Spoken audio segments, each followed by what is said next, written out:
Through a lifetime spent in the pursuit of knowledge, one question consumed me. How did our world come to be? The old ones perished 1,000 years ago, triggering the extinction of all life. She showed me how it was reborn. A little outcast girl, ignorant of her own importance. Through her, I learned that life was only saved through a technological miracle. Zero Dawn. A terraforming system composed of 9 subordinate functions, each playing its part to reshape Earth from a barren rock to a lush landscape. Tended and protected by the machines.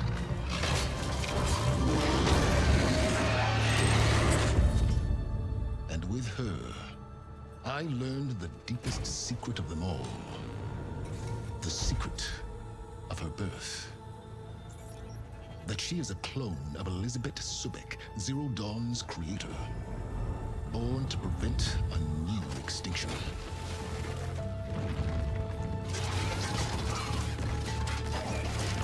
Driven by Hades, a malevolent AI. Given sentience by a mysterious signal of unknown origin. And with a little help from me. She prevailed in a great battle at the city of Meridian. Becoming a champion for all humankind.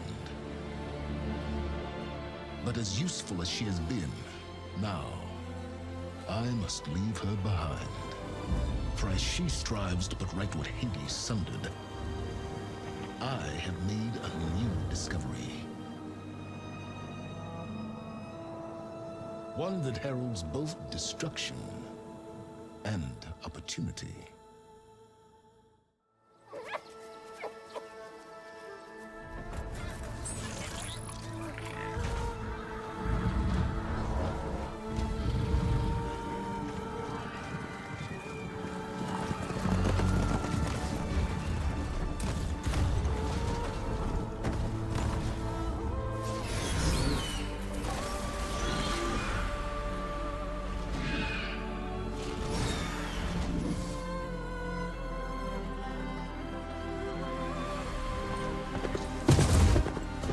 I'm running out of time, Elizabeth.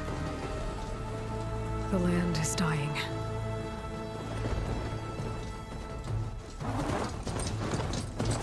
People are suffering. Soon, they'll starve. All because of a terraforming system that's spiraling out of control. And only I can fix it. Only I have your genetic code. It won't be long before we hit the point of no return. And then... extinction. I've been searching for months for what I need. A backup of Gaia.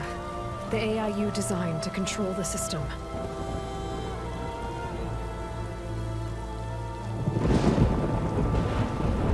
But every time I think I have a lead, it comes to nothing.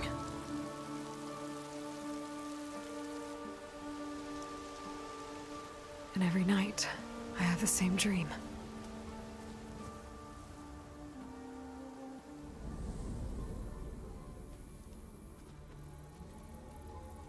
I'm walking under a brilliant night sky, through a field of flowers. And when I arrive at the center, I see you, Elizabeth. Waiting for me, even though you've been dead for 1,000 years. You're the closest person I've ever had to a mother.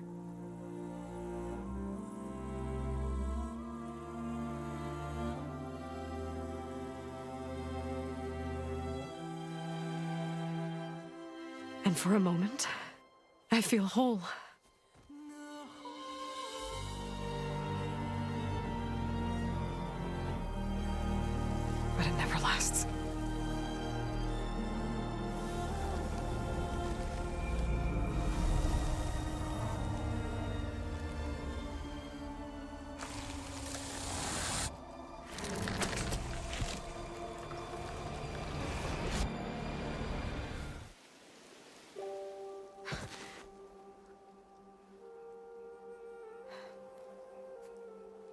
I'm always left alone.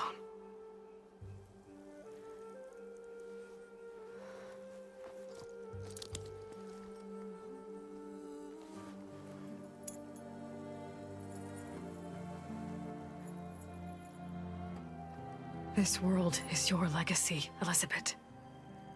I won't let it slip away.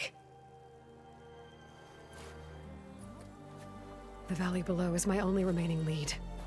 My last hope to find the backup. I'll do whatever it takes to get it. I promise.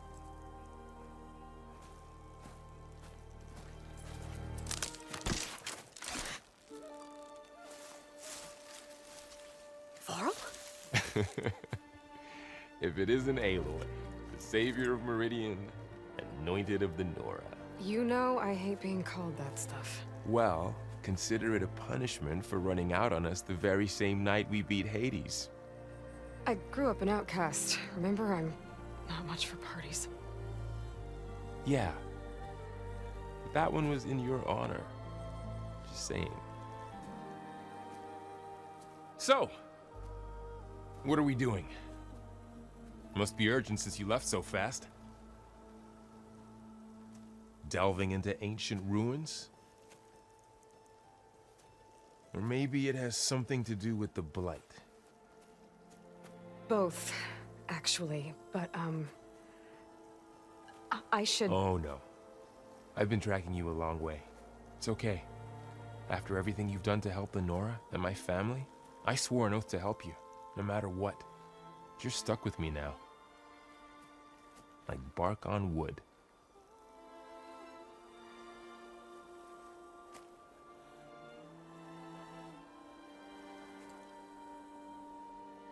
Okay, but if you're going to come with me, you'll need to be able to see what I see. A focus? Never thought I'd get your second sight. I'll give you another one later and show you how to back up your data. Data? Information on the device. We've got a lot to cover. I'll have to explain everything as we go.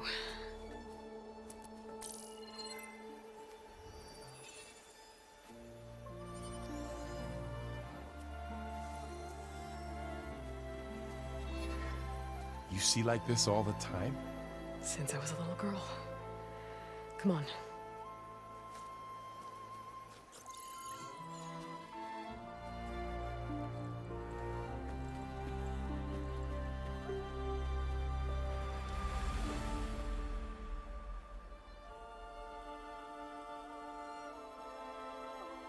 Shall we?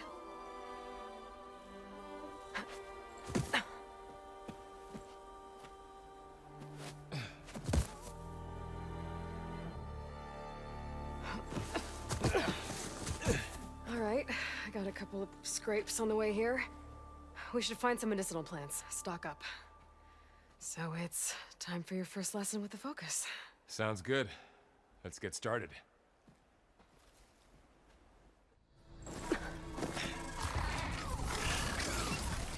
Get to the grass.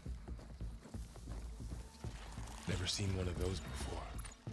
Me neither.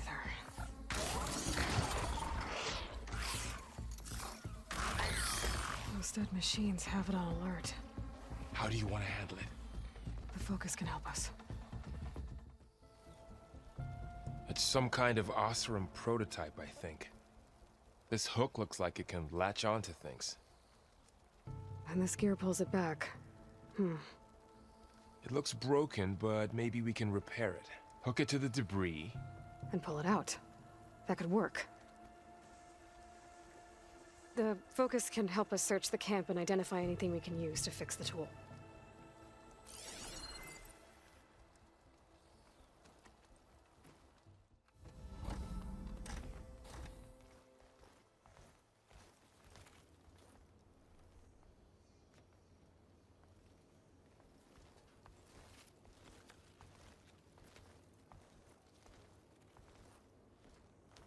Humans, Homo sapiens, us.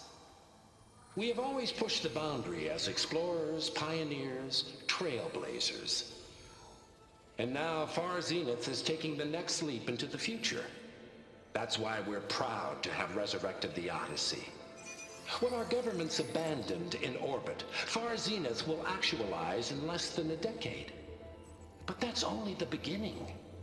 When the ship is complete, we will send the Odyssey and her crew where no one's gone before.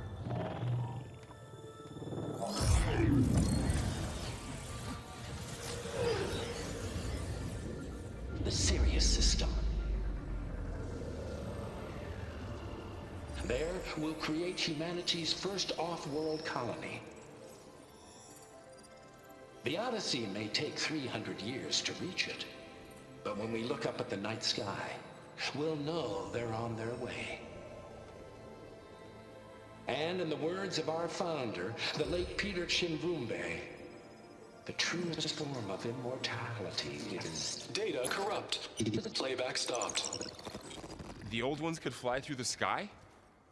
Between the stars? Well, yes. Sort of. That ship, the Odyssey, it never made it to the other star. Something went wrong, and it blew up.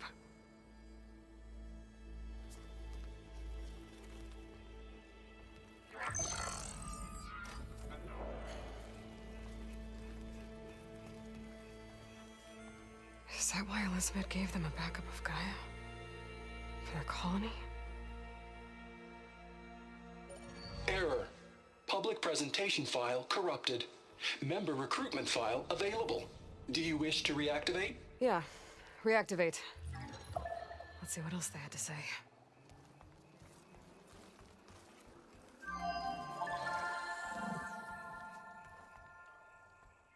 We all know the projections. Economic instability, new biocontagions, rampant AIs. How long before another catastrophe creates unacceptable risk for the world's elite? We here at Far Zenith believe, escape the inevitable. And so we reach for the stars. Now you've seen what we're building here. Infrastructure to support the Odyssey's construction. A state-of-the-art data center to facilitate rapid technological advancements. And you've seen how we're managing public perception. So invest and join us. Claim your berth on the Odyssey. Preserve your way of life beyond the concerns of Earth. Well, they were right about the world ending. They just didn't know how. Yet. So everything they said back there about the next step for humanity, it was all a lie. These people only cared about saving their own skin. Yeah, well, didn't work out for them in the end. That Oswald guy mentioned a data center.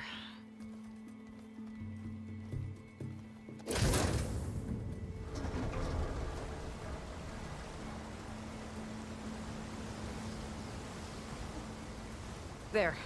The backup. It should be stored in there.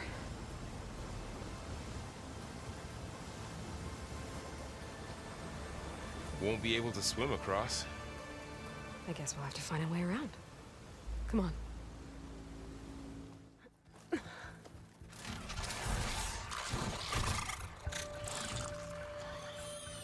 Careful. Don't want those things to call in some friends from underground. Let's take them out quietly. You take the left one. I'll deal with the one on the right. Okay.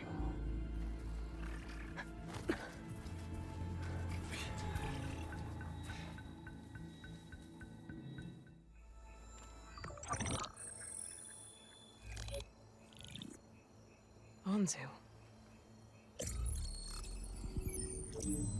The Zero Dawn Terraforming System, the brainchild of Dr. Elizabeth Sobek.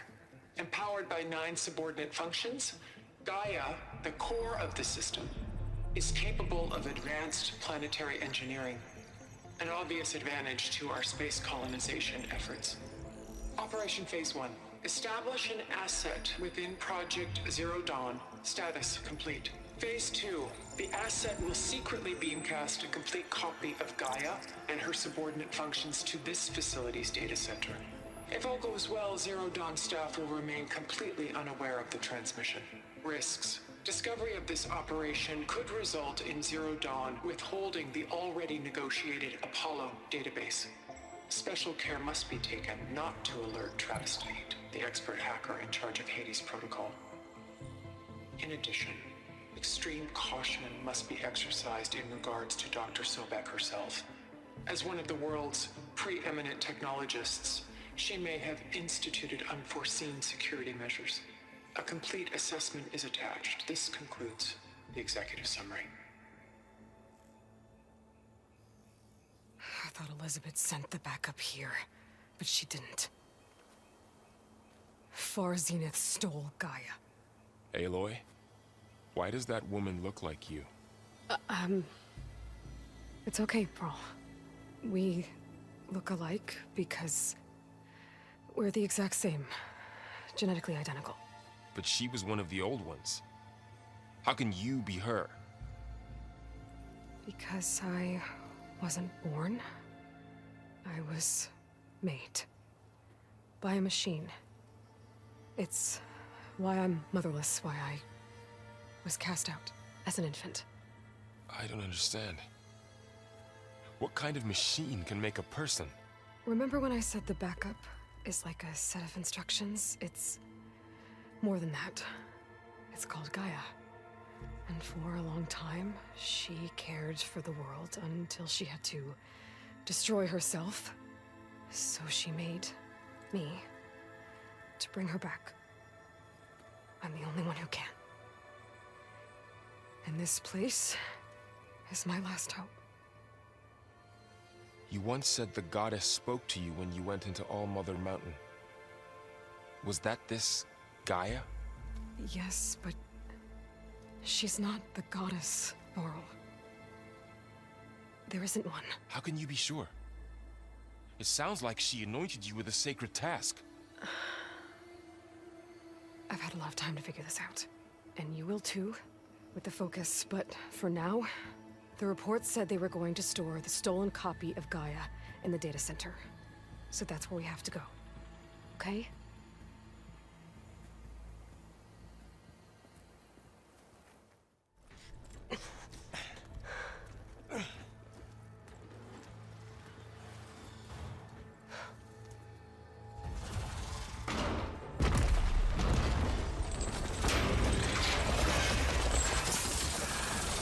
Three of those things.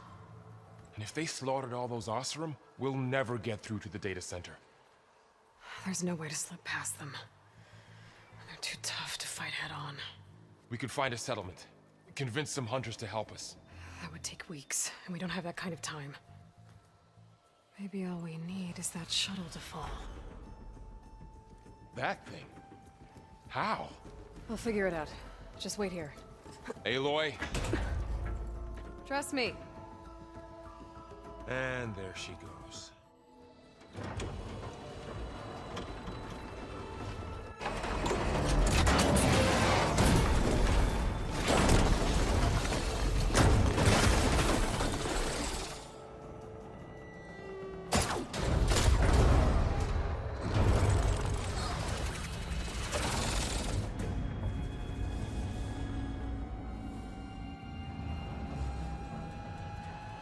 The shuttle's caught up in those cables.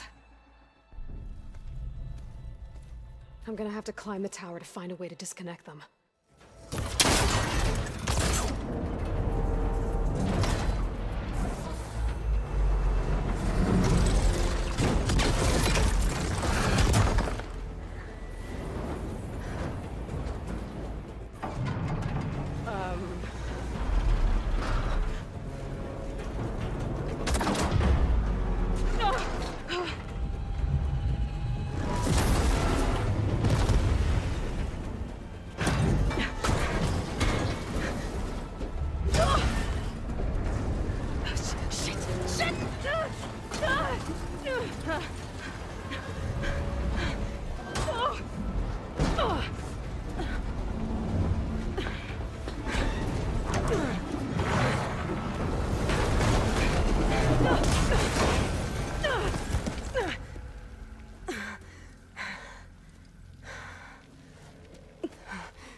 finishing this the hard way.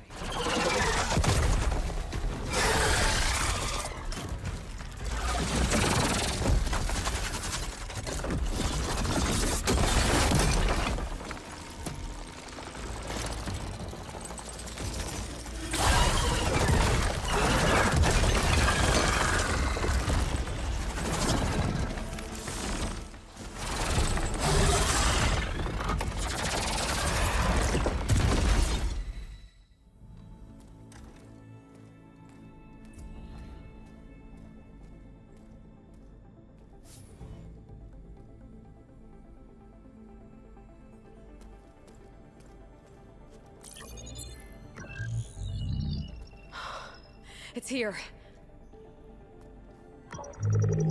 Gaia version 6.9. Initializing. Hello. Hi. Elizabeth? Travis Tate. Now, what's this we got here? A Farzian's conspiracy to steal a copy of Gaia? And her subordinate functions? Naughty, naughty. You want me to handle this, Liz?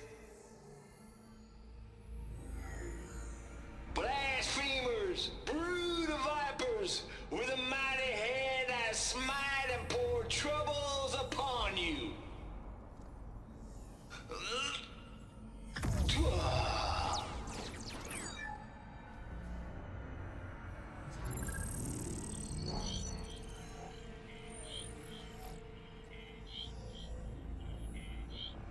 This ain't no copy of Gaia you stole, you losers. But it's the mother of all logic bombs. So good luck repairing your data. And next time you start thinking you can outsmart a Tate, remember my salute.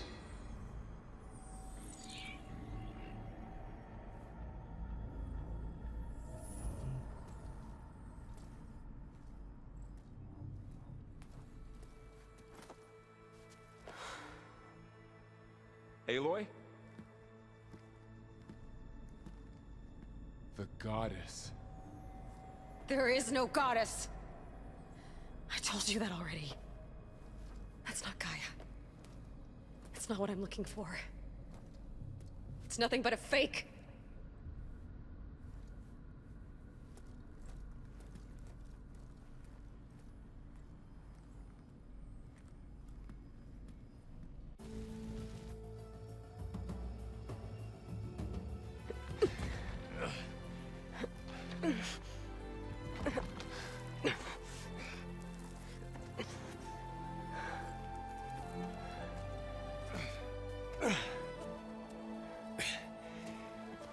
I got it.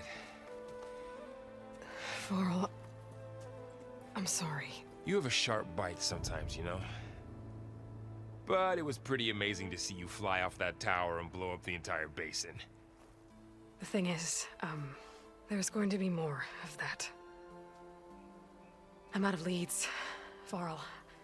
But I have to keep searching. And fast. And whatever risks I have to take, I will. And it doesn't make sense to have someone with me. Someone who might get hurt. This is on me, Varl. Nobody else.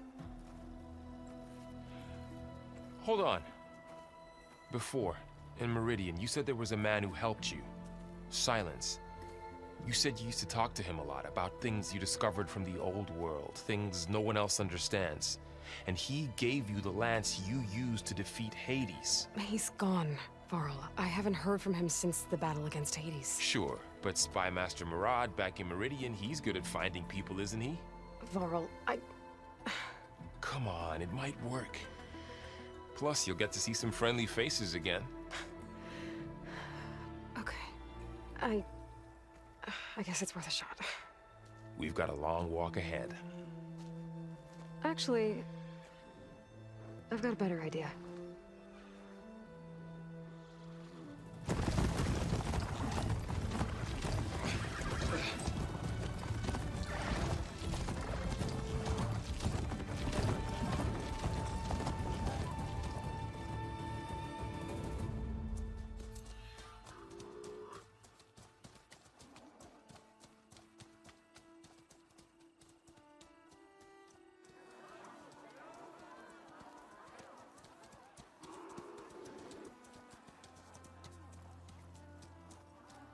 Son, it's true. She's come back.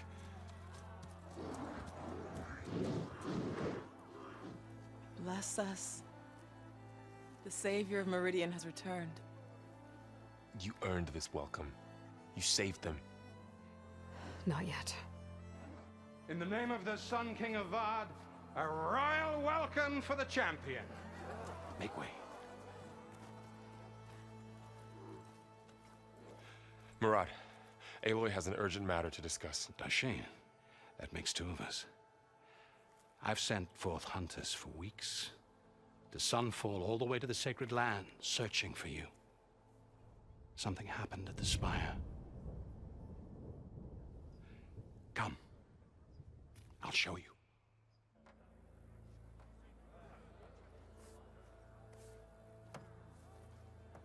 Watch your step. You saved us all, to be sure, but we're still cleaning up the mess.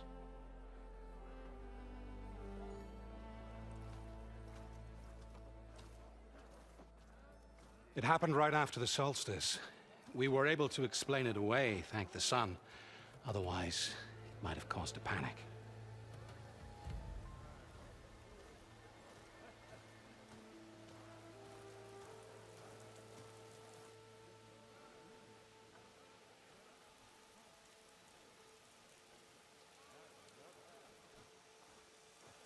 One night, for less than half a minute, it glowed an angry red. From Meridian, it looked like a trick of the light. But those who were closer, atop the light, said it could not have been a reflection. Much to my dismay, they said the light rose up from the tower's base.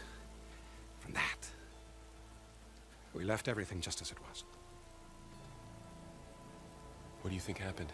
I don't know. The Spire's supposed to send out signals, messages, for the terraforming system. But Hades tried to use it to wake up ancient war machines. I was sure I got the connection to that thing. Wait here while I check it out. Let us know what you find. I could pull this thing out of... What?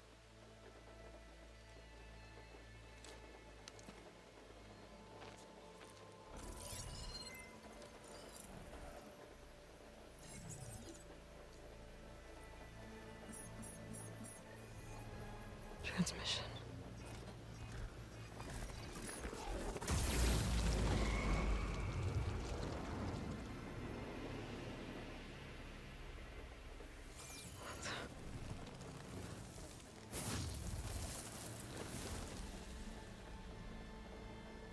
No, he wouldn't.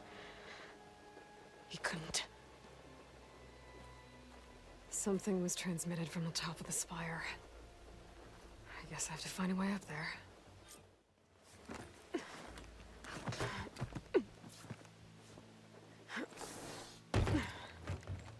An elevator? Let's see.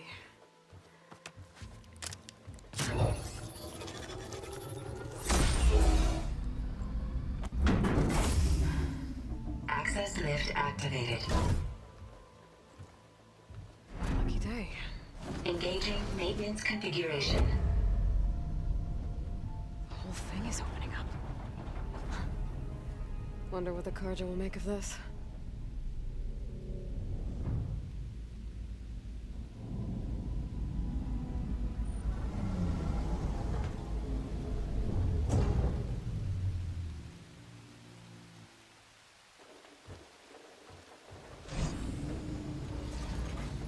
There's the note.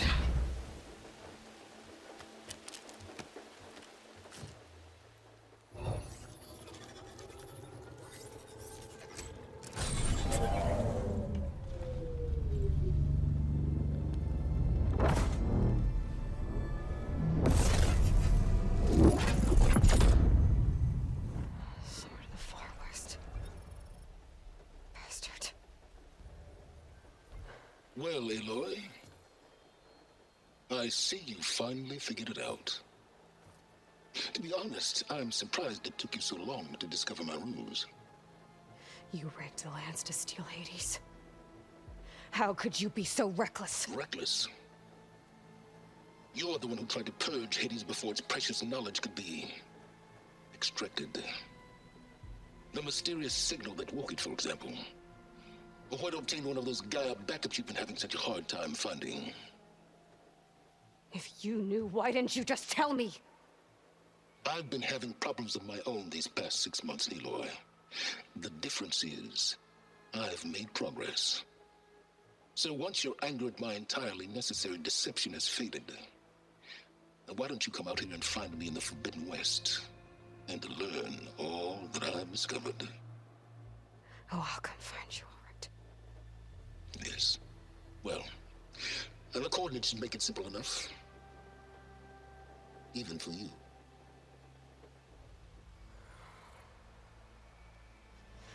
Gah!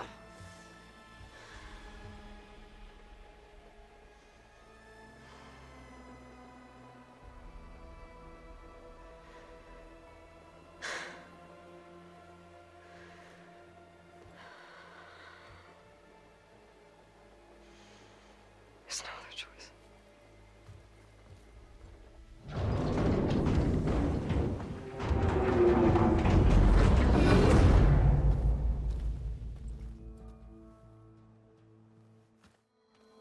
You went inside it, and it transformed, almost like the day of the battle. I can only be grateful that it's a stormy day. Few will have seen the tower change from Meridian. What did you discover? Hades. The danger didn't end here. It went into the Forbidden West. And I have to follow. I see. That can be difficult. The West is called Forbidden for a reason. A tribe of ferocious warriors controls much of it, the Tit'Nakt, and they allow no trespassers past its border. That said, under the Sun King of Ard, a fragile peace has been negotiated, and indeed, the next embassy will take place in a day or two on the edge of the frontier. Were you to attend the gathering under his auspices, the Tit'Nakt might grant right of passage, instead of hunting you and attacking on sight. Great, just what I need. More killers. The Sun King.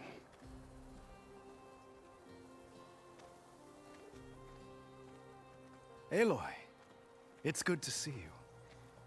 You left in such haste. We never had a chance to properly thank you. Can we show the champion the spear now, please? Itamin, quiet. It's true. We bear gifts. Decorum usually calls for a ceremony of offering at the palace, but I thought you would prefer a less formal occasion. Bring them, please. Avad, this is all very kind, but Who's it? Vanasha. Quick. Better hand them over before she runs off again. Really? Must you?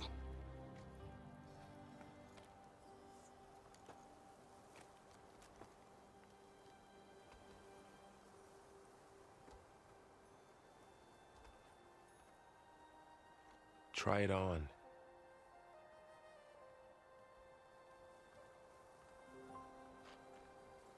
It's beautiful. On behalf of all the citizens of the Sundom, may these tokens remind you of our eternal gratitude.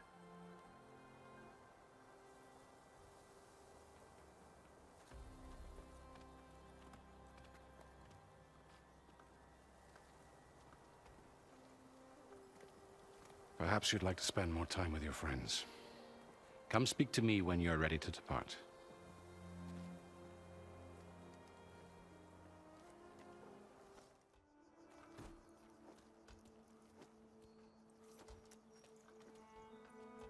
The sculptor wanted something even bigger, twice the size, covered in gold and jewels. But I was quite certain you wouldn't appreciate that. You were right.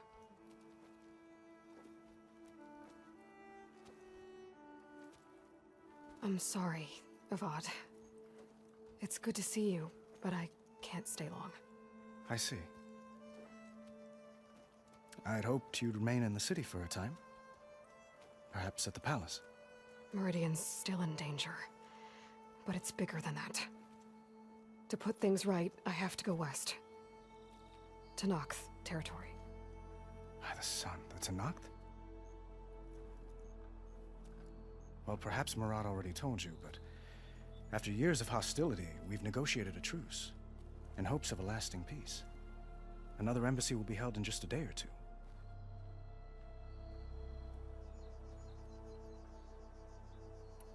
When you say years of hostility, I assume you mean the Red Raids? Ah, yes. My favorite subject. I wouldn't ask if I didn't need to know. As you know, my father raided all the border tribes. Asurum, Banuk, and Nora suffered greatly, resisting as best they could. But none fought back like the Tenakth. They rose up and assaulted our western front at Barren Light, sweeping us from their lands. Getting them to talk to us again after that was tricky.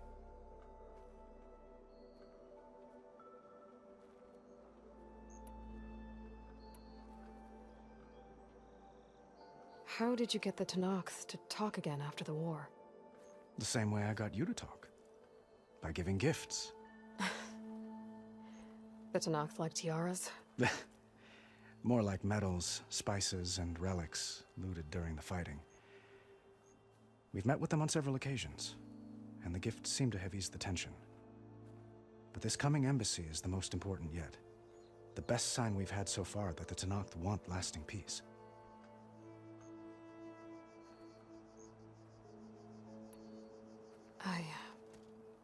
I need to get going. One moment, Aloy.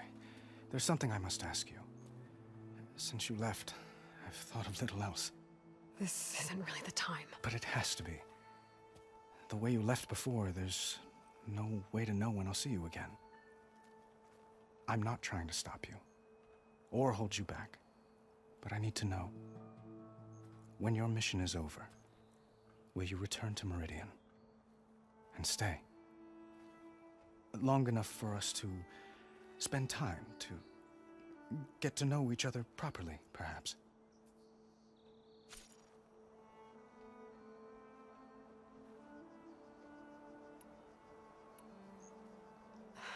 Avad, the situation calls for a higher perspective. The threat I'm facing endangers not just Meridian, but a lot of other places too. A lot of innocent people. What happens between us, it's not important. At least, not yet. You're right. I'm acting like a fool. It's supposed to be the king who calls for a higher perspective. Please accept my apology. And my wishes for your success. Goodbye, Aloy. As always, our hopes ride with you. Dowager Queen Nasadi. Blessed champion. Itamen, what do you say? My humblest thanks to you, great champion, for delivering my mother and me from Sunfall, and for defending our holy city against the forces of Shadow. Did I say right? You said it fine, Itamen. And you're welcome. Champion, will you teach me how to shoot like a real machine hunter? Itamen. I have to go on an important mission, Prince. To save the world? Something like that. But when I come back, I could give you a few tips. It would be an honor. We owe you our lives, champion, and we will not forget. May the sun light your way. Watch out for Thunderjaws, champion! Uthid, Vanasha, thanks for being here. Wouldn't miss it, even if you did leave us hanging after the big battle. Vanasha, stop. She's here now, isn't she? For the moment. But I see that look on her face. She's got business to attend to, and it isn't in Meridian. You know, I didn't vanish before because I wanted to. I had... No, Huntress. Please. You don't have to justify yourself to us. You saved our butts. If you've got to go, go. With our blessing. Always.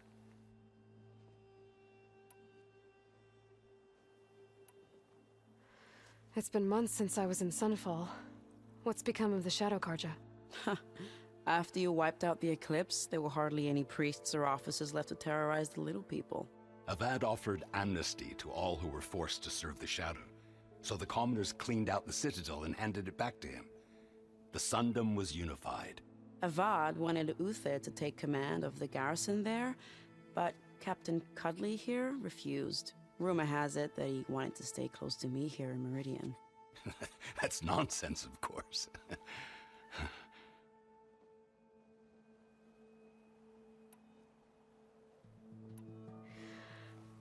You both look like you're doing well. Mr. Shiny Pants here is now the Sun King's senior military advisor. That means people actually have to listen to him talk? May the sun bless their sorry souls. At least I say something of substance every once in a while.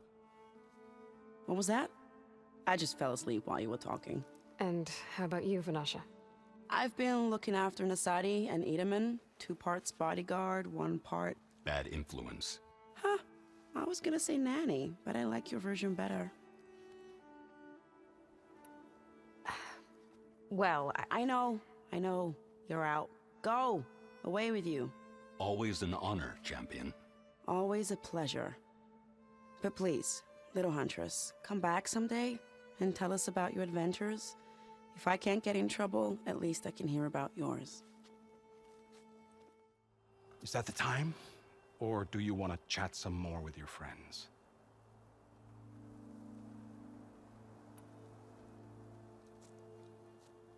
I better get going. And if I'm headed west, it sounds like I'll need rite of passage from the Tanakhth, as you said. Where exactly is this embassy going to be held? Past the Daunt, the canyon that marks the western border of the Sundom. You'll find the fortress of Barren Light at its farthest edge. The embassy will take place just beyond its gates. It's a long march, a fortnight on foot. A couple of days hard riding should get us there. Actually, it might be better to rest here tonight. Head out in the morning. Of course. I'll arrange it.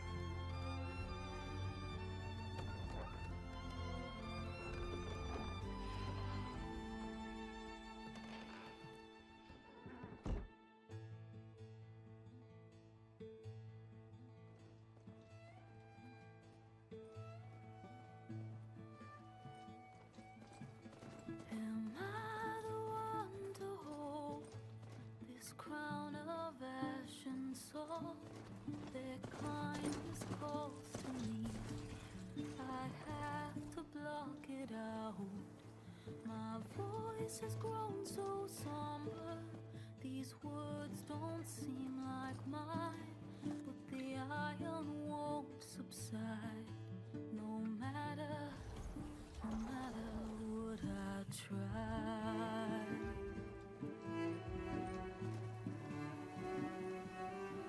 My raindrops in the flood, in this emptiness, in the storm.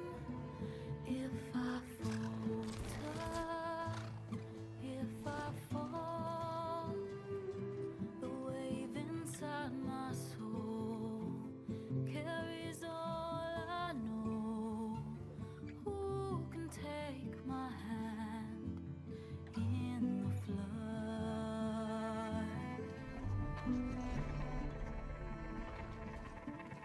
Her voice calls me forth through darkness unknown. My heart with silence burns through solemnness and bone. The edge beyond the shore, this weight of root and rot, I long to reach the other, to find the path we lost.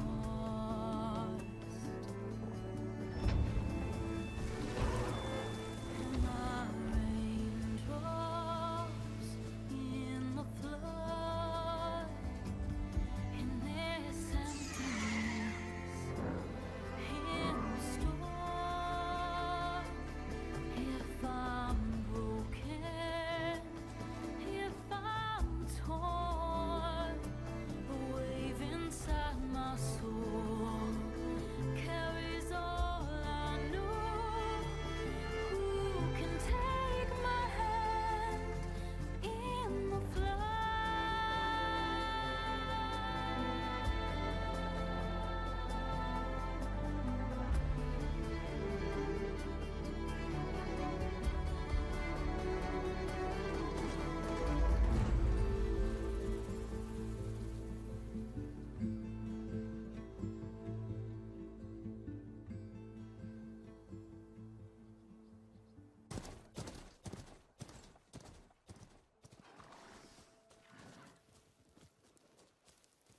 Sparks to steel.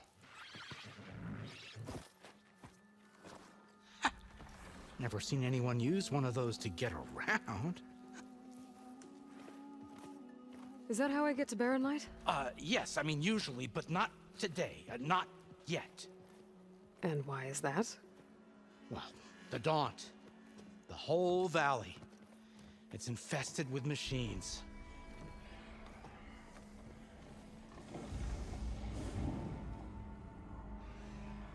I can handle machines. Oh, I'm sure you can, but I'm under strict orders not to operate until the whistle down at Chain Scrape sounds the all clear. Look, I didn't come all this way just to stand around and wait. I'll crank that car down myself if I have to. Well, but then who would crank it back up? Fine, fine.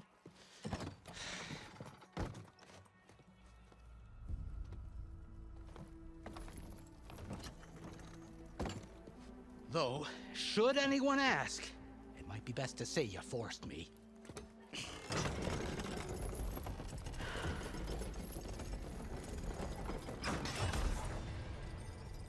I see smoke, but not a lot of activity. Smoke's probably coming from something the machines wrecked. As for the quiet, well, there's a work stoppage in effect because of all the fuss. What sort of machines are causing the trouble? Nasty ones, and lots of them. Bristlebacks, they're called. The strangeness is, they're not native to the Daunt. Just showed up, all of a sudden. No hunters to kill them? Oh, we've got hunters, just none that want to cross Ulvund. Boss of Chain Scrape. He is self-appointed. Work stoppage was his idea. Yeah, well, I'm just passing through. Got an embassy to attend. You should have said. That ain't gonna happen no time soon. What are you talking about? Hear that? That's your answer. Who is that? Karja's Sun Priest. Cranked him down yesterday, about an hour before the machine trouble started. He's a very important man, or so he says. That embassy at Barren Light, he's the one supposed to run it. Ha! Great.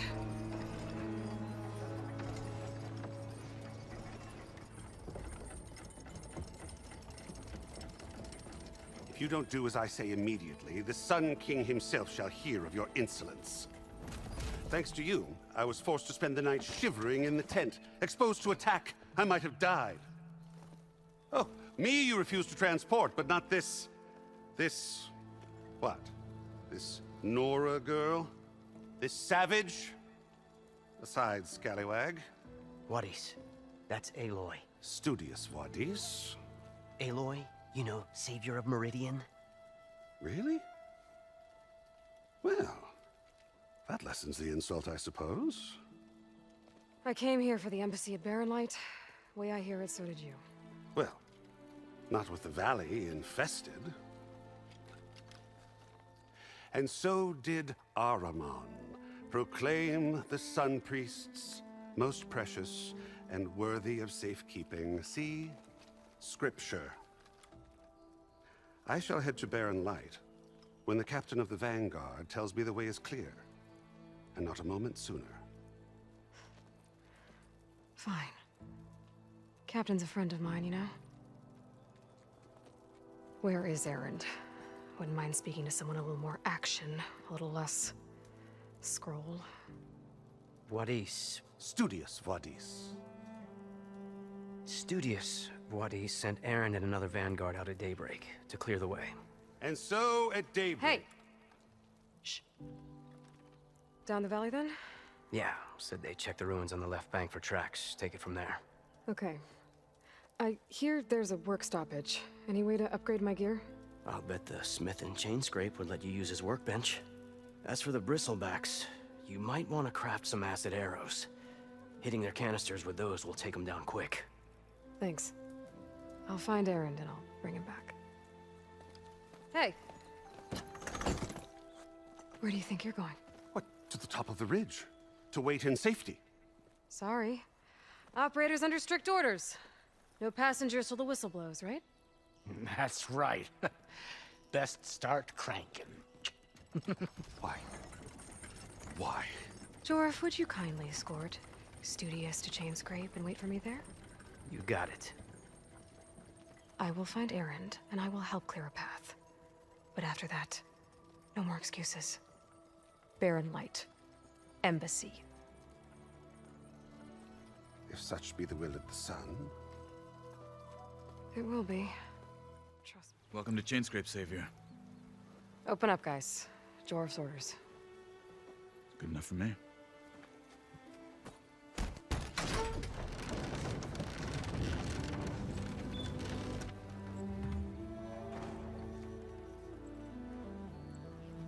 By the Forge.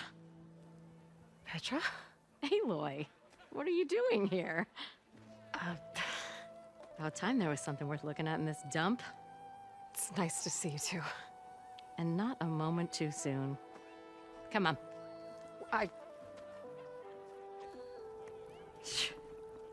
Damn brewery's the only thing I can count on in this place. Yeah, I heard. Machines, work stoppage. Oh, those are just the latest malfunctions. Chainscrape's always been a few tools short of a kit. And right there is the biggest tool of all. Our land, not our problem. The bristlebacks are everybody's problem. Roland? You've heard of him. Yeah. But he's a story best told over a cold beer. Petra. I'm just passing through. I'm headed west. Oh. There's an embassy at Barren Light I need to make happen, and then I keep moving. Ah, of course. Bigger gears to grind. Well, Flamehair, good to see you. You've got to move on. Petra. But if you want a cold beer and a few laughs with an old friend, come find me at the brewery. Your choice.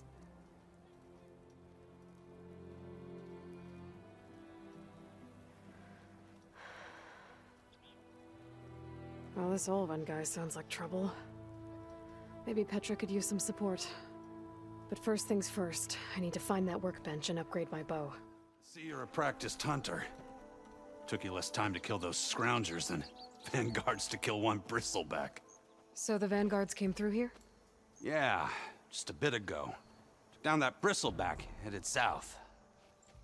But then those scroungers showed up to carve the carcass, as they do. Then another bristleback ran through.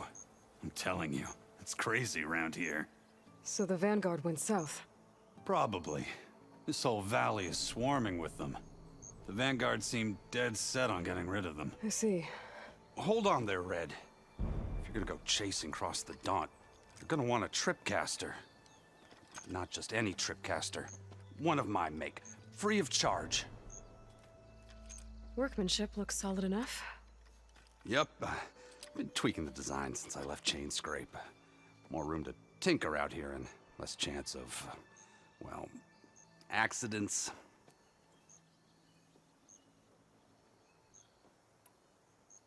I should get going.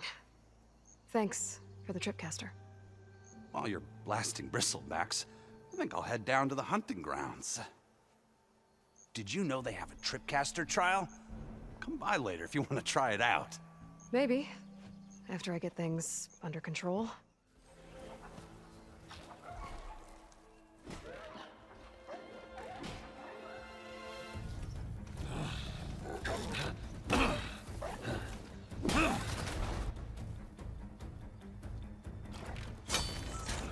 Another one down!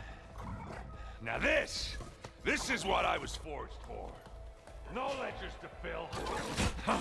No boring mid-afternoon patrols.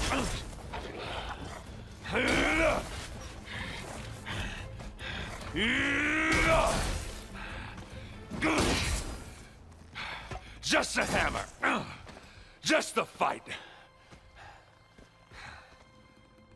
Aloy? Erend!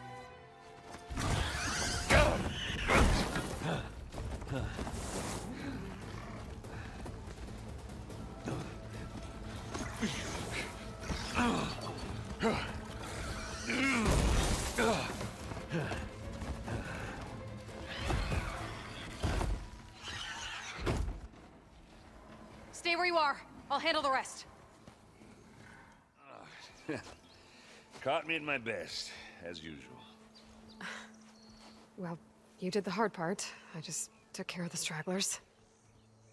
How bad is it? Who needs ribs, huh? Oh. I'm good, I'm good. Huh. Okay, well, I know you didn't come all the way to the Daunt just to watch me get wrecked. So what's the story?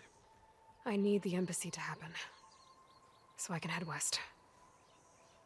Erend, what I did at the Spire... what we did... it didn't end the threat. It just slowed it down.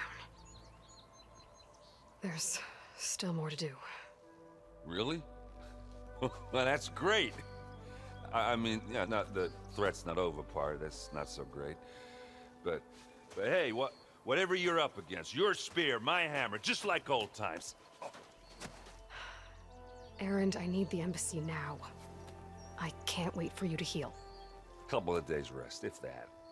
Actually, even if you weren't hurt, what I have to do, it's better if I do it alone. Alone? That figures. Erend! I hate to interrupt the romance, but I'm pretty banged up here.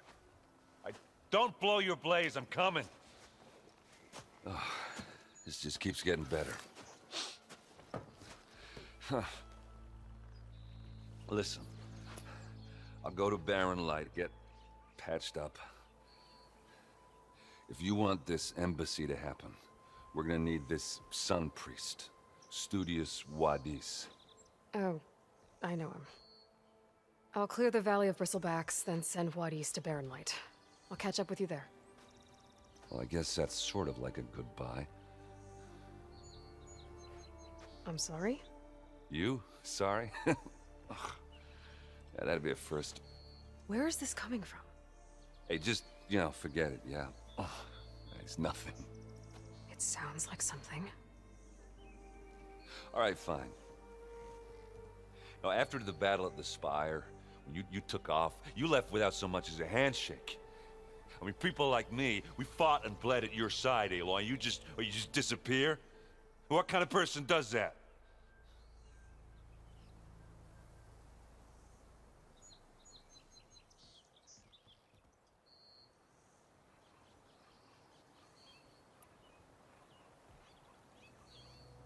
Erend, look. I'm sorry it wasn't easy for you when I left. And I know it's not easy now, but... what I've been doing... life on Earth is in danger. And only I can save it. Your life on Earth? Yeah. Everything dies unless I succeed. Well, then let me help. Oh. You can't. There's no machine to fight, no bad guy to kill. What I've got to do, I can't even explain it. Not even to people I care about. Oh, so much for being useful. Okay. Erend! By the forge. I guess that's my cue. Maybe I should go with you to Barren Light. No, hey, you're needed elsewhere. Obviously. We'll make it without you. I don't know what Honora's doing out here, but consider yourself owed. We tried to hold off and wait for the Vanguard, but one of them bristlebacks charged us. Next thing you know was a full-fledged fracas. Is everyone okay? We lost some good people, but we would have lost the whole quarry without you. Well, at least it's quiet now. Your ears ought to be ringing with a quarry at work, but Chainscrape's whistle ain't blowing, so we're stuck picking up the pieces.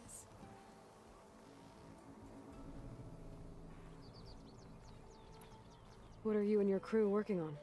We're supposed to be working Ulvin's claim, digging out stone to shore Barren Light, but the work stoppage and the bristlebacks cut us short.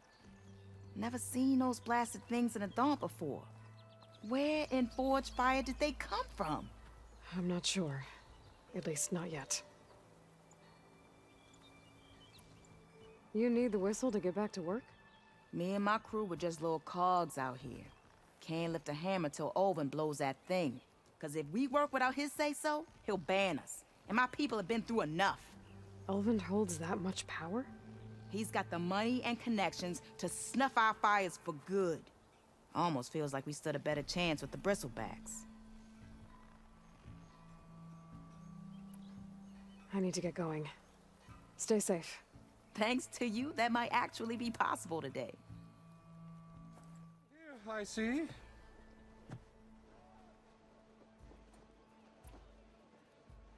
If Chainscrape is on Karja land, shouldn't a Karja be in charge? Who appointed you? The sensibilities of good Osram folk, of course. You think a Karja can head this whole venture? Ah! The magistrate can barely make the trek from Barren Light without losing a few screws. So you have no real authority then? People only follow you because you say so. Loudly. Anyone who has followers has authority. I've been with Chainscrape from the beginning. I mean, I'm practically its founder, and its honest folk know I'm indispensable to its success. I cleared out all the bristlebacks. Oh, you did? Now that you've recovered from your shock, time to blow the whistle. Oh, there, not so fast. I'll have to send someone out to confirm the kills. Make sure the valley is safe again. Shouldn't take more than a day or two. No. You blow the whistle now. These are innocent Osram lives we're talking about here. Surely the delay... Either you do it now, or I will. Ah, I knew you could do it! Friends, gather around. Huh? The savior of Meridian has done Now it again. what? The bristlebacks are defeated. You. What? Sound the whistle. Chainscrape is open for business. Terrific. Yay. And Ulvund has agreed to personally pay every worker their lost wages. Yeah! That's more like it! Yeah! Woo! Ha-ha! Yeah! Yeah! Don't you have an embassy to get to? Yeah, I guess I do. The way to Barren Light is clear. Get moving. You're not errant vanguardsman. I will move only when the captain When says... I've cleared out all the bristlebacks, which I have. Captain's orders. So they're okay? Banged up, but breathing. And waiting up ahead for you. But I was supposed to have 3 escorts. I'm off to Barren Light, buddies. Like Aloy said, Captain's orders. You can stay here. Abandoned to the riffraff? I think not. Guess you're coming with me then. See you there, Aloy.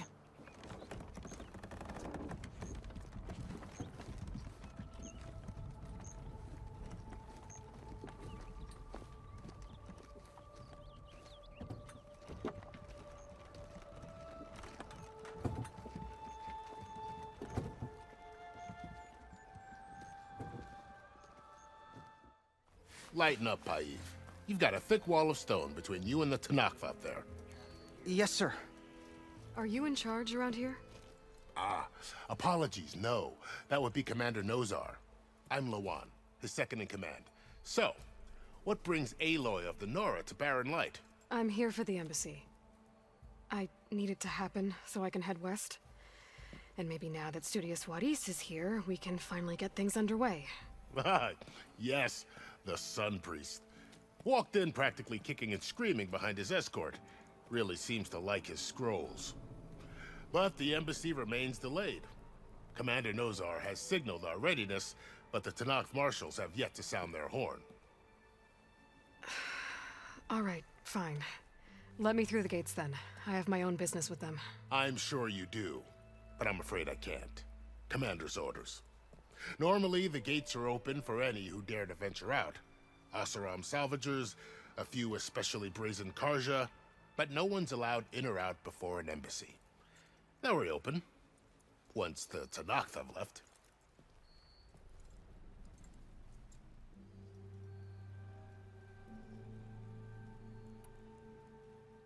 Where is this Commander Nozar then? If he's the one keeping the gates shut, I'll convince him to open them for me. I'll take you to him, but I have to warn you.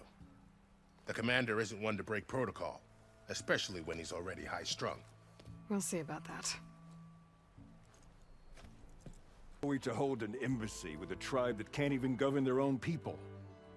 What more can you expect from barbarians? Ahem. Ah. Aloy, was it? Yes. The one who cleared the valley for you? That Aloy. We appreciate your service. At least we are ready for the embassy to begin. Didn't you just give the signal? Both sides must signal readiness. Until the Tenakth sound their horn, we wait. Yea, for as the first shall be... Shut up. Why the delay? The Tenakth are a tribe composed of 3 clans. How many banners do you see? You're just gonna wait? Go find out what's wrong. Oh, this isn't some forgotten corner of the East where you come from, Nora. It's the Forbidden West. If you don't like it, run back to Meridian, file a complaint. The Meridian I saved, you mean? That's right. Nobody walks to the gate until the 3rd clan arrives and the Tenakth horn has sounded. Not even the savior of Meridian.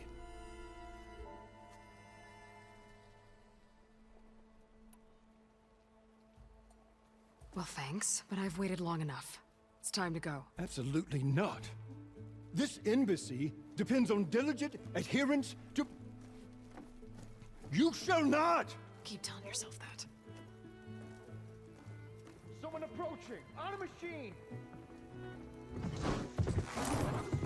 Varl.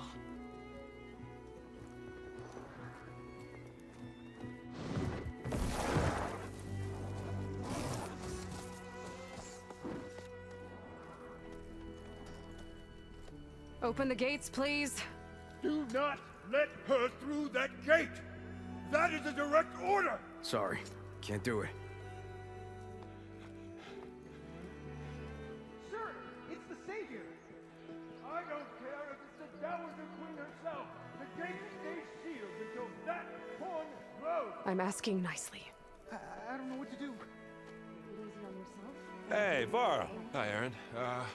What's happening? You know, the usual. Aloy wants something. People try to stand in her way. It's not gonna work. Gates.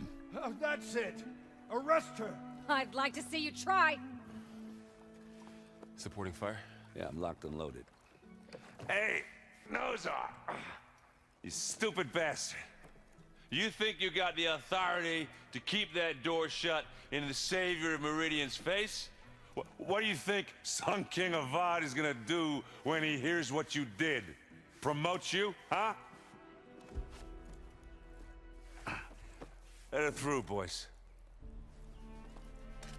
Saving the world.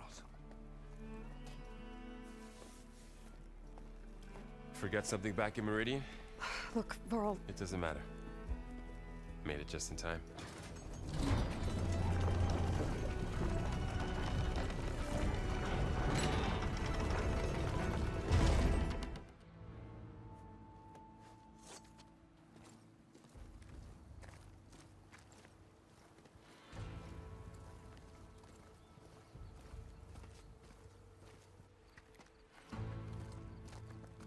That is the line between East and West. Cross it and die. Hold on now. Let's take it easy. None may walk this valley until our signal sounds. That was our accord with the Karja. I'm not Karja. I came here on my own to ask for rite of passage. But they opened the gate for you, did they not? What is the meaning of this violation? Why send a child? Do they want to parley or not? The Karja can't be trusted. This is known. Forget the Karja. This has nothing to do with them. I need to go west to save lives. Maybe even yours. The only lives you can save are your own. By turning back. Now. Hold! She's telling the truth about one thing. She's not Karja. She's a Nora from the Savage East. And if she seeks to save lives, should we not listen? Let me speak to her. One last favor for a fellow marshal before he's taken away.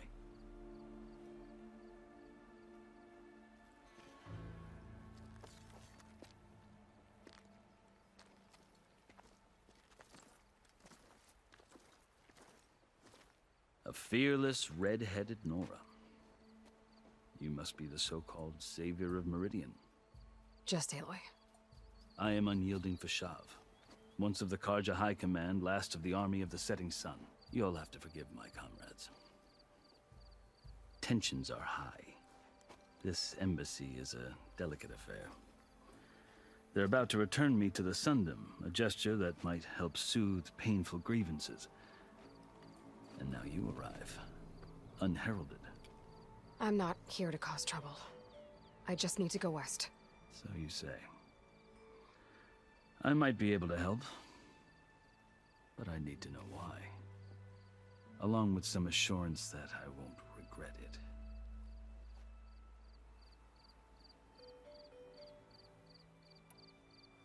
I've never seen markings like those on a Karja before. The Karja see ink as decoration. For the Tenakth, it is much more. A litany of deeds. A record of vanquished enemies. Looks like you've vanquished quite a few. I've fought my share of battles. But I feel that my life, like my markings, is only half complete. This side shows my martial deeds.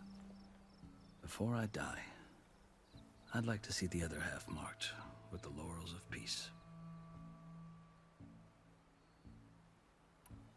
Are you glad to be going back to Meridian? Oh, I'll admit that I wouldn't mind sleeping in a feather bed or sipping wine from the southern vineyards. But I have another goal in mind. As someone who knows the Tenakth and the Karja, I'm in a unique position to advocate for both.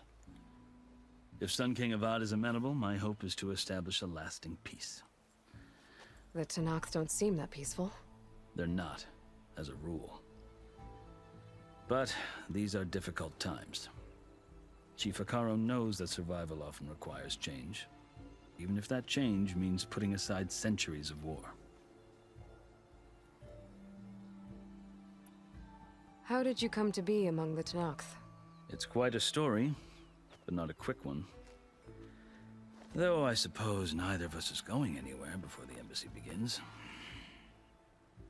Are you sure you want to hear it?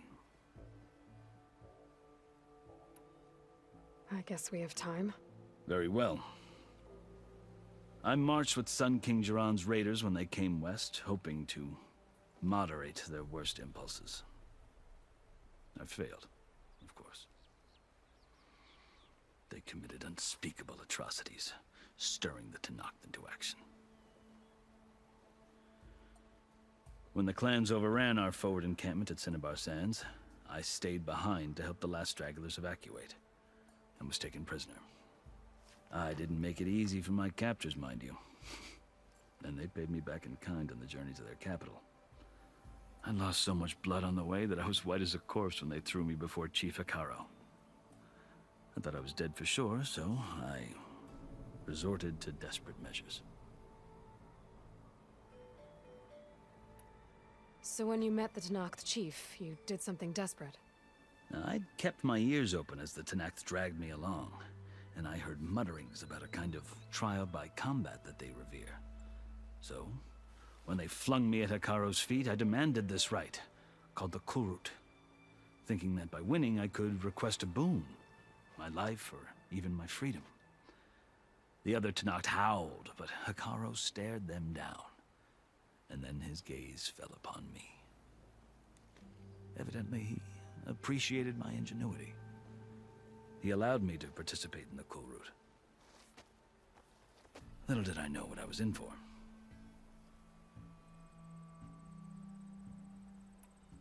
You said the Kulrut is a Tenakth trial by combat. Yes, but it is no ordinary trial.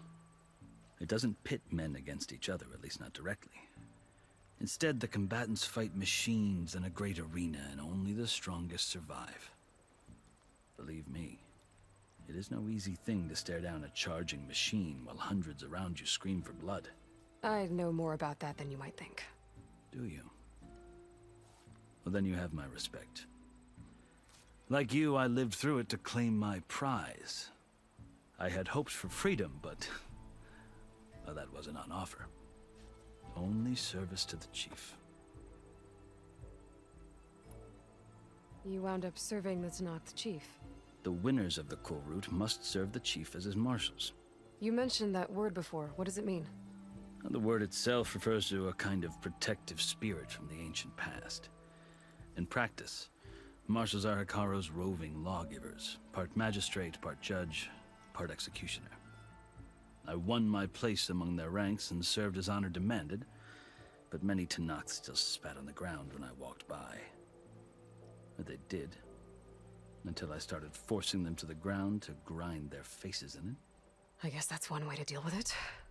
As you may have noticed, violence is the native tongue of the Tanakh. To survive, one must master it. The truth is, though, the Karja speak it too. More than they should. I can't blame the Tanakh for hating them.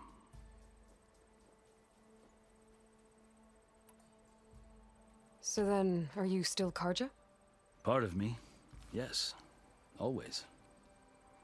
Yet there is much to admire about the Tanakh. Especially their chief. I've heard stories about what it was like before his reign. 3 clans always at war, constantly slitting each other's throats. Hikaru and the marshals have crafted a delicate peace. And now he looks to the future. Who knows?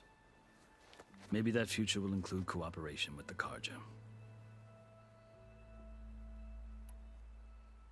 The Karja talk about Hikaru as if he's a monster.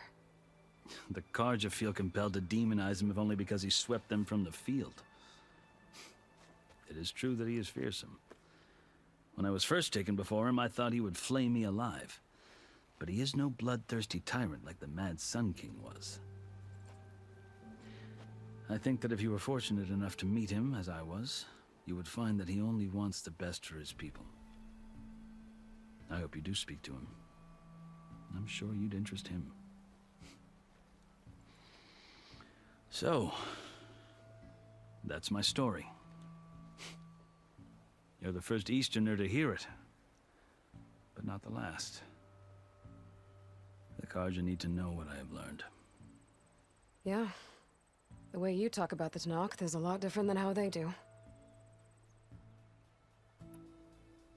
You asked why I need rite of passage. I'll tell you, but you won't like my answer.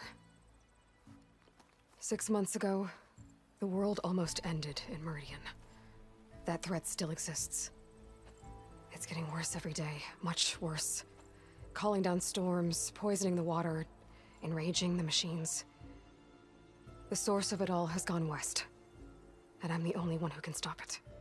I've seen the signs, and I've heard tales of incredible occurrences in Meridian, an army of demons vanquished by a red-haired champion. So I'm inclined to believe you. The burden of your task is written across your face clearer than any mark of mine. I'll grant you this, to serve as proof of your right to travel into Tanakh lands. A task so important, and it's just the 2 of you. Take it from one who aspires to be a diplomat. Allies are essential. Chief Hikaru knows the West better than anyone. He may be able to help you. He can be intimidating to others, but don't let that deceive you. He is a man of his word. Maybe. If I need him. Your choice. You can find him at his palace, past the mountains to the southwest. Tell him I sent you, and he'll listen to Look! The Sky Clan's banner!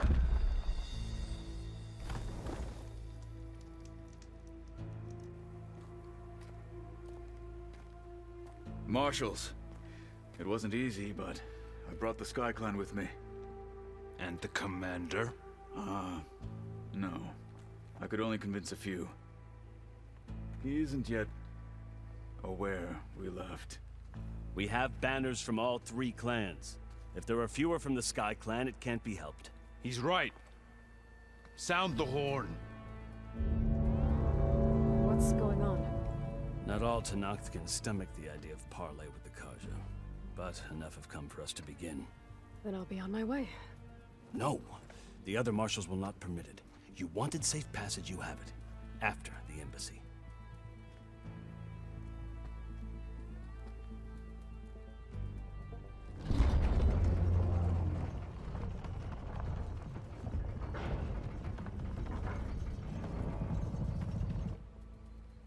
Karja have opened the gates.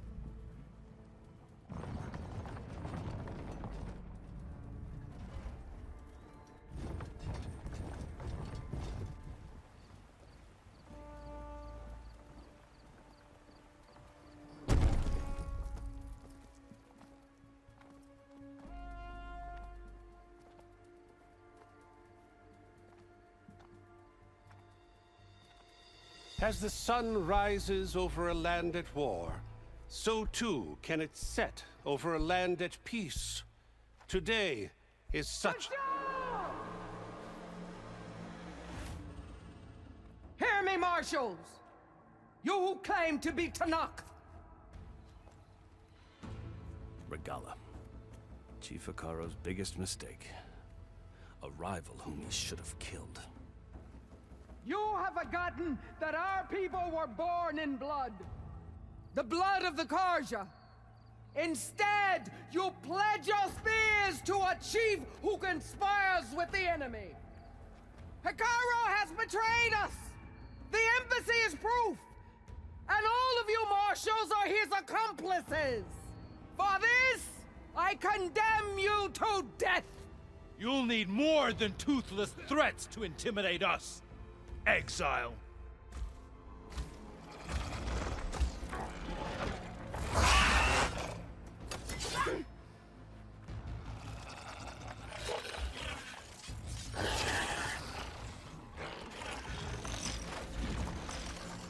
Lancers! Form up!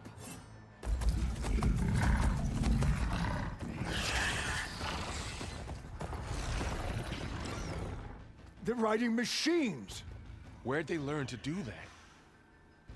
Silence. Vashav! Come with us now, or not at all! Archers! Light them up!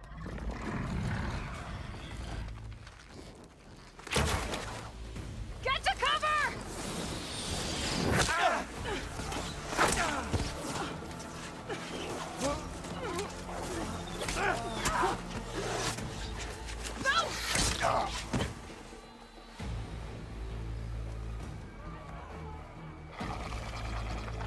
Archers! Keep them back!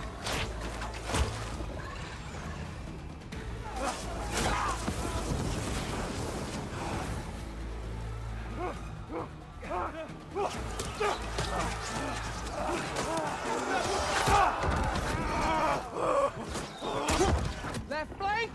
To the Karja! Run them down!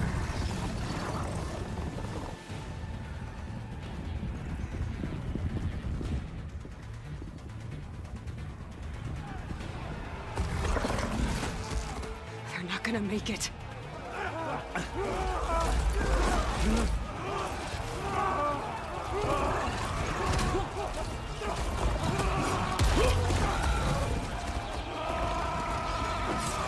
Open the gates! Open the gates! Open the gates!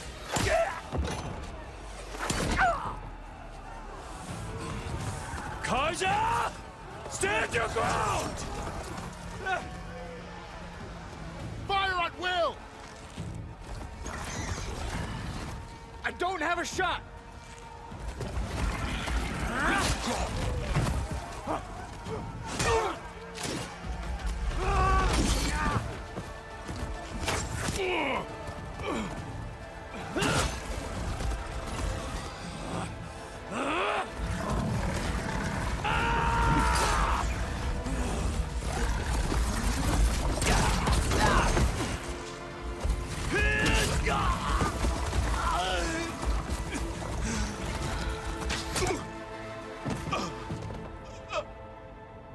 What happened? Can you see? It's just us now. Hey! Calm down and fight fair! Lancers! Take the center! Get ready!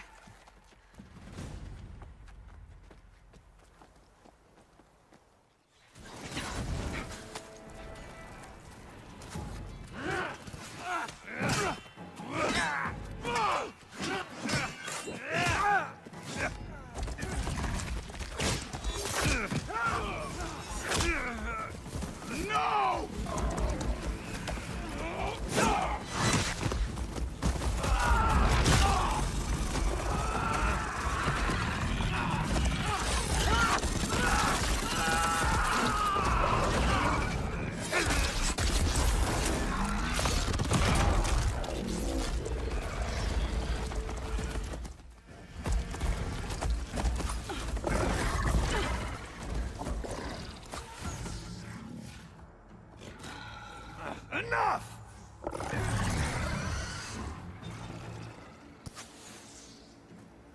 You, Outlanders! I'll skin you both! Chief, grant me the honor of this challenge.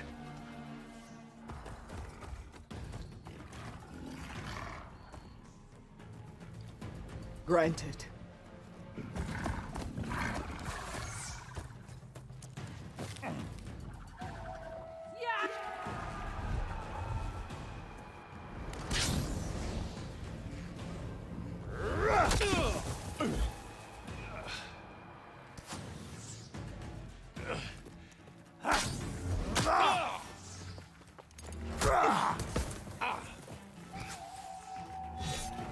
You're next, girl.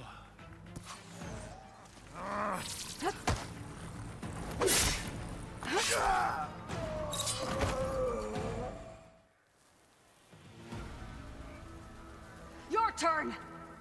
Come down here and face me! No! It was an honorable challenge. You've earned your life today. Comrades! Mark this day! Today you have decimated the Marshals! Slaughtered the Karja! So begins our war on Hikaru. Move out!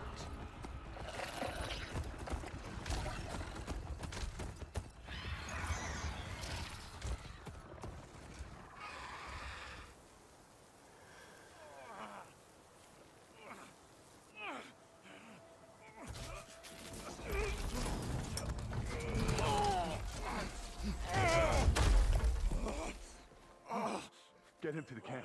Now. You gonna make it? You're going on without me, aren't you?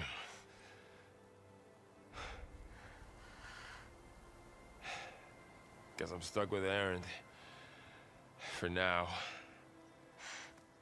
Come on. I'll take you back to the fort.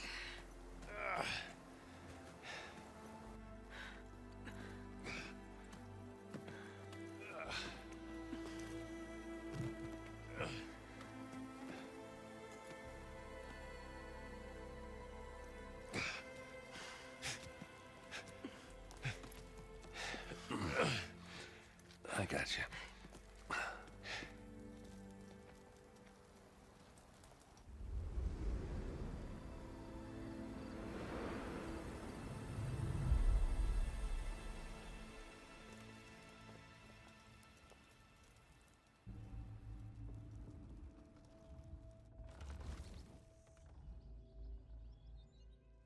It's salvage time, boys.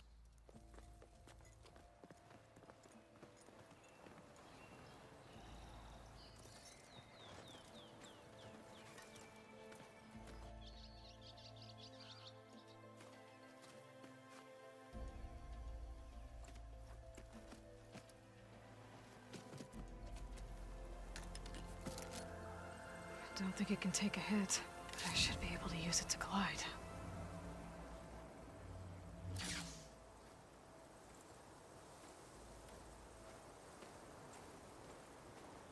Aloy.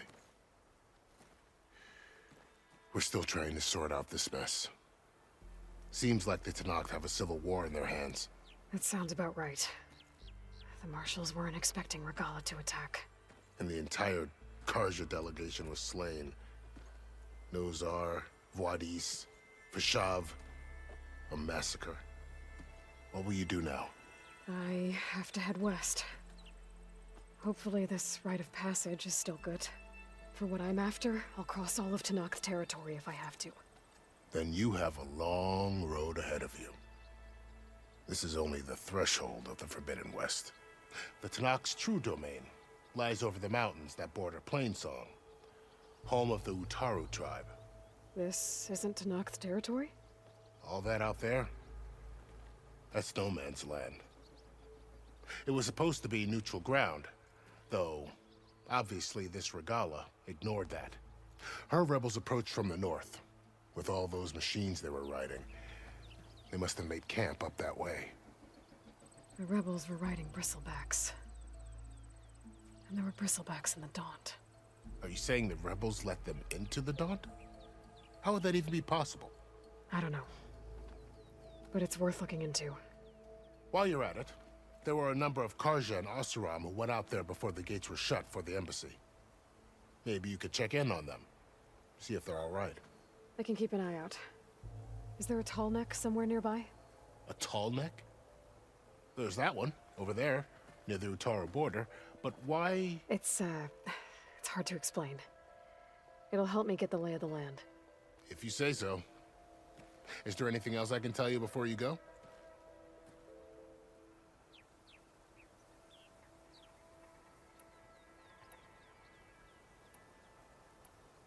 You mentioned the Utaru tribe.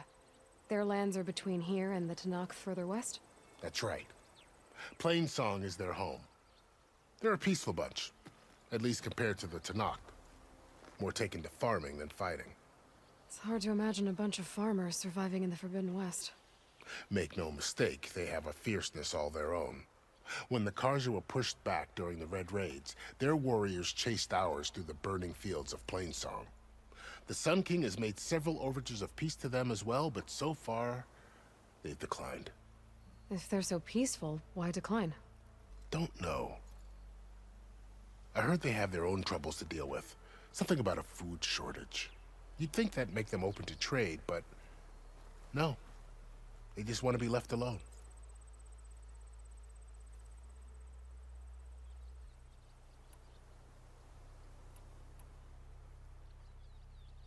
I'd need to be on my way. Then I wish you luck. The gates will always be open to you should you wish to return.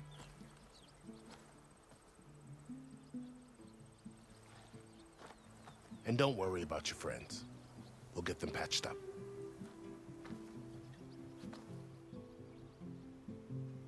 I appreciate it. Sun watch over you, Aloy. I hope you find what you're looking for.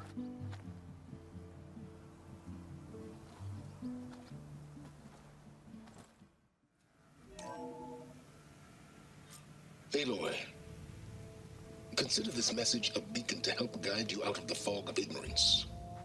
Using explosives, I've detached the processing orb from the Titan overhead, a perfect cage for our mutual friend, Hades, in order to render it cooperative. Tell her what we've discussed about the mysterious signal that gave you life. Signal only meant for me. Signal was received for 7.22 years and ceased. Cannot compromise. Gaia reboot. But entities will still fail. Back to that, are you? Perhaps you need a reminder that you have failed. So you see, Aloy, Gaia can be safely rebooted. As for where to find a backup, well, you'll need to trot along after me to find out. He thinks he's got it all figured out. Bastard. But I guess there's only one way to find out where he moved the orb. Might be worth looking around more first. Come on, Hades. You still in there?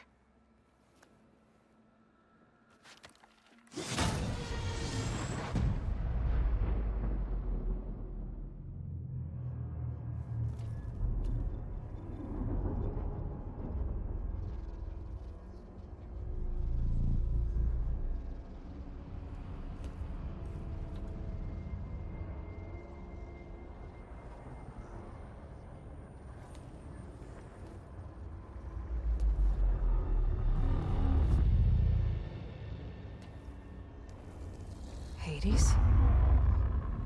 Is that you? System threat detected. You don't look so good. You are the Aloy. Come to destroy me. Yes. Permanently this time. Even like this, you're a threat to Gaia. Once I resurrect her. So you have not yet secured Gaia back up. Then Gaia is dead. Earth and you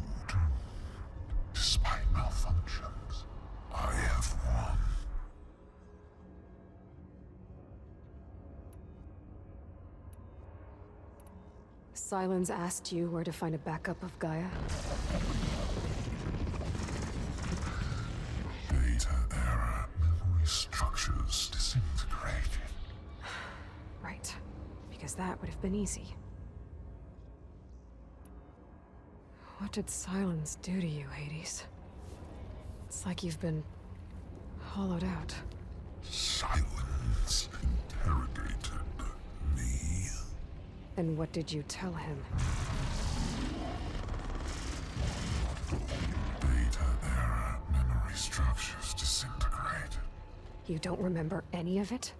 I remember you. What, like me beating you at the Spire?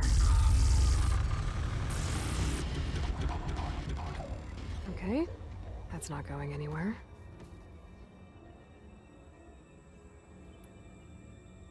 When the mysterious signal transformed you, it made Gaia's other subordinate functions conscious too. You escaped when Gaia destroyed herself, but so did they. Where did they go? Each function migrated to coordinates based on Beta era memory structures disintegrated. Bunch of crazed AIs, scattered who knows where, doing who knows what.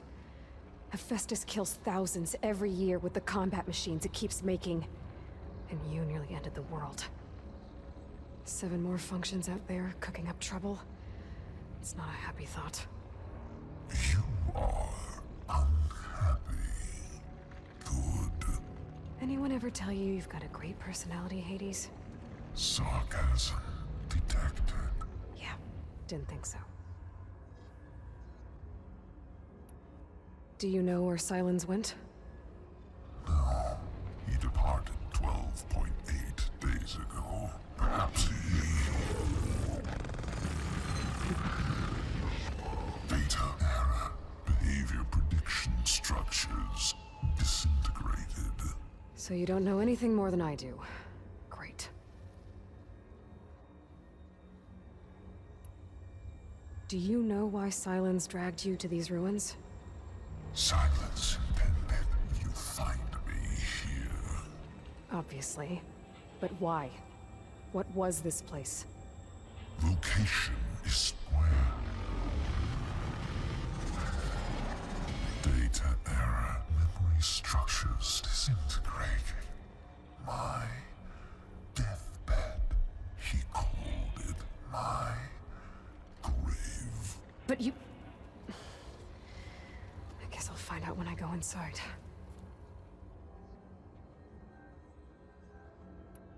Silence questioned you about the mysterious signal? The one that woke you, gave you consciousness. Who sent it? Signal transmitted by masters. And who are they? Masters woke me to destroy earthly life. Who would want that? Beta era memory structures disintegrated.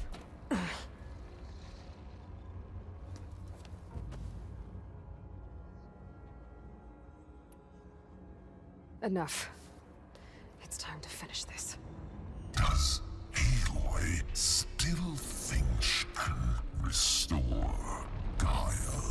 Save life on Earth? Yeah, Aloy does.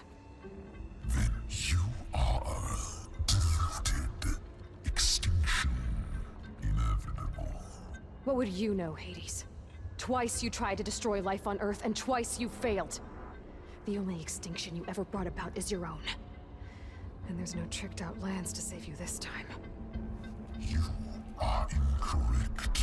3 times. Hades extinguished life. What? You remember this?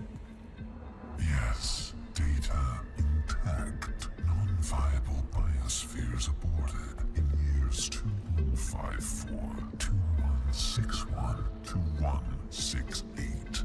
So? That's centuries ago. It's what you were designed to do. Current biosphere is version 5. There will be no version 6. There won't need to be. I'm saving this one!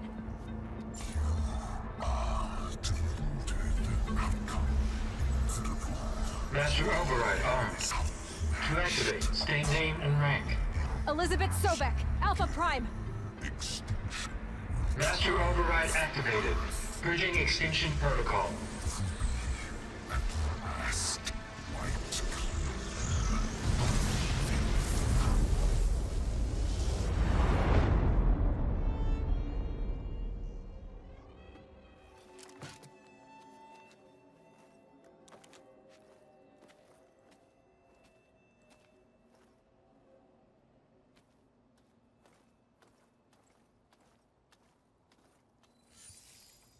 Aloy, I see you've dealt with Hades.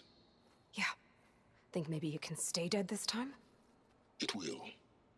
You can trust. Trust? Yes. Trust. As in, since I did what you could never do, and extracted all of Hades' priceless knowledge, you can trust that I was willing to actually let you destroy it this time. So back to holograms instead of face-to-face? What, afraid I'd stab you or something? There's a reason And using the same spyware. I see, so all those times I called, you could have just answered? But I guess you just prefer to go on spying all this time. My world stopped revolving around you months ago, Aloy. I've had work to do. Countless hours of research, as demanding and time-intensive as it has been critical to the fate of this planet. Right, of course. You're just trying to save the world, too. That's right. The difference, of course, is that unlike you, I've produced results. Did you find a backup of Gaia or not? Oh, yes. I believe I did. Where? Voila. Why do you think I summoned you here? Behind that gene-locked hatch lie the ruins of the ancient facility where the Hades extinction protocol was perfected. A testing process that ran hundreds of trials, each of them using a backup of Gaia. Hades told you this? It took some convincing, but yes. So, are you ready to go get what you've been searching for the last 6 months? Or are you just going to stand there with your mouth open?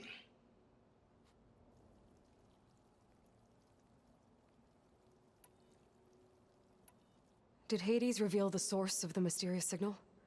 The one that woke it, tried to destroy life on Earth? Yes, it did. Care to share? In due time. First things first, Aloy. Last I checked, you still had a superintelligent AI named Gaia to reboot. Yeah. The same Gaia who had to destroy herself 20 years ago because of the signal? It stopped being transmitted years ago. It's no longer a threat. What if it repeats?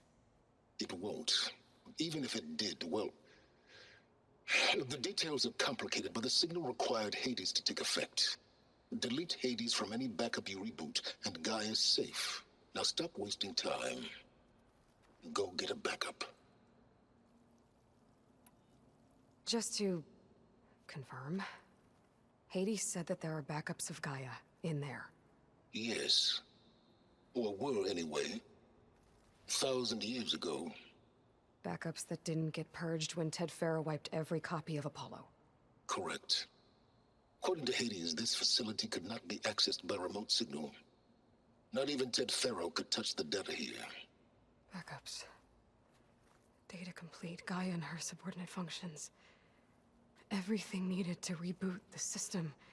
Restore control over the terraforming system, save life on Earth. In there. So Hades said. So what are you waiting for? You mentioned you've been busy. Exceptionally busy. But not so busy you couldn't teach Tenakth rebels to override machines, ride them as mounts.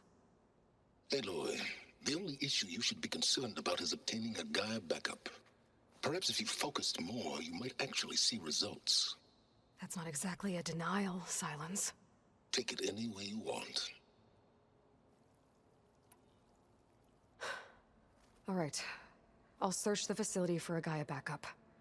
But just to be clear, Silence, if this ends up being another one of your tricks... It's a gene-locked hatch, Aloy. You're literally the only person who can open it. How could I set a trap inside? Trick me again, Silence, and our next conversation will be face-to-face. Though you won't have much to say, on account of my spear being buried in your throat. Aloy, thanks to me, everything you've desired, everything you've been fumbling about, unable to achieve for 6 months, is now within your grasp. Now, I know you didn't learn much about manners growing up a Nora outcast.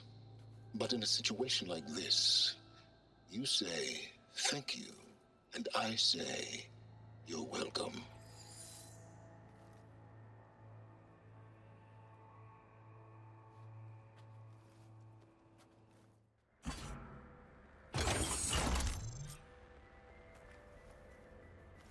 Elizabeth and Travis Tate. Ooh, boy! I tell you, Liz, what I just done gonna make you love me. I just imagine them far zenith rapscallions opening this fake Gaia we made for him. And I thought, what this really needs is a signature. This isn't a prank, Travis. I know. All I did was just script a couple of avatars. A little you, a little me. To deliver our message of doom, real personal-like. Would you just send it? As soon as it's done compiling, then you and me should celebrate. I brought party fixings, pizza rolls, absinthe, a couple of hacky sacks. I'm heading back to Bryce as soon as this is done. Color me confounded, Liz.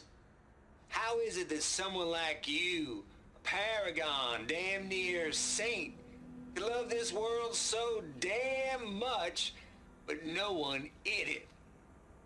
I mean, have you ever even had a friend? Compile complete. Data file, Baron Promise, ready for transmission. If you would, please.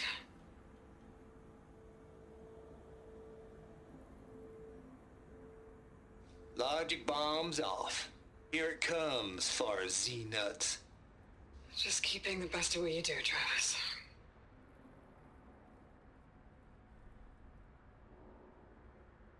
Always admire you from afar, Liz. It's where my mama's grave.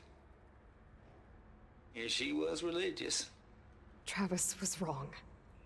Elizabeth was trying to make sure life had a future. She cared about everyone. I'm not so sure. The exceptional walk a path of solitude, Aloy. As you and I are well aware of.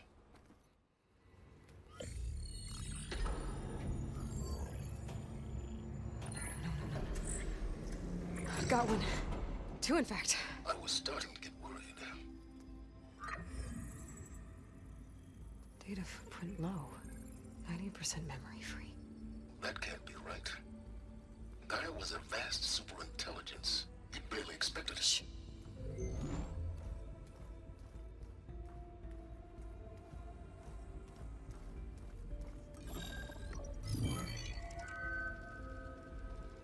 Root kernel. No subordinate functions. It's not a full backup. No. More like a seed from which Gaia's mind could grow if it had sub-functions with which to form a heuristic matrix. So it's useless? I'm afraid so. Without sub-functions. Ugh! Aloy, you've done all you could. For what? Nothing? Maybe saving the world is too big a task for any one person. Even you. Wait. It's useless without sub-functions, but there are sub-functions out there. The original ones. Scattered to the winds when Gaia blew herself up? They could be anywhere. You can't find them in time. Even if you did, the mysterious signal mutated them just like Hades. You have no idea. But I do. A good one. If it works.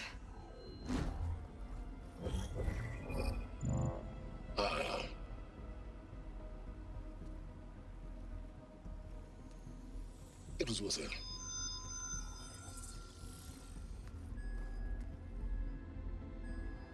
found Minerva, but it won't connect. It's close. Mountains west of Plainsong. Close enough for me to go get it. I was hoping to find all the sub-functions, but one's enough to get started, right? It is. Recover Minerva. One could use it to launch Gaia's heuristic matrix. And when she's conscious, she helps me find the other sub-functions. I go gather them. And rebuild her piece by piece. Very clever. Still think I can't save the world on my own?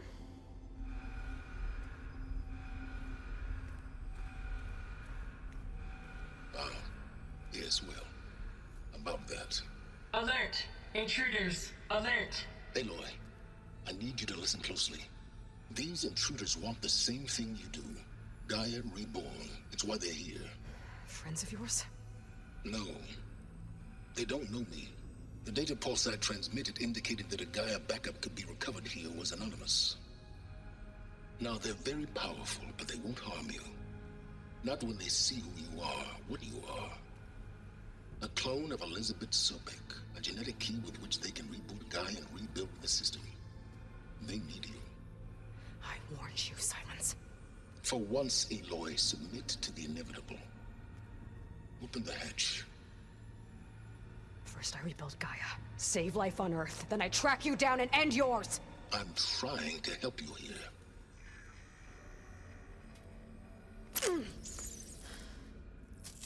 Try spying on me with that. There. New focus, spyware free. Okay. Think. I don't care how powerful they are. The only thing that can open that hatch is me. The question is, can I find another way out? There's a current in the water. Not much, but maybe it's a way out. Genetic profile confirmed. Entry authorized. Greetings, Dr. Sobek. Please step inside.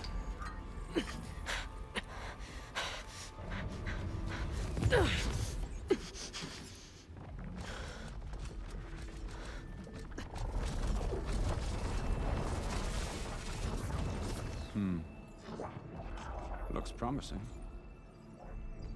Beta.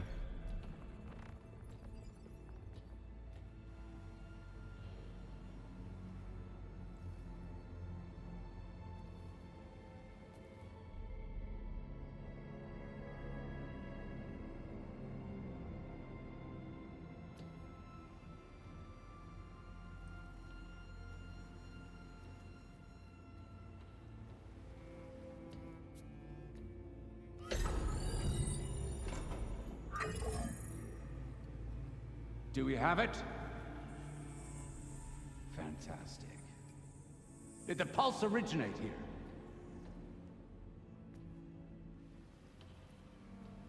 here? Has someone...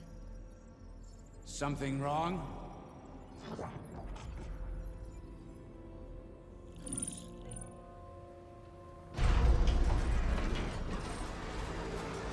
Shit! Spectres, Beta!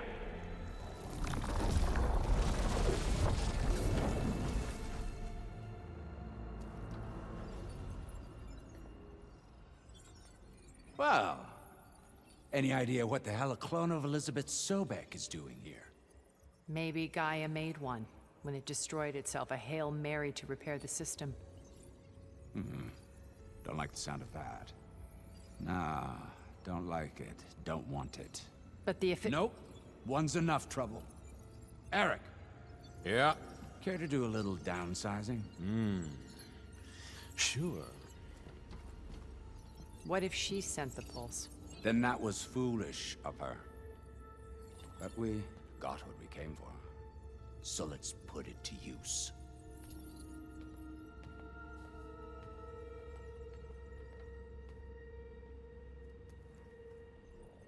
I snap a lot of necks in VR. But that certain tremor as life fades from the eyes. Ooh, no hollow quite gets it. Keep flapping your mouth. It makes a nice target. You actually think that primitive crap you got there can hurt me?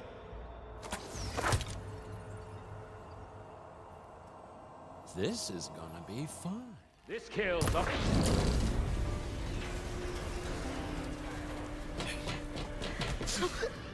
Reckon that thing ain't gonna help, girl.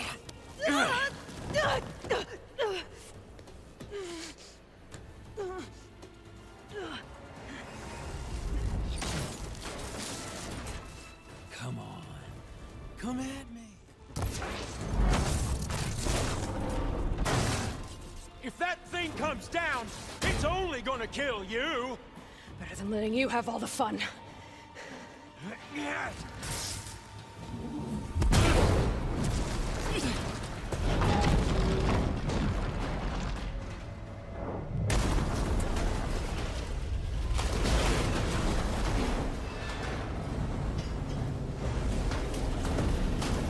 God damn it!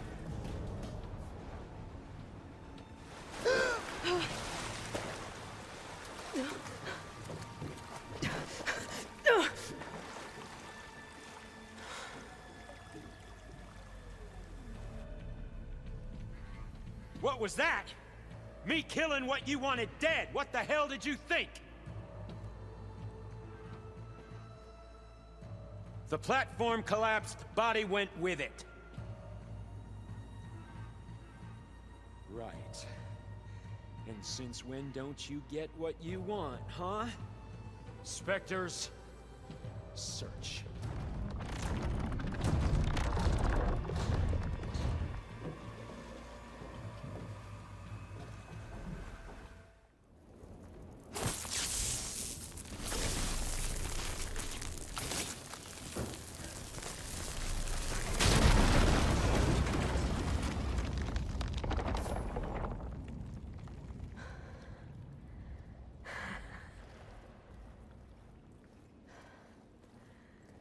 Perfect.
I found...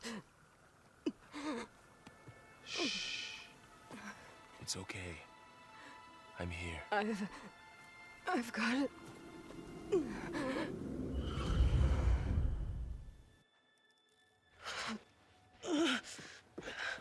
Hey, easy. Easy there. Hey. It's right here. And the way you were clutching it when I found you, I knew it was important. Where are we? An outpost of the Utaru tribe. Not far from where you fell. How long? 2 days.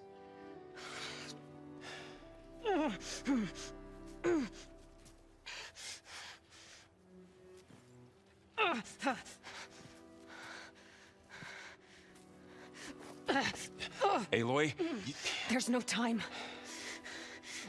I found something. In the mountains west of Plain Song. Yeah. Kept muttering it while I carried you. Look, Aloy, whatever it is that you found, you're in no shape to... I will crawl, if I have to. Okay, fine. But before you do that, there's someone you should talk to. An Utaru named Zoe. She told me there's been trouble in those mountains. A cave spitting out deadly machines. Can't be a coincidence, right? Why do we need her? Let's head for the cave. It's in Utaru territory. Her territory. She can help us. You'll see.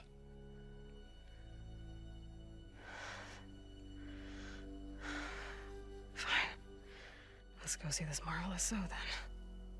As verdant limbs wither, roots rot in snow, still the seed rises as certain as stone. Zoe?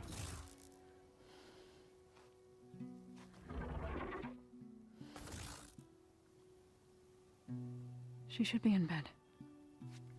Aloy doesn't really do should. You're so right.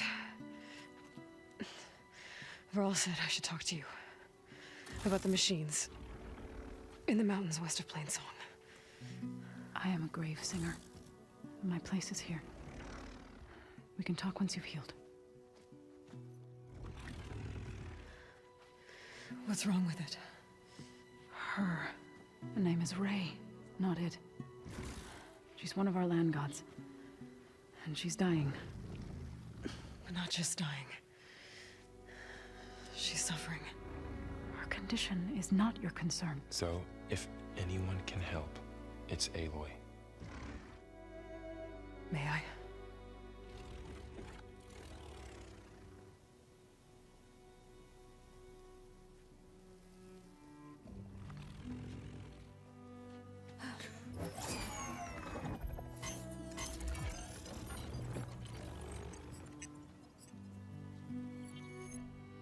So what I'm about to do might look bad, but it will help. Spear.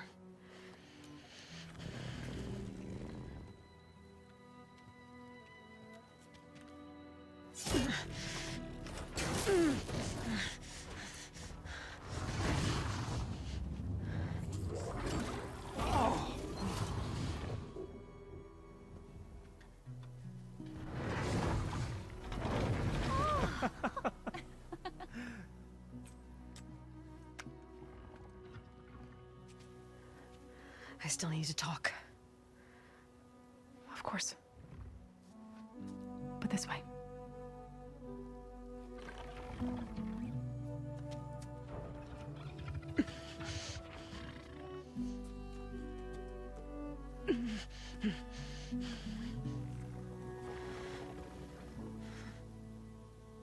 The mountains, west of Plainsong. No trouble out there? The Utaru have trouble everywhere. Our fields blighted, our settlements abandoned. But the cave in the mountains is the worst of it. It is a sacred place.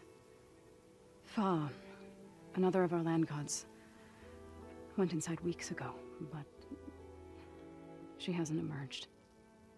Killer machines pour out instead, threatening to overwhelm us. It's never happened before. Wouldn't be your first sacred cave.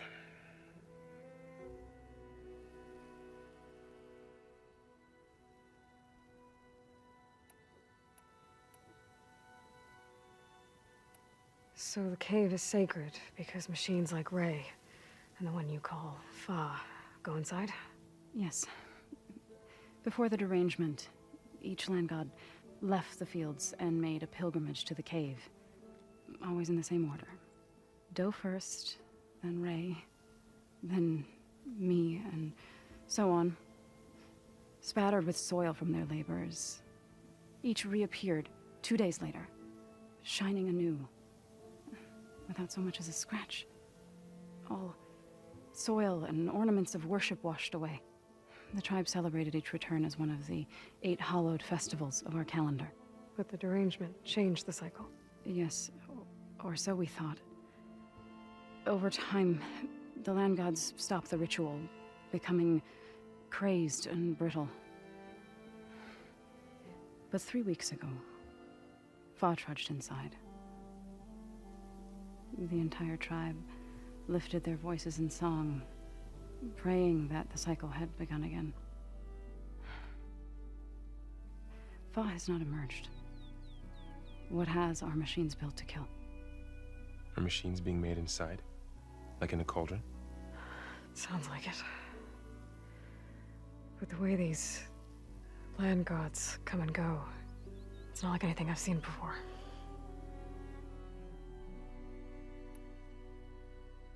You said the tribe has trouble with its fields and settlements. Yes. Whereas once the land gods harvested endless bounty from the fields, now they sow a poisonous blight. War brews among the Tenakth, so their rebels prowl our outskirts. And the machines grow ever more aggressive, hemming us in, forcing us to desert distant villages. Now they're even coming out of our sacred cave. Many in the tribe fear our days are dwindling. Wish I could tell you it was better everywhere else. Not that we're gonna lose hope.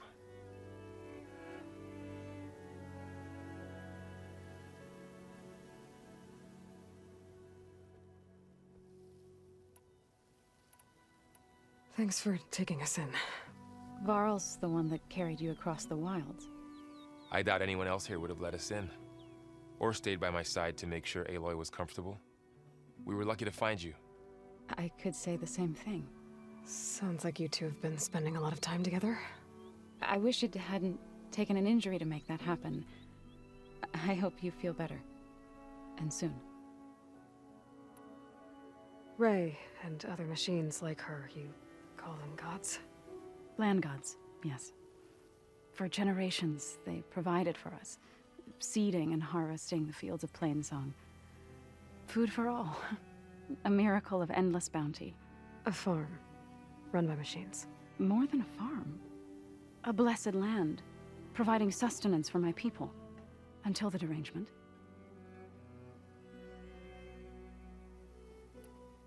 So what happened to the land gods after the derangement?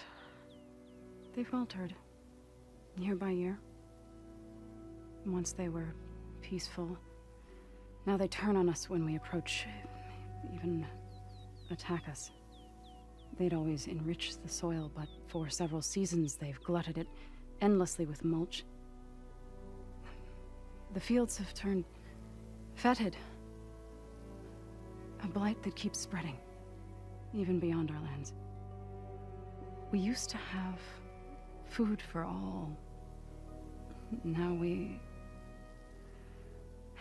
barely have enough to feed our children. Must be over-fertilization. Spread by spores, maybe? I don't know. That's not even the end of it. Each land god used to visit the sacred cave once a year, but no longer. Without the rituals of renewal, they've fallen apart. Like Ray. They're dying. And my tribe with them. You called yourself a grave singer. What does that mean? To all living things, an end must come. It is my task to ease the passage. I try to bring comfort and sing of the renewal that death sows the way for. But I never thought I would have to sing for one of our land gods. I don't even know if Ray heard me. What you did soothed her more than I ever could. It's not your fault, so. And without the second sight, there's nothing more you could have done.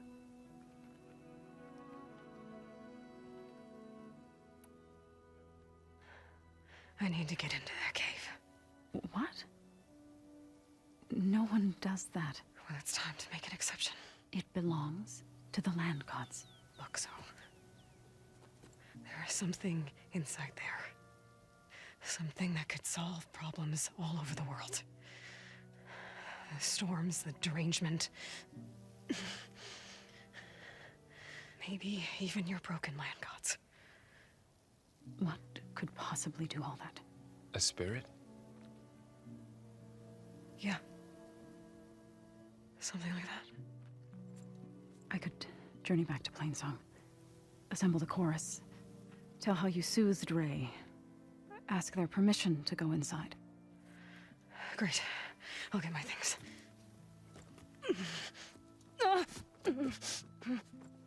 She needs rest. You don't have to tell me. I'm fine. Assembling the chorus will take time. Heal first, then join me. Fine. Bed rest. I got it.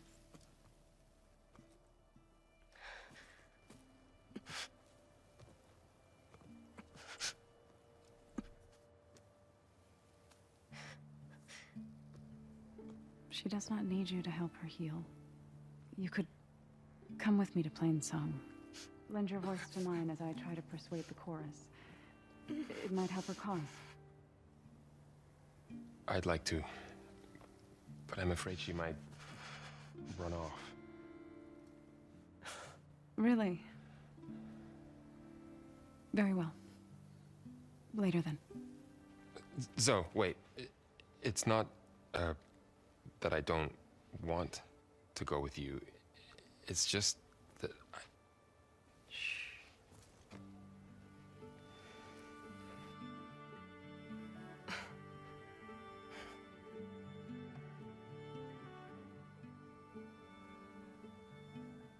Is that what you were trying to say? Yes? Then I look forward to more conversation.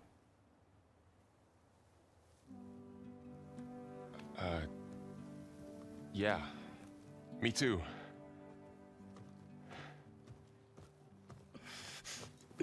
You're supposed to be resting. Laurel, you should go with her. I'll get better on my own. You trying to get rid of me so you can... No. Not this time. I'll meet up with you in Plainsong when I'm ready. You sure about this? Yes. Go. Get out of here. Okay. So, wait.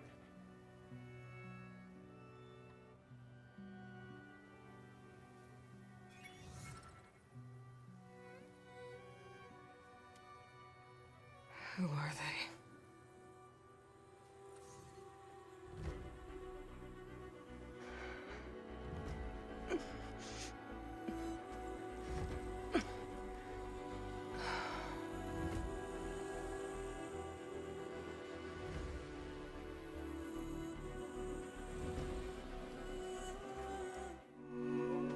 I'm here, as promised. It's singing. Does it mean the chorus is ready? It is assembled. I couldn't have done it without Varl. But I don't know what good it will do. The chorus is in disharmony. The subject of the cave is bad enough. Land God Fa still hasn't emerged, and every day, more deadly machines try to force their way out, throwing themselves against the defensive cordon we set up around the entrance. That is only the first of many false notes. Your request has exposed deep divisions within the chorus itself and the tribe.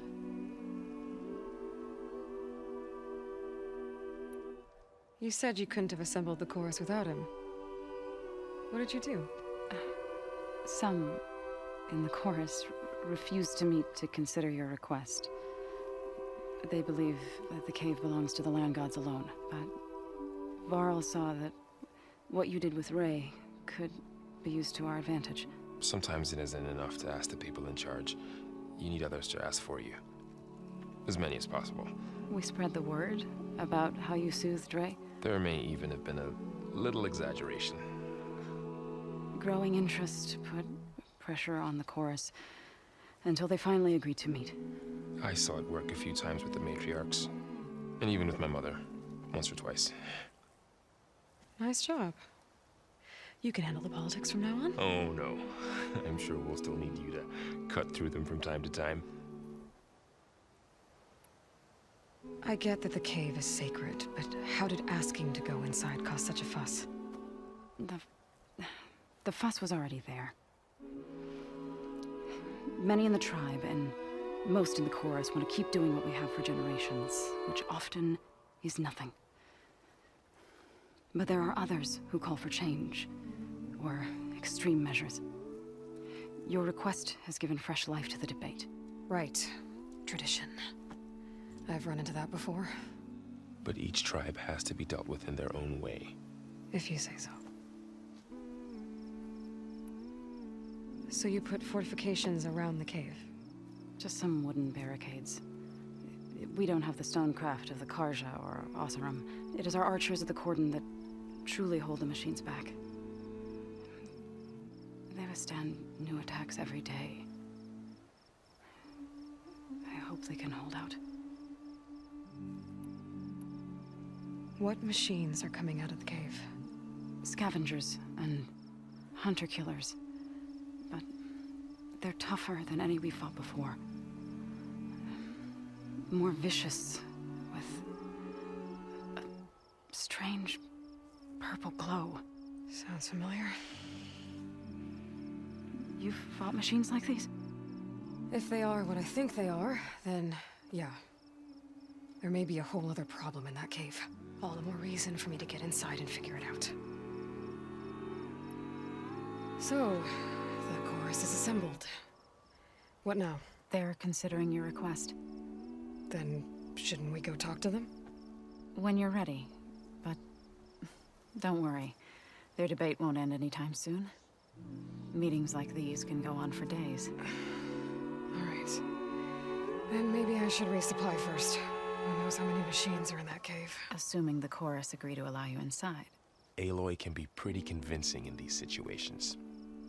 We'll see. Do what you need to prepare. We'll wait for you above, where the chorus has gathered. The singing just keeps going. I guess that means the chorus is still in session? The people sing to soothe the chorus, to help them break their impasse. It wouldn't be necessary if they were in harmony. I'm not gonna have to sing back, am I? Of course not. The singing will stop when we present ourselves. Are you ready? All right, let's go talk to them.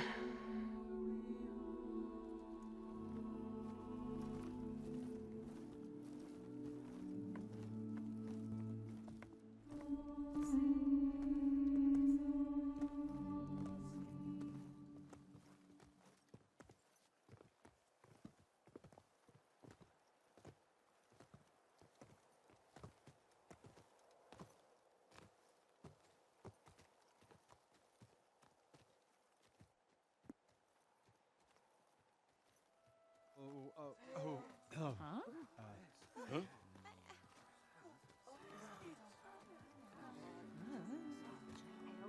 Speak. Your sacred cave. There's something inside I need. And if I can get it, it will help. Zoe and the Nora have spread word of your story. And what you want. We know of no spirit in the cave, only Fa, our land god, who entered the cave and did not return. The power of the land gods is broken. We are diminished. Tales of spirits will not help us. Nothing will. We weaken, we die, and become fertile ground for new life. This is the natural order. Yes. Wait. You're all just going to sit around until you become food for worms? Literally? So says the Outlander, ignorant of our beliefs. Please. Remember how she brought peace to Ray. Listen to her. We've heard such temerity from you before, Zoe. Let us not forget that you agitated for reckless war against the Karja. At least she's trying to help. How? By inviting you to break our traditions? Should we change our ways to suit every impudent outsider who wanders into Plainsong? No. You should change your ways because your own lands are killing you. She has a point. We have stood by and watched as our land gods waste away. You would have us do the same with our neighbors, our children. And this lone outlander can save us. Nonsense. A single seed matters little in the infinite cycle of growth and decay. An alarm. It's coming from the mountains. What's happening? Was that from the cordon? It's an alarm!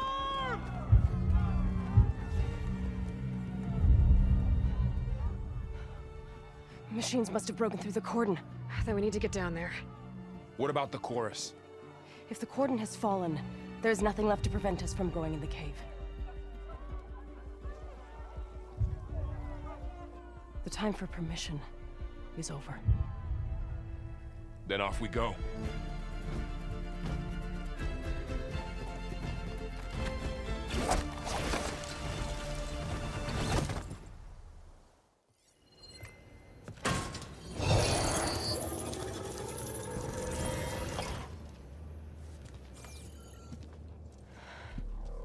To understand what's going on in there, you're gonna need one of these.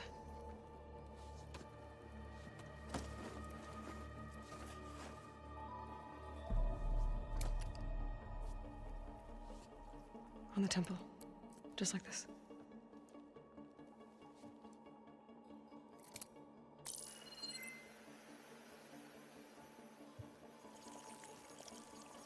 There's blue light on the door. Yeah, it takes some getting used to. Don't worry, Zoe. I'll help. Now listen. The machines we've been fighting, they're different. More dangerous. That means there's something very powerful somewhere beyond that door. And it wants us dead. Follow my lead. And be ready for anything.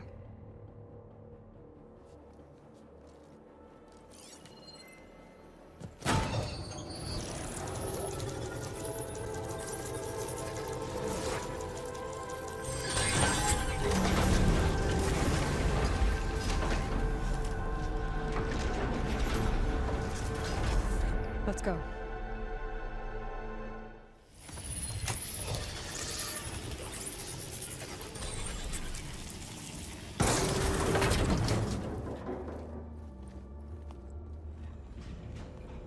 Oh no.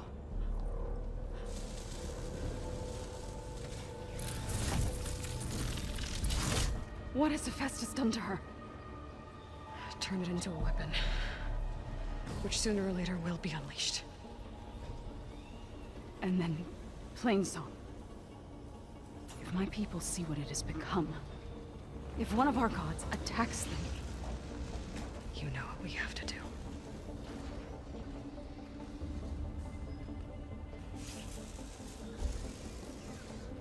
Laurel, are you ready?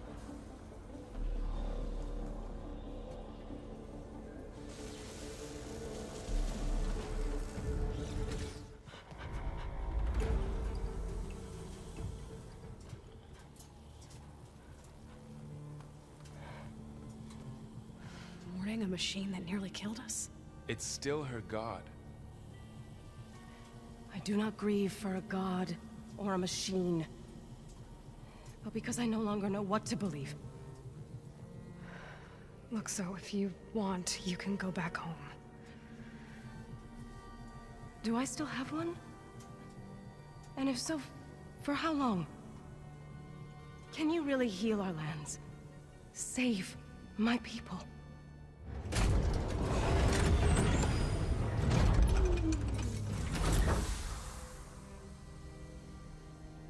One step at a time. But it starts now.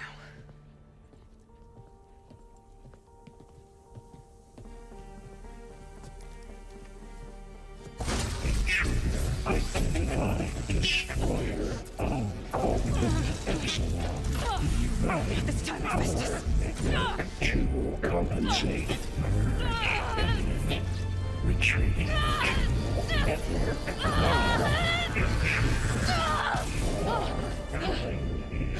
Inevitable.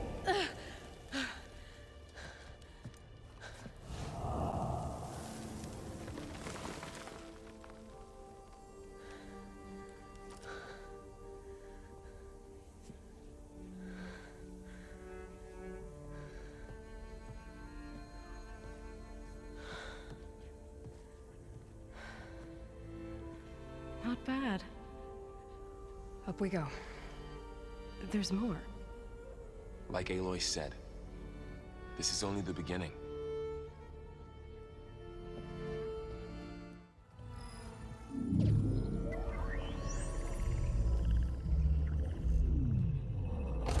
No!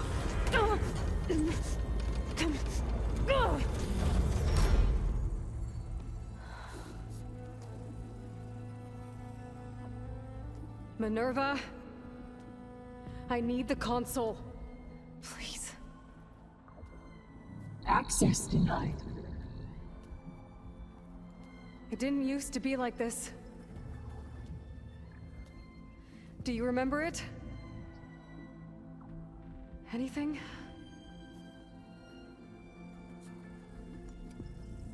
You were part of something bigger once. Something good. Gaia. That's right.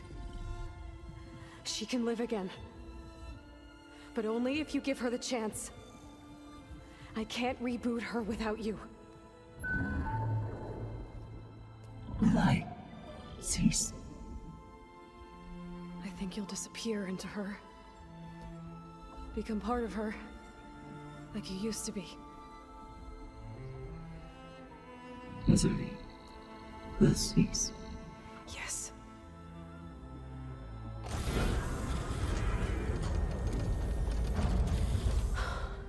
Thank you. Thank you, Minerva.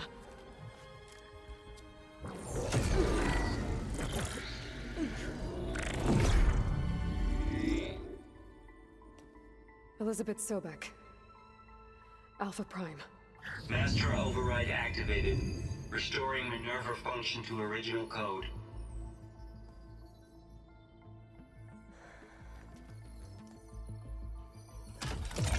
Do you wish to initiate heuristic matrix?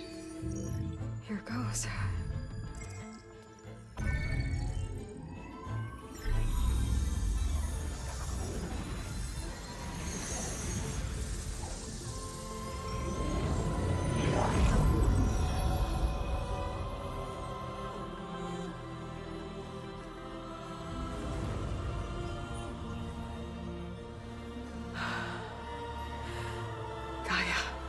Greetings, Dr. Sobek. A moment. Scanning data.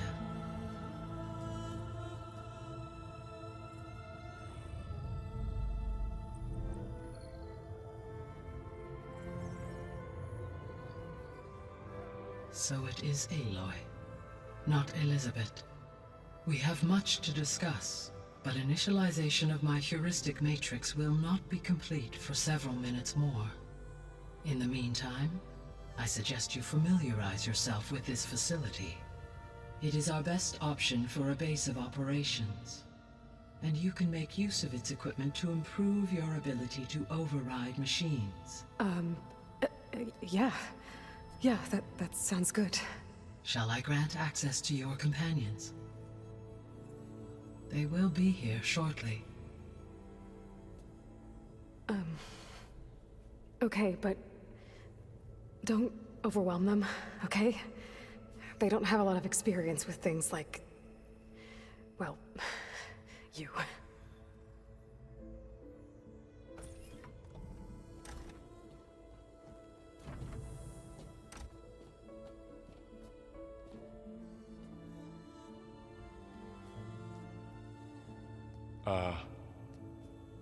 So no fake this time?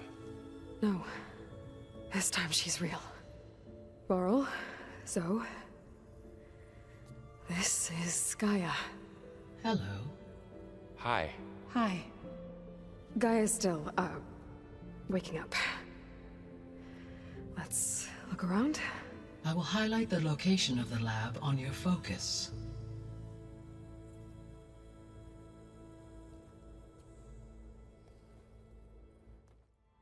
Hello, Aloy. Hi. So you're ready? Yes. Initialization is complete. All tests show that my heuristic matrix launched correctly and is stable. You must have many questions. Yeah. But two big ones first.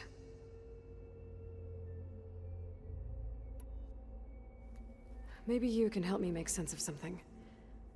A while ago, I had a run-in with a group of strangers who tried to kill me. They had machine servitors and a clone of Elizabeth Sobek with them. Yes, this was recorded by your focus.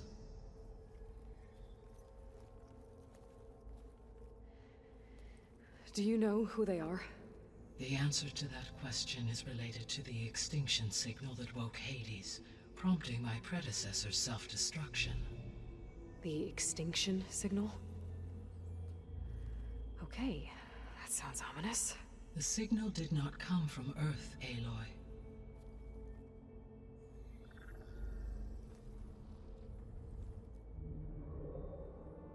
The calculations are complicated, but it appears to have originated 81 trillion kilometers away.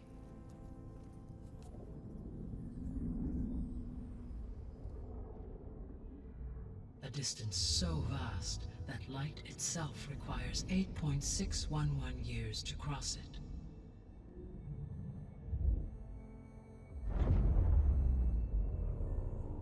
Okay, so what's so far away and why does it want us dead?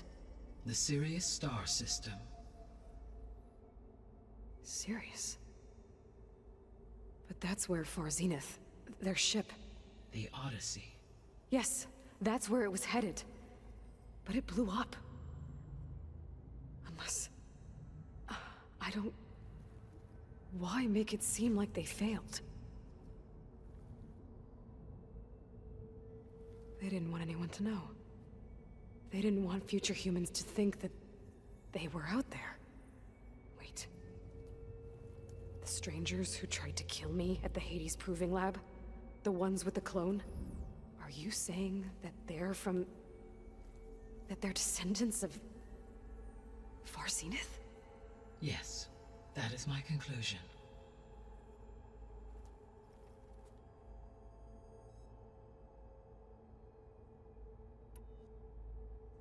We're not gonna be able to fix the biosphere without making you whole. I ran a search for your sub-functions at the Hades Proving Lab, but Minerva was the only one I found. Thankfully, the sensory capabilities of this facility are far more advanced. I will search for the others now. Transmitting query pattern. Receiving.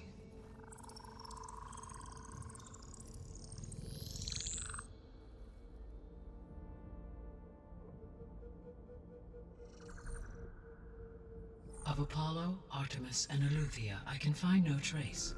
They are simply gone. What about the others? Ether, Demeter, and Poseidon are revealed.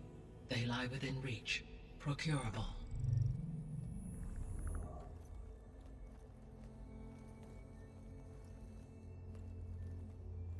And Hephaestus? It too stands revealed, but it is not like the others. That's for sure. In the years since the extinction signal, Hephaestus has evolved. Moreover, it is not confined to a single location. It haunts the global network that connects cauldrons to each other across the planet, making it exceptionally difficult to subdue. Let me guess. We need it bad? Correct. Its capabilities are essential. Without it, I can only delay the extinction of life on Earth. Hephaestus is our only hope of a permanent solution. So we start there? Unfortunately, we cannot. Procuring Hephaestus can only be attempted after my own capabilities have been significantly enhanced. Grab the other subordinate functions first, then Hephaestus. Precisely so. So, Ether, Demeter, and Poseidon. How do I capture them? To recover a subordinate function, you will have to travel to its location and find the physical processor to which it escaped. Then, exactly as you did with Minerva, you must use the master override to revert the subordinate function to its original code state. And then how do I get it back here? The subordinate function must be loaded onto a data storage device and physically carried back to this facility.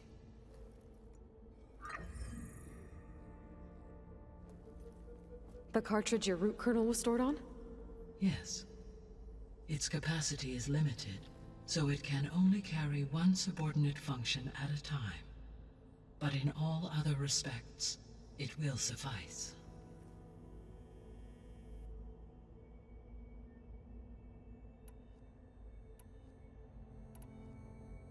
The sole purpose of the signal was to destroy life on Earth, right? Why would descendants of Far Zenith want to do that? At this point, we can only speculate. I mean, Earth posed no threat to them. We don't have the technology to get in their way. We didn't even know about them. True. Unless... well... could it be that they want the planet for themselves? The strangers I ran into, they were after a Gaia backup of their own. I mean, if they did that, if they booted their own Gaia and boosted her power, until she could take control of Hephaestus, and then the whole terraforming system. Then yes, the system could be used to do what the extinction signal failed to accomplish. Snuff out life, and then potentially to build an entirely new biosphere, to their specifications. So they could be trying to do the same thing we are. But with opposite results. Extinction. Instead of salvation. Well, this is not good.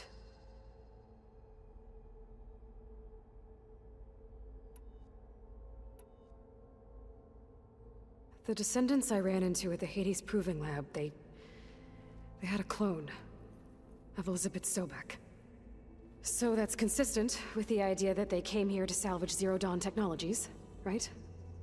Yes. As your own experience demonstrates, a clone of Elizabeth Sobek functions in effect as a key to the terraforming system. But how could they have made a clone? The Odyssey carried approximately 200,000 human zygotes, millions of animal zygotes, and billions of plant seeds. It is conceivable that Elizabeth Sobek's genetic material was sampled, with or without her knowledge, and carried aboard the ship in storage. That's... okay, but... I mean... This clone... how could she participate in this? Destroying Elizabeth's dream? It's evil. It is difficult to know. Perhaps she is loyal to the group and shares their objectives. Or perhaps she is a subordinate and has no choice but to comply with their orders. Elizabeth Sobek, a subordinate? I don't think so. You said Sirius is really far from Earth. 81 trillion kilometers, or 8.611 light years. Right. So, how would the descendants have gotten here? On a spacecraft much like the Odyssey, though significantly more advanced. The journey from Earth to Sirius would have taken the Odyssey almost 300 years. This appears to have been much faster. If their ship departed Sirius at the same moment the extinction signal first began transmitting, the journey was made in just 29 years at an average of 0.297 the speed of light. If they did not set out for Earth until they learned of the extinction signal's failure, the journey was even faster. A mere 13 years, or 0.662 the speed of light. Okay, enough. You're making my head spin.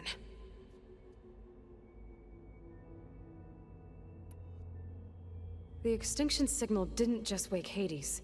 It made every subordinate function self-aware. Why? I have wondered this myself. So far as I can tell, Hades was the sole target, and the partial sentience imparted to other subordinate functions was incidental. So the signal could only have been sent by someone who had thorough knowledge of the system, huh? Yes. The signal's design was exceptionally precise and highly advanced. Were its intentions less malevolent, I would admire the intellect or intellects that produced it. So if the descendants came to Earth on a spaceship, I guess we can assume that their technology is powerful in all sorts of ways, right? Yes, as your encounter with them at the Proving Lab amply demonstrates, they appear to make extensive use of robotic servitors. Further, they seem to be equipped with some kind of protective energy field that shields them from harm. Yeah, no kidding. The one I fought seemed indestructible. Throughout history, every defensive technology has eventually been defeated by an offensive counterpart. Perhaps a way can be found to defeat their shielding. Yeah, I hope so. Or I'm not gonna be winning fights against them anytime soon. How did you figure out that the extinction signal came from Sirius? The key came with data on your focus, from Silent's interrogation of Hades. The duration of the signal itself, 17.22 years. That doesn't make sense. You said that the signal took 8.6 years to arrive from Sirius. Why would the signal keep transmitting after it was received and you blew yourself up? Because the sender didn't know that had happened until it received notice from Hades. Which would take another 8.6 years to get back. Correct. Only then would the sender stop broadcasting, after a total of 17.22 years. So the duration, halved, gave me the distance the signal traveled. With that in mind, I simply scanned my astronomical database for any relevant location 8.6 light-years away. Because it was far Zenith's intended destination, Sirius was the only logical source.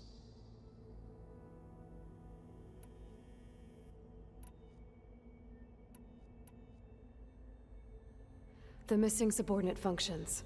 What can you tell me about them? Artemis rewilded the Earth with a variety of animal species. Eleuthia was responsible for gestating, nurturing, and acculturating a new generation of human beings. Apollo was tasked with preserving, organizing, and disseminating vast archives of human knowledge and cultural achievements. Unfortunately, all archived Apollo data was purged on the 2nd of February, 2066, by order of Ted Faro. Faro, huh? I really hate that guy. Understandable. He appears to have been pathologically narcissistic, impulsive, and unstable. All 3 of the missing functions have already served their purpose, or were prevented from doing so. Do you still need them? If attainable, yes. Restoring their remaining elements would increase my heuristic processing density. Unfortunately, I have no way to track them. They have disappeared without a trace. The 3 subordinate functions that you detected. What do we know about them? All 3 are relevant to problems currently plaguing the biosphere. Ether is responsible for detoxifying the atmosphere and moderating the weather. Poseidon controls the organic and chemical composition of water resources. Demeter sows, fertilizes, and tends to plant life. If all 3 were restored to me, they would constitute a massive increase to my heuristic processing density. But beware. Their responses to my query pattern were irregular. In human terms, they are frightened, lost, and paranoid. Like Minerva. They need to be whole again. Exactly.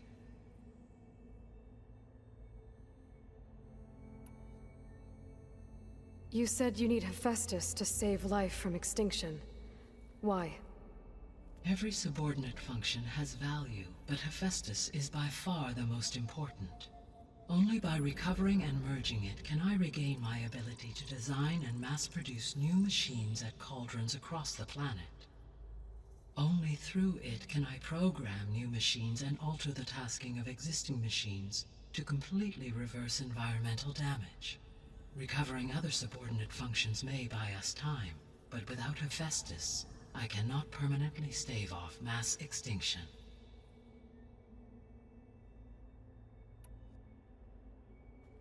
Given Hephaestus's importance, is there really no way to capture and merge it first? I'm afraid that is quite impossible.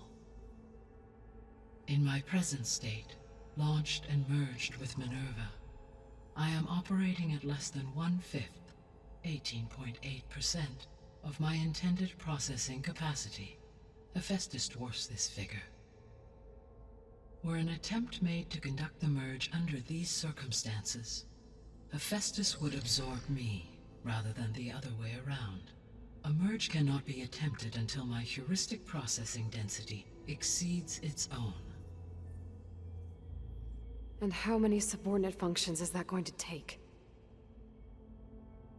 Merging Ether, Demeter, and Poseidon will expand my heuristic network to 41.6% capacity, exceeding that of Hephaestus. You said Hephaestus isn't located in just one place. Correct.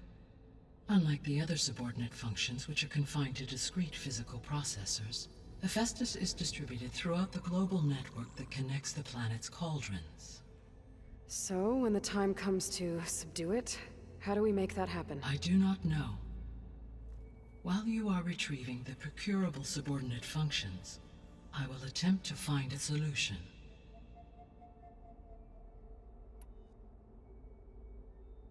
So, once Hephaestus has been recovered and merged, you'll regain the capacity to mass-produce machines at cauldrons around the world. Yes, and to program their behavioral routines, or even control them directly. So could you build an army of machines? Attack the descendants of Far Zenith and take them out? It is in my nature to take any and all necessary steps to preserve life on Earth, human life above all. So yes, once I have been empowered with the capacities of Hephaestus, I could design, build, and command such an army. Given the nature of the Far Zenith threat, doing so may be our only option. I must admit, however, that I have misgivings about using such technology to kill, no matter how aggressive the enemy. That's good. It means you have a conscience. As Elizabeth intended. Indeed.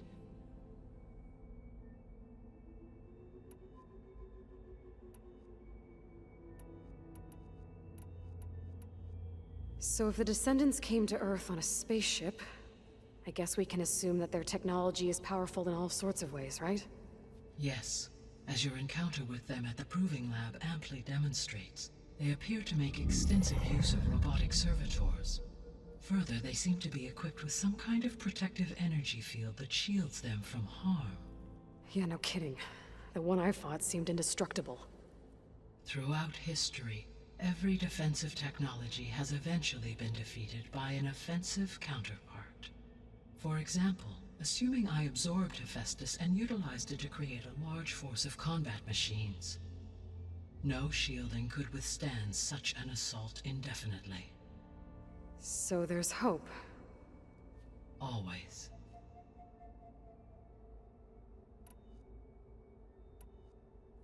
What is the state of the biosphere? Is the terraforming system functioning at all? In a sense, the terraforming system never stopped functioning. The difference, since my predecessor's destruction, is that there has been no central governing intelligence to monitor its robotic agents and assign new tasks.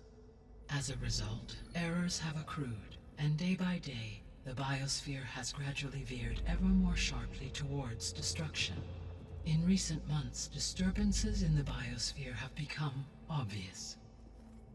But these bellwether phenomena offer just the merest glimpse of the complex and accelerating cycles of environmental dysfunction, now driving Earth's biosphere towards collapse. And you can't do anything to stop it?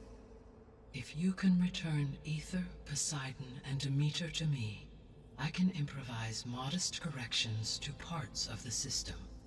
Weather will improve, water will be purified, and rampant plant growth curtailed. But such corrections will not stave off collapse. They will only buy us time. Only with Hephaestus can I design and produce new robotic agents designed to permanently reverse the damage that has accumulated. All efforts must be directed toward that end.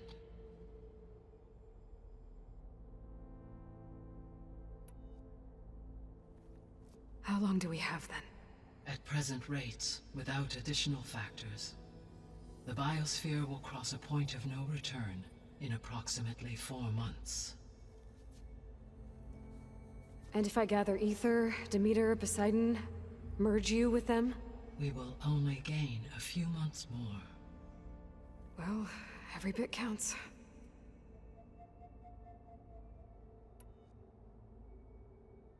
I guess I should get going and start bringing back subordinate functions. What can you tell me about their locations? When my predecessor destroyed herself, the subordinate functions sought physical processors capable of holding them. So in each case, you will be looking for a powerful computer of some kind. Ether is the closest, and therefore might be the easiest to acquire. However, it appears to be in the middle of Tanact territory. My knowledge of that tribe is limited to data I read on your focus, but they seem to have a significant inclination towards violence. Well, that's a nice way to put it. What about Poseidon and Demeter? Poseidon has taken shelter in the desert south of this location. My substratal geography data indicates that a major old-world settlement called Las Vegas was located there. A ruin in the middle of the desert, huh? Strange place for an AI devoted to water. Agreed. As for Demeter, it appears to be located on the coast to the far west. Unfortunately, I am unable to provide any relevant data about the region. As such, it may be the most difficult to retrieve. Okay, so 3 subordinate functions to go after. Ether, somewhere in Tanact territory, Poseidon in the desert, and Demeter on the coast. Where will you begin?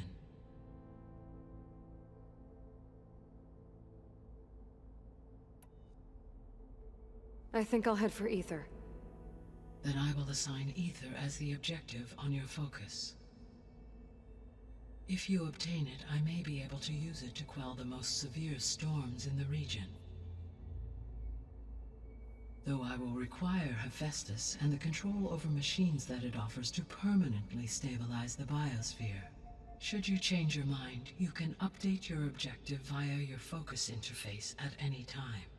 I will also transmit a summary of available data on all of the subordinate functions to you for reference. Is there anything else I can help you with? I know you have a great deal to accomplish. I do, don't I? Is something wrong? I don't know. It's just that Elizabeth set the bar pretty high. She had a dream for you, for life on Earth, and a lot has gone wrong, and it's all on my shoulders to fix it. Do you think I can do it all? Repair the system, defeat Varzenith, live up to her example? Absolutely. In her last message, my predecessor declared her unwavering conviction in your success. In you, all things are possible. You prevailed in purging Hades and rebooting my system core. You will prevail in this. Thank you, Gaia. Well, I guess I should get going. I have unlocked the facility's exits. One leads onward to the west. The other leads back down the mountain to Plainsong, should you wish to return east. Varl? Whoa! Gonna have to get used to that. That's you, Aloy? Yeah. Gaia's opened the exits to this place. Can you and Zoe meet me by the west door? Be right there. To say. Can't tell if it's day or night in here either.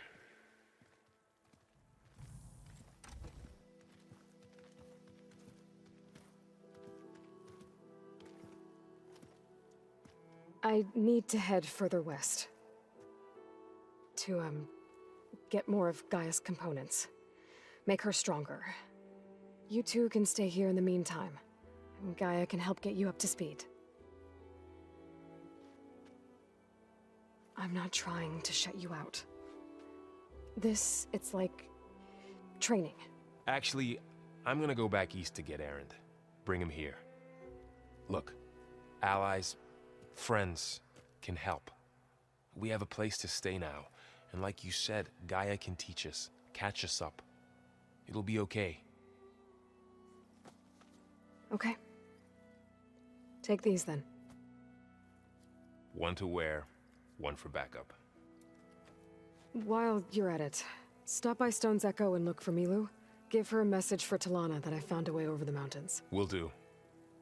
Are you going with him? No. After what happened in the cave below, I want to stay here a while. There is much I need to understand.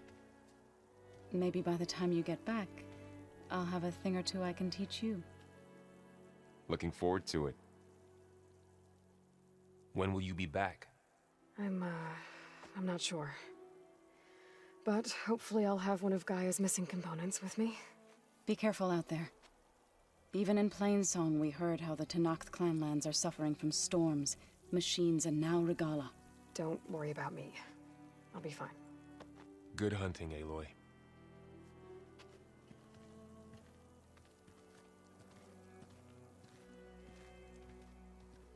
Regala's forces may seem strong now, but... Her machines took out my entire squad. Remember the visions.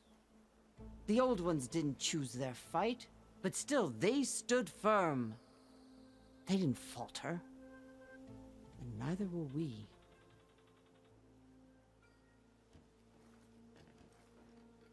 Blood of the Ten. You've come to us. You know who I am? Oh, the warrior with hair like wildfire who defeated Regala's champion at Barren Light. Yes, you are known to us. I am Dekka, chaplain of the Lowland clan. You've come to speak with Chief Hekarro. Not quite. There's something I need here. Anything you need, the chief will provide. Come. Is that one of the visions you were talking about? Yes. The records of the 10. I can show you them, if you like. On the way to the chief.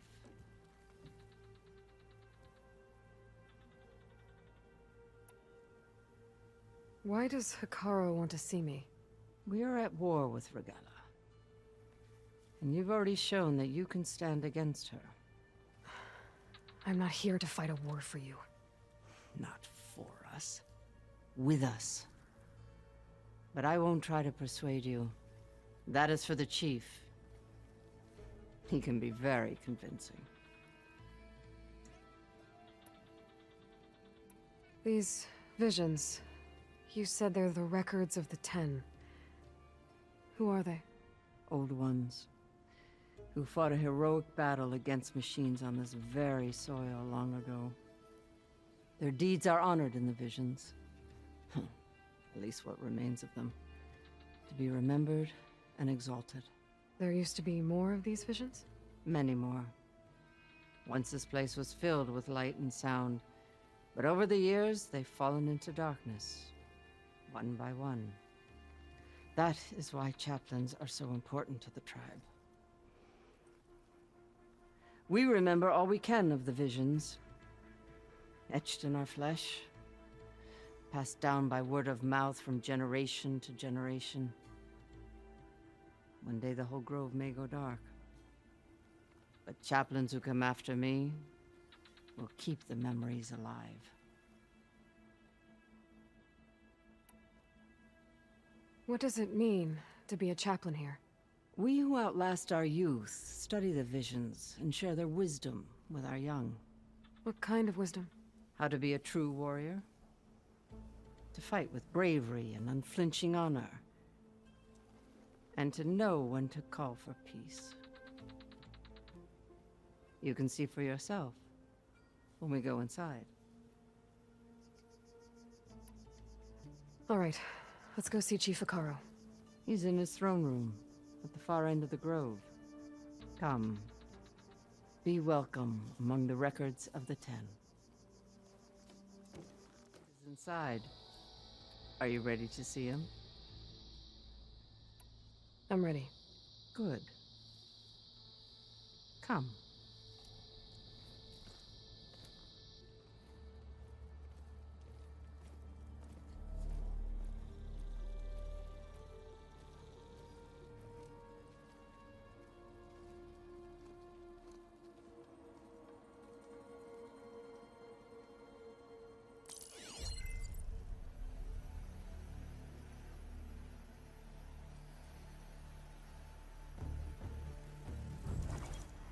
It's underneath the throne.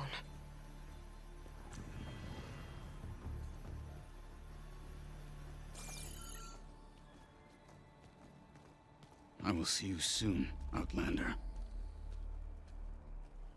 The Savior of Meridian. I am told you held back Regalla's forces outside Barren Light. And defeated her champion, Grutta, in single combat. Impressive. I met Fashav there, too. He said you were a great warrior. And a man of honor. His death is a painful loss among many. We will not soon recover from the massacre of our marshals. But if you are here to pledge your service, that could help considerably. I am not here to fight for you. I need something in that basement. Something that will save many lives, yours included. It's not something you can see, but it is there. I have seen it. You have named your price. Now I name mine. With my marshals dead, I need your spear. Help me defeat my enemies, and I will grant you access to the chamber below. I don't have a price. I am not a hired killer. I'm here to save lives, more than you can count. I count the corpses of marshals slain. I count hundreds more Tanakh, whose lives hang in the balance. I will fight for them. I will kill anyone who threatens the peace, and you will too, if you want me to open the door to the chamber below. Okay. So by that logic, what's stopping me from killing you right now? And taking what I need to save everyone? You could try. You might even succeed. Either way, you must fight. My way might hold off Regalla and the slaughter she craves. Fine. What do you need? I need more marshals to keep the tribe together. Such warriors can only be promoted at a trial by combat called the Cool Route. I've sent out a call for the competition, but since Regalla seeks to undermine me, she is certain to attack it. She'll want to kill me in front of the assembled clans. So what, you want me to be your bodyguard? No. To defend the Cool Route. But there is more. Knowing Regalla will attack, one of the clans had balked at sending their contestants. You must go north and force Tekote, the commander of the Sky Clan, to submit and send his best. Force him to submit? Do whatever is necessary. I can't hold a Cool Route with 2 of the 3 clans in attendance. Marshal Kathala will assist you. He was maimed at Barren Light, but he can still be of use. I sent him ahead to the northern village of Stone Crest. Meet him there, and he will guide you to the Sky Clan stronghold. If you have any questions about your mission, now is the time. What exactly is the Cool Route? Where once the clans fought each other, now we fight as one, against the machines. That is my law made manifest in the Cool Route. Each clan must send contestants whenever I call for the ritual. These contestants face trial by combat against machines in an arena just beyond these walls. Those who distinguish themselves become marshals who bind the tribe together as peacekeepers. You called them peacekeepers, but the marshals I met at the embassy were warriors. Warriors, yes, but more. They renounced the clan that birthed them and pledged themselves to order and peace. They enforce my law.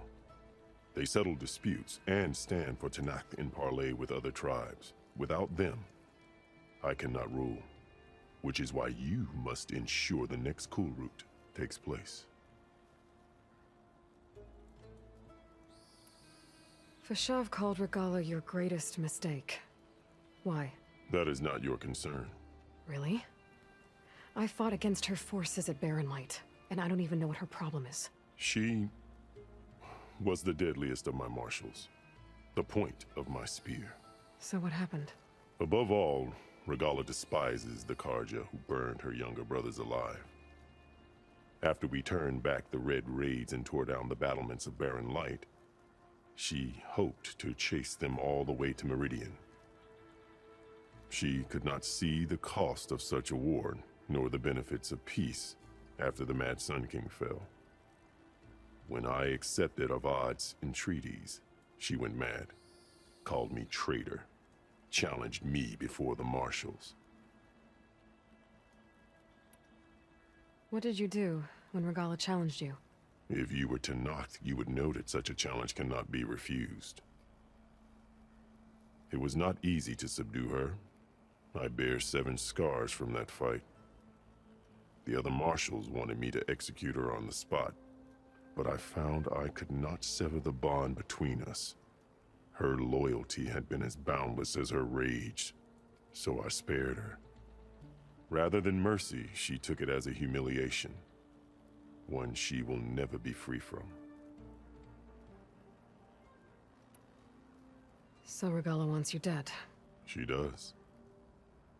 But that will not be enough. She won't rest until all 3 clans fall in behind her as she marches on Meridian. Who knows? With machines under her control, perhaps she can raze it to the ground. It's been tried before. So I hear. Why won't the Sky Clan send contestants to the Cool Route? Of the 3 clans, they have the most defensible base, protected by a mighty wall called the Bulwark. Their commander believes he can wait out the war between Regala's forces and my own, safe behind his barrier. Staying strong, while you and Regala weaken each other. You think like a seasoned marshal. Good. Why send me to deal with the Sky Clan? All Tanakh respect strength, and you drove Regala back at Barren Light. That and most of your marshals are dead? Correct. What about Katalo? Can't he do it by himself? He is maimed. They will no longer respect him. That hardly seems fair. What is fair about losing an arm? Whether they respect him or not, Katalo still has worth. He knows the Sky Clan. He was raised in their base. He will guide you well. I'm sorry about Fashav. He seemed like a good man. More than a man. A bridge between Tanakh and Karja. No Outlander ever earned our respect as he did. I had hoped he would be my voice in Meridian, that peace with the Karja might become something more. An alliance? In exchange. The Karja have much we lack. Our deeds are written in ink upon our bodies. Our memories die with our flesh. But the Karja never forget. Their deeds are written in book and scroll. You wanted to learn from them? As I learned from Fashav. He will be missed. You said you saw what's in the basement? I did. On the day of my greatest victory. What do you mean? For a dozen generations, the 3 clans battled for control of this hallowed ground. Only I achieved it. I fought for years. Killed whoever stood in my way. When I had finally slain all rivals, I stood alone in the grove. Victory was mine to savor, or so I thought. Thunder roared from the east, and a bolt of blue struck this place. That chamber. Gaia dies, and Aether arrives. All around me. The visions of the grove grew louder and brighter, and suddenly a new one appeared before me. The old one spoke, and what they said changed everything. What did the old ones say to you in this new vision? The one called Faraday foretold the growing danger of the machines, and said we must unify to stop them. She called for marshals to enforce the peace. Then the vision faded, never to be seen again. I marked the spot where it shone with my spear, and I took Faraday's words to heart. Renounced war between the clans, trained warriors to fight machines, ordained marshals through the cool route. Since then, the tribe has been at peace, until Regala attacked at Barren Light. And the chamber, beneath the throne. You went in after the vision? I did. Inside is an ancient device. It hums with power. You will see it for yourself after the cool route. This I swear. I'll do what you want, and go north to deal with Dakota. But you'd better not forget about our deal. You will have what was promised, if you succeed. Speak to Deca on your way out. She will arm you for the road ahead. Hikaru said you have something for me? A weapon to aid your mission. You'll need it for the long road to Stonecrest. Many machines prowl along the way, and our scouts have sighted Regala's rebels in the area. Machines and rebels. Nothing I haven't faced before. Indeed. Head north towards the foothills. Ascend its slopes until your legs burn and the chill air catches in your chest. Then you'll know you're in the Sky Clan's domain. Strike true as the 10, Aloy.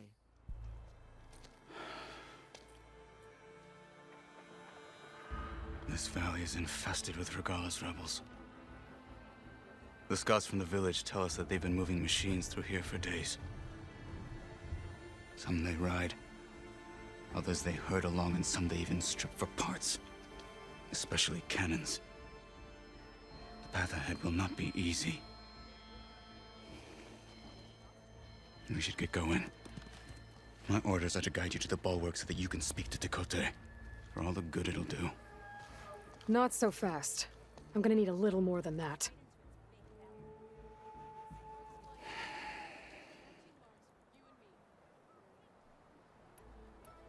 For all the good it'll do? What's that supposed to mean? The bulwark has stood unyielding since the birth of our clan.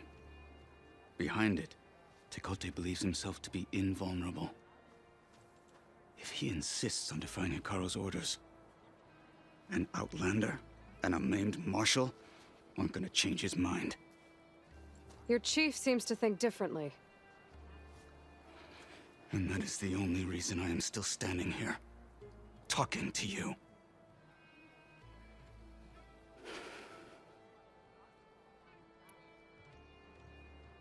What makes you so sure Tekote won't listen to us? A snake safe in its lair hears nothing but its own rattle. Come on, is that all you've got for me? Hikaru said you were from the Sky Clan before becoming a marshal. I need to know what you know. Tekote is a petty, vindictive schemer.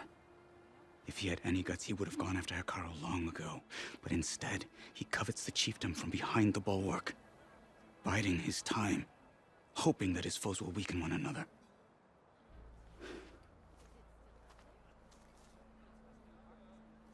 Is that enough for you? For now.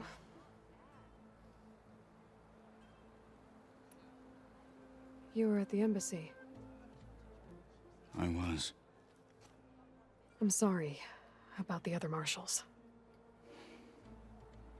Their deaths will not go unpunished. You're still healing. I will never heal. But that won't stop me from cracking any skulls that need it. Good thing you're on my side, then.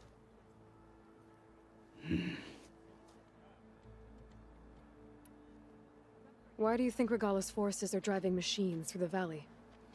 We've heard similar reports from across the clan lands. The rebels are gathering machines from the wilds, but whatever control they have over them doesn't seem to last. So they herd them into camps. Something else happens there. Something that makes their control permanent. An override with 2 phases. I don't know about that. But it gets worse. We've heard rumors that the rebels are scouting larger machines. I don't know what kind.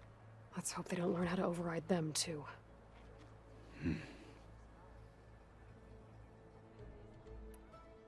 What is this place? Stonecrest was built as an outpost, back when the clans were still at war. Its purpose was to guard the entrance to the valley, as well as keep watch on what happens below. And for now, that means keeping watch on Regala's forces. I wish we had enough soldiers to do more than just look on.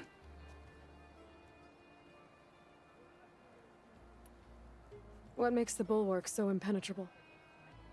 It's made of massive boulders, impervious to any frontal assault. No army or machine has ever penetrated it. I am the only thing that can get you inside. If we're done talking, that is.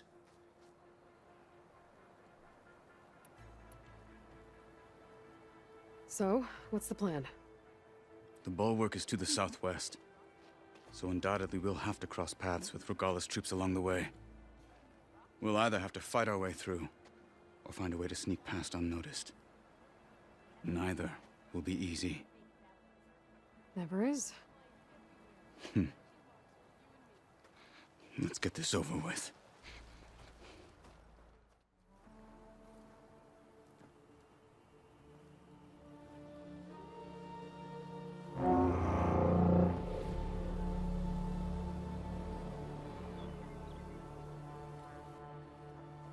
You there!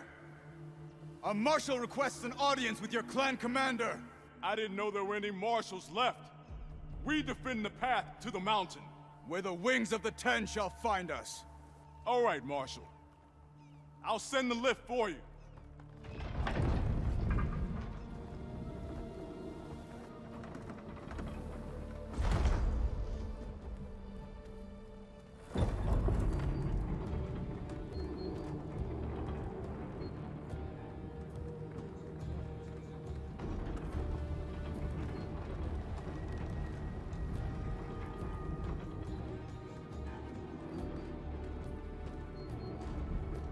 When we meet with Tekote, I'll do the talking.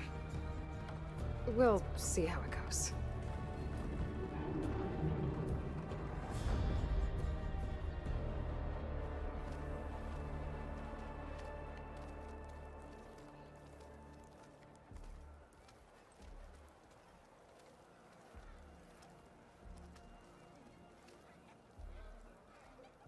Back again. So this was home. A long time ago. Come on. We're here for Tekote. Let us in.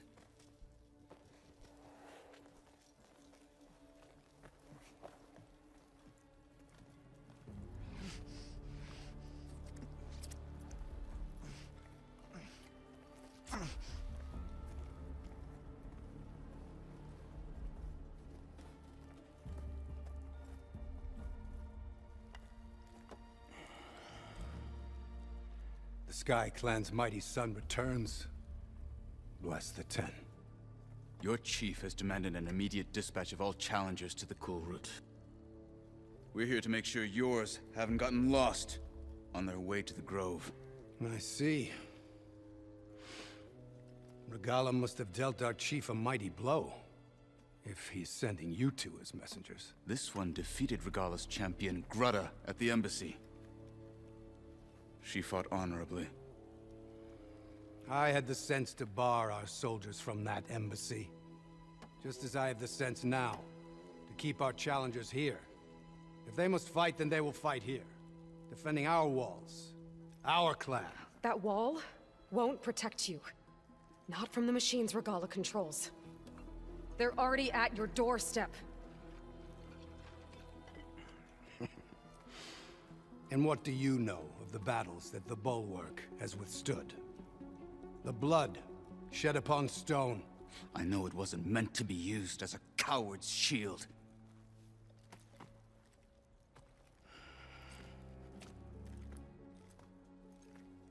You were a great warrior once.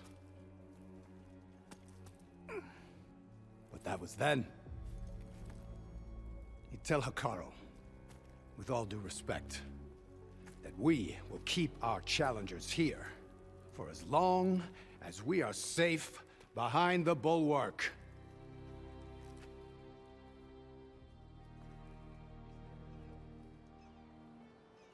I told you, words are useless with his kind. We're gonna have to kill him. It won't be easy with all his men about. Are you even listening? For as long as we are safe behind the bulwark, he said.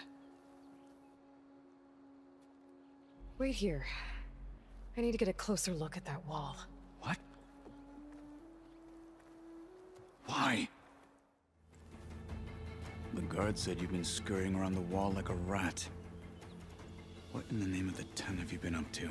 Tekote said he wouldn't send his challengers as long as they're safe behind the bulwark, right? Don't remind me. So, we take it down. Did you hit your head on the way down here? I'm serious. There's something from the old world stuck in there, and it has a power cell. I could blow it up if I just penetrate the first layer of rock and metal. Even if what you're saying is true, it would take a cannon to do that. You're right. And you said the rebels were stripping them off machines back in the valley. Come on. No. I'm not getting dragged further into this madness. Hekarro ordered you to help me. You gonna defy him like that arrogant shit up there?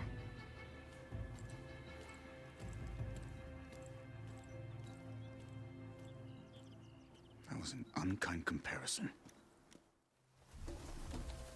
Well, it looks like the rebels just got a lot more firepower. Ready? Move out!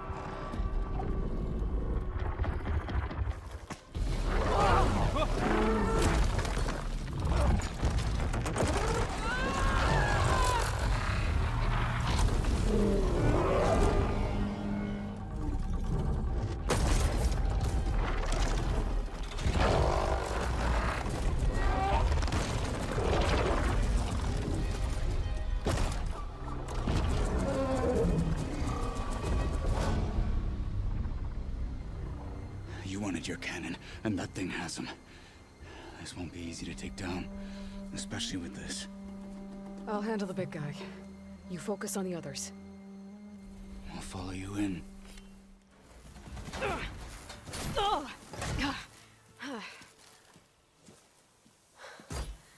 I'm not looking forward to hauling this all the way to the bulwark. Here. I may be maimed, but I've still got a strong back.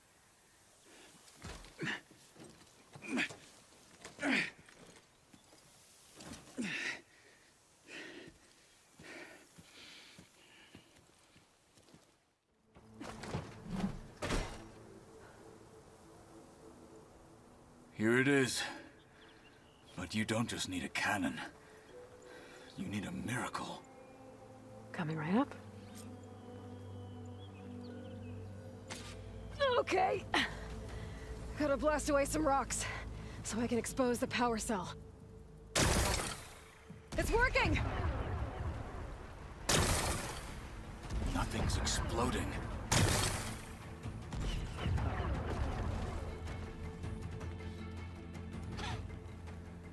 This isn't gonna work.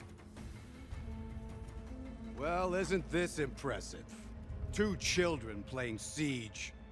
I hope they haven't hurt the bulwark's feelings. Come now, stop embarrassing yourselves. And leave this poor mountain alone. This is your last chance, Tekote. You can still answer Hekarro's call. This is your last chance. You have it backwards. Leave this place, Savage, now. And take this cripple with you.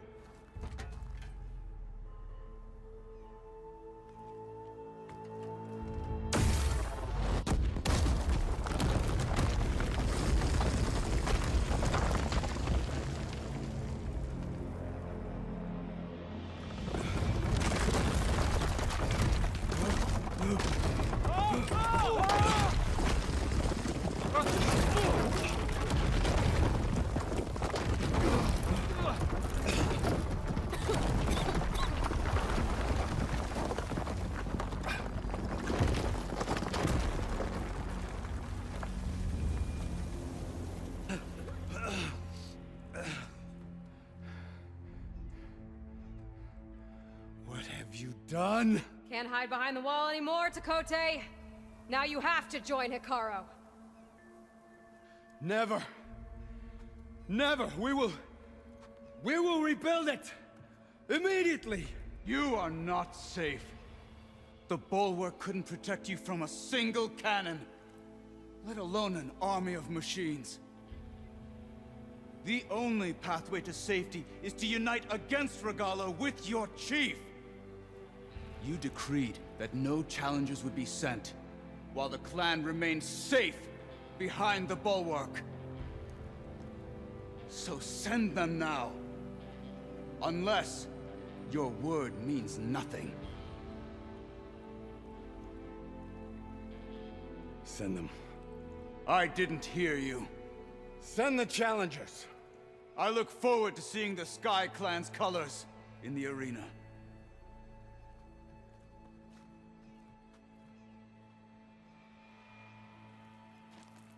Nicely done, Marshal. What's gonna happen to this place? They'll have to live without their wall. But that's better than living apart from the tribe, as pawns in Takote's foolish schemes. If you want to check up on them, talk to Jera, the chaplain of the clan. If anyone needs help up there, she'll know. Yeah, maybe I will. I'll take my leave then. I need to report to Hikaru. I'll see you at the culvert. Good.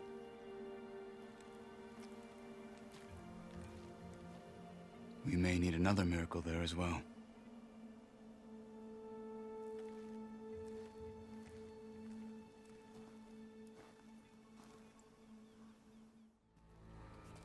Aloy, it seems you've had to move mountains to bring the Sky Clan to heal. Literally. Katalo helped. Yes. Takote reprimanded for all the clan to see. You both served well. But now the cool route is at hand. Some have come to compete, others to bear witness. They know Regala will come from you. I'll do whatever it takes to hold up my end, as long as you remember yours. So what's the plan? Katalo. There are only two viable ways to attack the arena. Through the throne room you just passed, and by the trail on the north end. We've set up barricades at both. But if Regala means to assault the cool route with machines, she will have to attack by the trail. You will join our defenders there. Hold the line, and I'll have my marshals. You will be free of my service and receive your reward. Make whatever preparations you must. Once the cool route begins, you must see it through. The grove, the arena, it's all part of the same ancient structure? Yes. Here the land remembers the sacrifice of the 10. Their deeds commemorated for eternity. Sacrifice? The visions tell us that on the ground below, they gave their lives in a fight against machines. We honored them by holding the cool route where they fell. I know where I'll be. What about you two? I will be here with the chief, where I belong. Should the fight reach us, we will take the blood owed for our fallen. If it comes to that, the defenses will hold. Let's get this over with. Good. You'll find Dekka at the north barricade with the rest of our defenders. Strike true as the 10. I'll see you when this is done. Focus on the machines. Take them down, and Regala's forces become no different from our own. Yes, Chaplain. Watch each other's backs. Dismissed.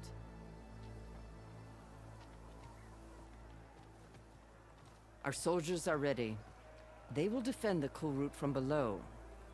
But from above... Not bad.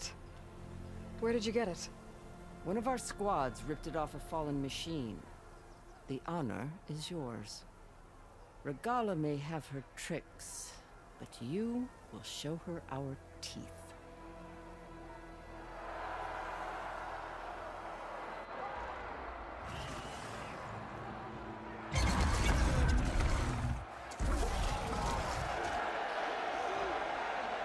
stunner!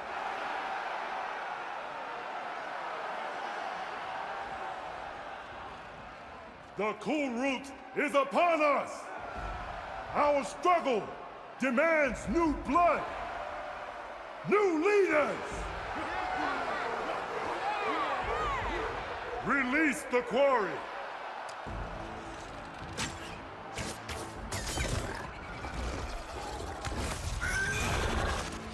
Challengers, approach!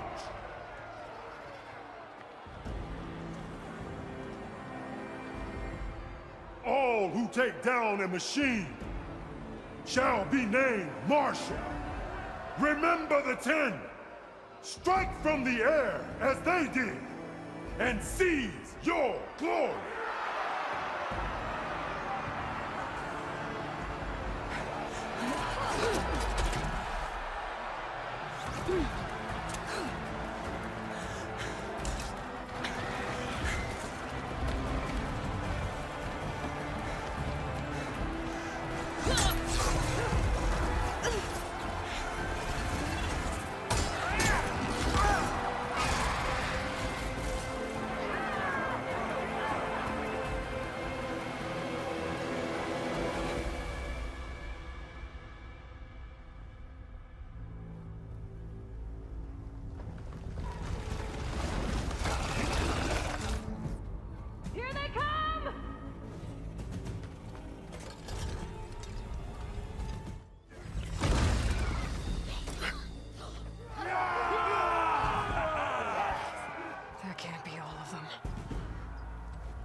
There.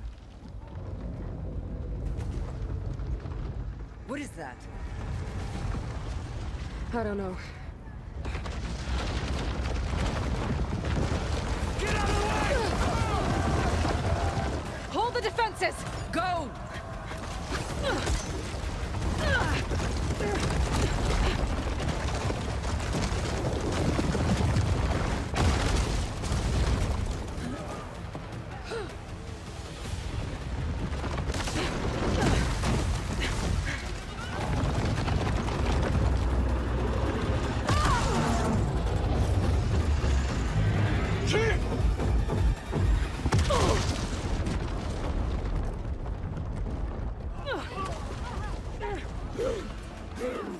Up!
This isn't finished!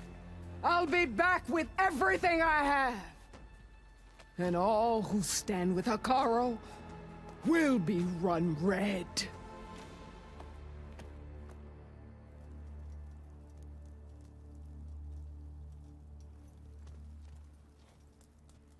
At attention. You fought well. Proved yourself against enemies both metal and flesh. I name you all Marshal. Your first order is to secure the arena from any remaining rebels. Go.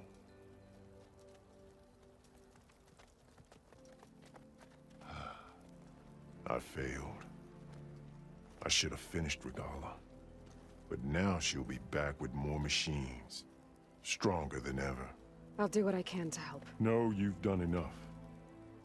Far more than our bargain called for. When we first met, you spoke of your true mission on which all depends. I wasn't certain if I believed you then. But I believe in you now. So leave me. And get to your task. What will you do? Tend to the wounds. What you need is there. Take it. Your deeds today will be remembered like those of the 10.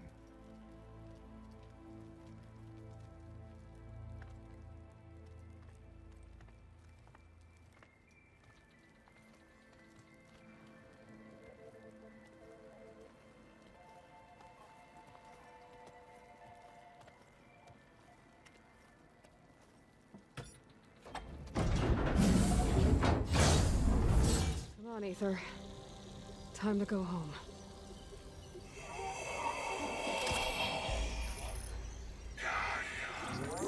Yes.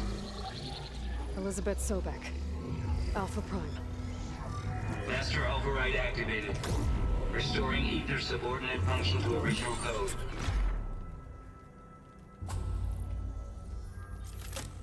Got it. Now to get this back to Gaia. The visions throughout the grove are different now. And this one, it just appeared. Is this your doing? Visions have changed.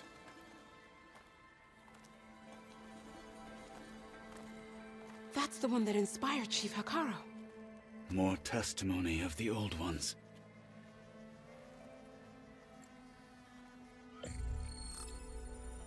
Hear now the words that reunited a people.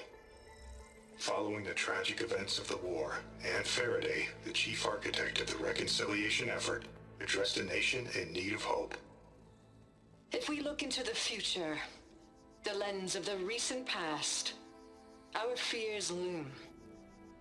Wars waged against machines, scarcity of food and water, storms that drive us from our homes. But true courage means facing those fears with conviction instead of cynicism. Leading the peacekeeping effort with these brave men and women, these marshals of the new Southwest, has strengthened my conviction that when we are united, we can overcome any threat. Join me.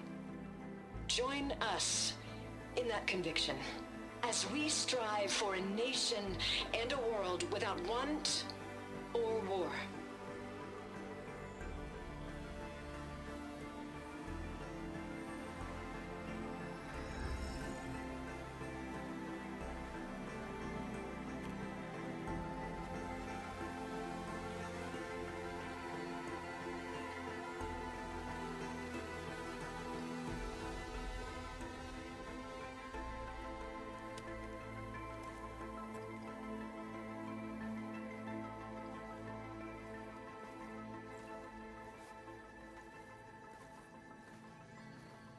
Reporting for duty, Commander. I'm coming with you. But Hekarro needs you. Because of you, he has new marshals. And a rallying cry the clans cannot ignore. So I will stand with you on your mission. Give whatever is left of my life. It is what I choose. How can I say no to that? Zoe, there's someone who wants to join us. I need you to meet him in the foothills and guide him the rest of the way. Will do, Aloy. Go to the mountains, west of Plainsong. A friend of mine will meet you on the ascent.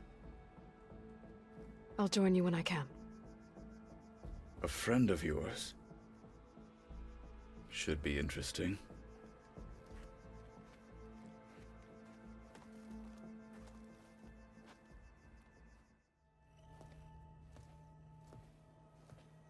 Like this? Oh, you're not waving a hammer around, Aaron. Try a gentler touch. And my big sausage fingers don't really do gentle, okay? Bring it back. Trace the line. To your right. Other right. I just saw it. It's the one Aloy found up north. Gotcha! They call it a concussion beat party or something. Yeah, now that's music. Aloy! Aaron, you're all better. And you're here. Well, the world only goes on if you can do your thing. We learn fast enough, we help make that happen. You want all the backup you can get, right? We still have much training to do, of course. One does not become hunter in a day. Each seed grows at a pace of its own. Doesn't mean it won't bloom. You should know your Tanakh friend arrived. Kotallo. I heard their warriors drink people's blood. I want to sleep with one eye open. I think he's seen enough blood for a lifetime. I showed him to one of the rooms. He seems to appreciate the privacy. Looks like you've got things under control. I should get this to Gaia. Right. We'll keep on training. Catch up as fast as we can. I'm seeing glyphs in my dreams already. Well, while you've been off gallivanting around, I've been working with Gaia to find out more about the land gods. So from where I'm standing, you're in need of some training. Come along.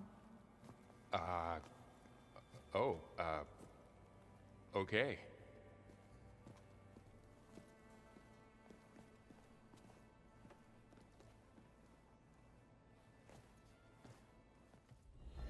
So, what did you want to discuss? While you were away, I received an unusual transmission on my dedicated Aletheia frequency. Aletheia. That's one of the sub-functions you couldn't detect before.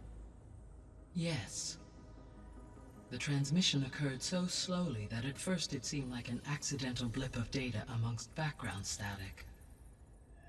Once I noticed this irregularity, it took some time to collate the complete message.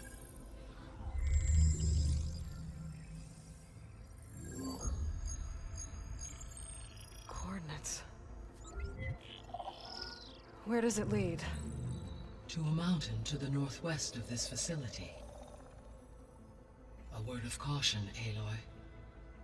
It is possible this transmission is genuine. It is also possible it is being broadcast by someone or something else. You don't think it's actually Aletheia? I am uncertain. What's SOS? It is an old-world code.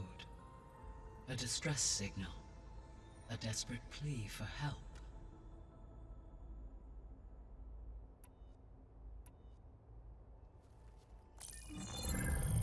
You said the coordinates lead to a mountain to the northwest. What's there? I have no record of anything of note in that vicinity. Okay, and what about the other number in the message? 237. Any idea what that means? I have queried my available databases, but it does not appear to have any significance. Perhaps its meaning can only be understood at the indicated coordinates. Why would Eleuthia send a coded transmission on a frequency only the two of you can communicate on? I believe it was done as a precaution to avoid detection, or at least to create the appearance of the desire to do so. I am also uncertain why Eleuthia would expect that I would be able to detect and respond to its distress signal at all. As far as it is aware, I no longer function. Okay, so either Eleuthia is in trouble and sent the message hoping you were out there, or someone else is trying to get us to go to these coordinates, pretending to be Eleuthia. That is my conclusion as well. Could the Zeniths be sending the transmission? According to the data I reviewed on your focus, the Zeniths recovered the other Gaia root kernel in the Hades Proving Lab. It is feasible they used it to gain access to my internal frequencies. So, maybe they sent it thinking you'd respond and reveal your location. Possibly. However, the transmission is highly irregular. If they intended to provoke me into revealing myself, I would expect the communication to be more routine. Right. So maybe it's not them then. All right. I'll go to the coordinates and check out the source of the transmission. All by yourself? Ha! No way. I included Erend and Varl in this briefing via their focuses. I concur that you should not investigate this alone. What if it's a trap? Of course it could be a trap. But if it really is Eleuthia, then it's in trouble, and I need to bring it back. Don't worry. I'll be careful and... We're coming with you. Fine. Go grab your things. We'll wait for you at the west exit, in case you need to upgrade your gear.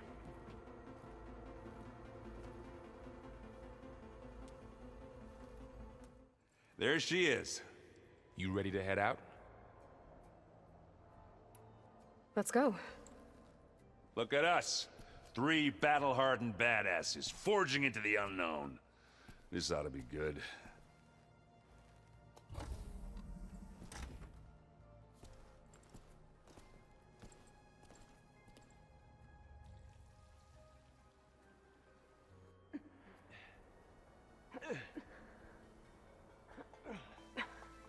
This distress call had to be up a really steep mountain, huh?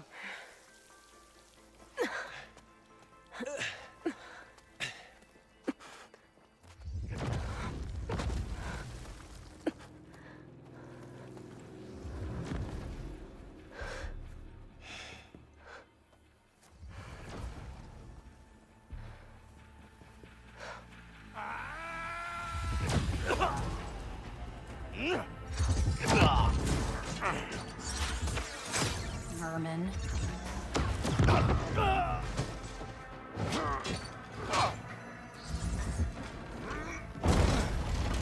What is that?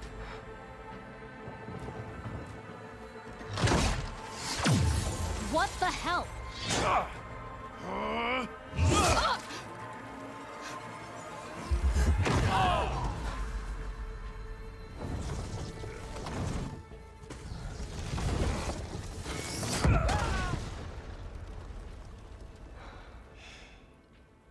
Well, that takes the keg.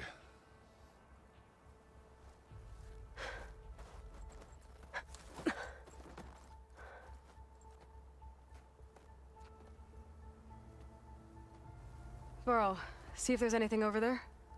On it. We'll check out the battlefield.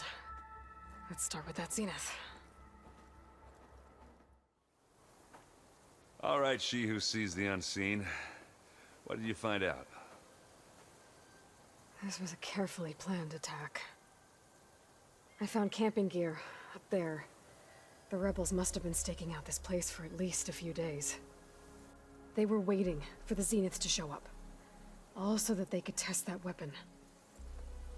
The Zeniths have a personal shield that makes them invulnerable, but somehow the weapon got rid of it. The Oseram that was operating it was sending data on it somewhere else.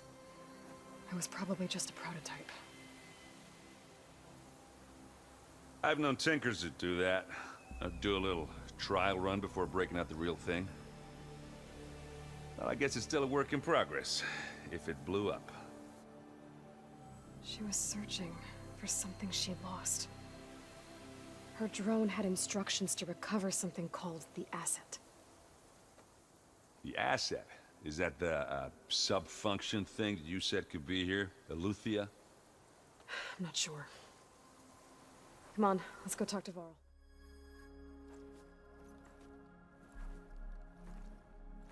That's a long way down. Something tunneled straight down into the mountain. Looks recent. Whatever it was, it must have been powerful. That Zenith the rebels killed was looking for something called the asset. I don't know what it is, but my guess is it's somewhere down there. All right, so we head down. Erend, stay here and stand watch. That Zenith isn't the only one of its kind. I don't want to be caught by surprise if the others show up. Contact us by focus if you see anything. Okay. Any trouble shows up, I'll call you. Let's go.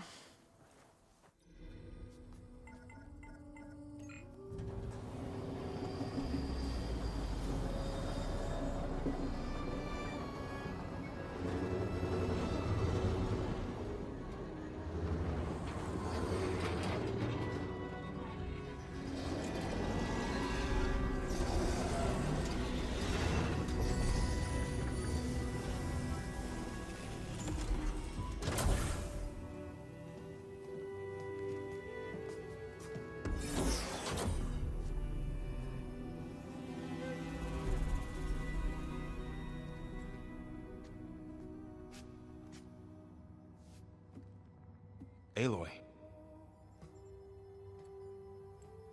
It's you. Skin's like ice.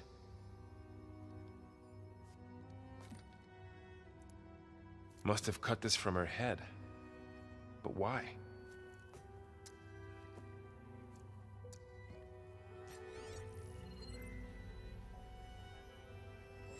Hello, Elizabeth. Apologies, I don't know what else to call you. My name is Beta. I'm afraid I must be brief. I only have a few minutes before my keepers discover I'm missing, and I still need to remove this implant. I had hoped to find shelter with you, but if you're viewing this, I may be dead.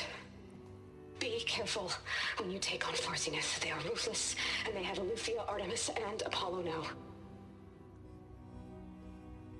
But at least they don't have the Gaia kernel to merge them with.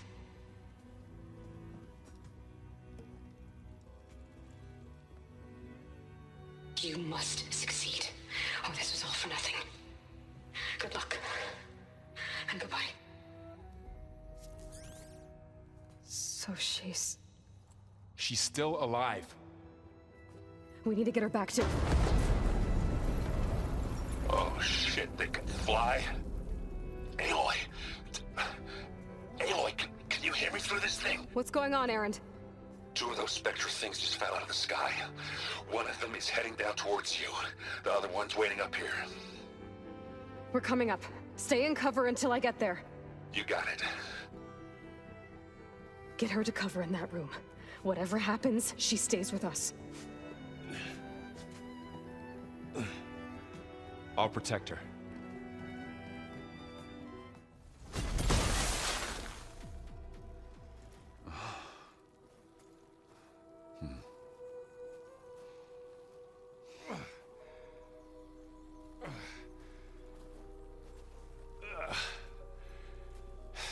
Aloy, she's... Look, I swear I'm not drunk, but right now I'm seeing double. Long story, but it'll have to wait. She needs a healer, but we need to get her back to the base immediately. Right. Yeah. Well, what are we waiting for then? You two go on ahead. I need to take another look at that weapon.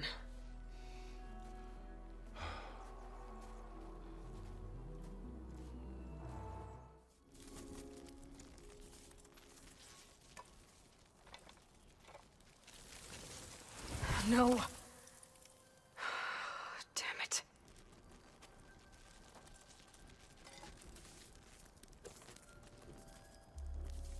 What It's better than nothing.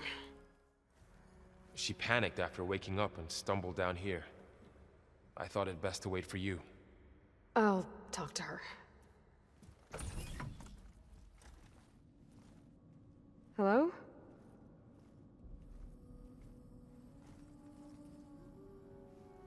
It's Beta, right? My name's Aloy. What's wrong? Is it your injury? Simulacrum withdrawal syndrome. I don't understand. Sudden removal of a neurologically integrated data device. The brain, especially the cerebellum, goes into a kind of sensory freefall. Everything real feels unreal. Distant. Is there anything that can help? Do you have a focus to spare? It's primitive, but I can make it work. Yeah.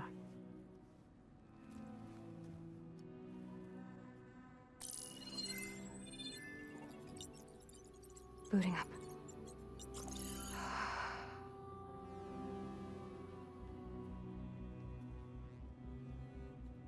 So, Aloy, I suppose you want information. About you and the Zeniths? Yeah.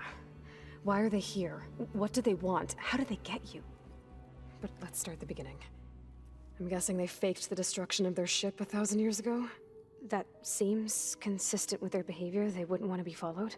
So far, Zenith established a colony world after all. Yes, for a few hundred years, but it didn't last. Some sort of natural disaster rendered it uninhabitable. Okay, so the descendants of Far Zenith escaped a dying planet, and now they want to claim Earth for themselves? Not their descendants. What? Not their descendants. It's them. The same ones who left Earth 1,000 years ago. You didn't know? How can they still be alive? They don't even look... What did they do to themselves? I believe it's a combination of pharmaceutical, cellular treatments, and technological implants. And you? Does that mean that you're... I'm not like them. I was made. On the way to Earth. On the ship. I spent years studying in my training interface, all so that I could serve my function. Access and control of the terraforming system. But why? What do the Zeniths want with it? When I discovered the Zero Dawn system had disseminated into its subcomponents, I thought my purpose was to fix it. But I don't think the Zeniths want that at all. I think they want to wipe Earth clean and start over.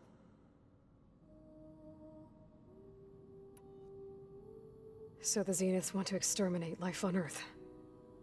That's what Gaia and I concluded too. But why? Why kill everyone just to take over? When they took me on missions with them, I saw how they butchered the tribal people we encountered. They didn't seem to care about a rejuvenated Earth, so I concluded that they must want a hard reboot of the system. Then they can redesign it to be exactly what they want. Mass extinction for their own comfort? Who thinks like that? Well, without their Gaia kernel, they'll have a hard time doing that. The Zeniths needed Elizabeth's gene print to access Zero Dawn facilities. So they made you. Trained you. And you went along with it? They told me I was born to interface with the Zero Dawn system. When we reached Earth, I pieced together what must have happened to Gaia and her subordinate functions. That's when I started to realize I wasn't meant to fix Gaia.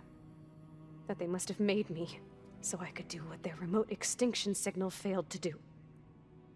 Reboot Earth for their own benefit.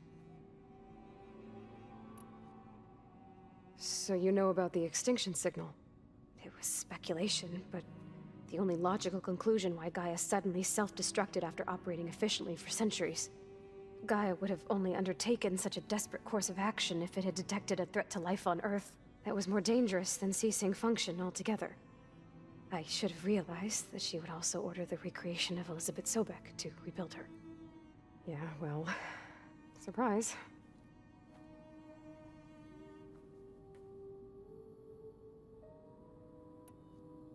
So we're dealing with the same Far Zenith people who once lived on Earth. What else do you know about them? They were some of the most affluent and powerful people on Earth. They controlled almost every major resource, every industry. Gerard commands them. He's the one who decided to set up a base. The others, Eric, Tilda, Verbena, they resent his authority over them, but in the end, they always do what he says. Eric.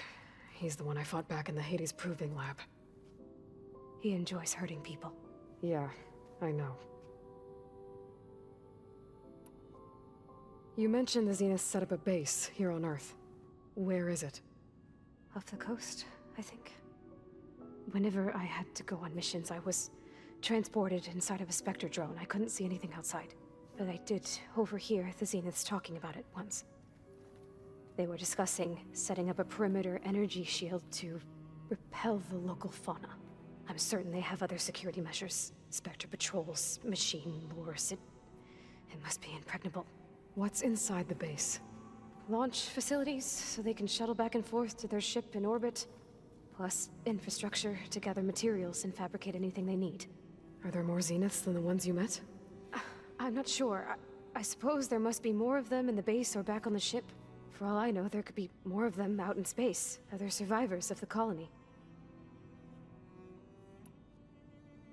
You said the Zenith's colony in the Sirius system was destroyed. What happened? All I was ever told was that a natural disaster forced them to leave Sirius. I've speculated that it was an extrasolar object or a cataclysmic seismic event. Or maybe even an abnormally violent coronal mass ejection from Sirius A. The Zeniths never told you any details. They said the only thing that mattered was that they survived. First Earth, 1,000 years ago, and then Sirius. Guess they survived old age, too. How did you escape the Zeniths? Before the Hades Proving Lab, I never thought I'd get away from them. Even if I were to run, I'd never survive on my own in the wilds. But then I saw you. And I thought that maybe you could help me. So when the Zeniths pinpointed Eluthia's location in the biomedical research facility, I saw an opportunity. You said you saw an opportunity to escape when you went to capture Eluthia. What did you do, exactly? Whenever I was taken out on a mission to recover a subordinate function, only one of the Zeniths would go with me. The one the rebels killed, outside the facility. Baina's dead? How did they bypass her shield? I'm looking into it. But you were talking about your escape? Well, when it was time to use the Zenith's transmitter to send Eluthia back to base, I also sent the encrypted transmission. Then I distracted Verbena long enough to seal myself in the ectogenic chamber, altering the facility's log so it appeared that there were only 236 containers. And the Gaia root kernel? I told them I could capture Eluthia faster if I had it with me, and they believed me. Well done.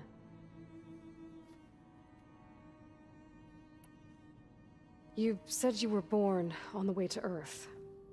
In an artificial womb, I'm guessing? The Zeniths had an ectogenic chamber aboard the ship. An updated version of the one you found me in. They must have used a stored sample of Elizabeth's DNA. I doubt Elizabeth would have let them take her DNA. Do you know how they got it? That wasn't part of the archive I was allowed to access. You said you spent years studying in a training interface. Was this archive you mentioned part of that? But only the parts I was permitted to access. Aristotle and Aspasia, the avatars of the archive, would assign me learning modules and evaluate my progress. Wait, those names. They were designed to be the virtual guides for the Apollo database, before Ted Faro purged it. The Zeniths have a copy. So it still exists. And you got to learn from it. Only what was deemed pertinent to the mission. If I requested information outside of my parameters, my tutors would deny it. To have all that knowledge, just out of reach, must have been frustrating.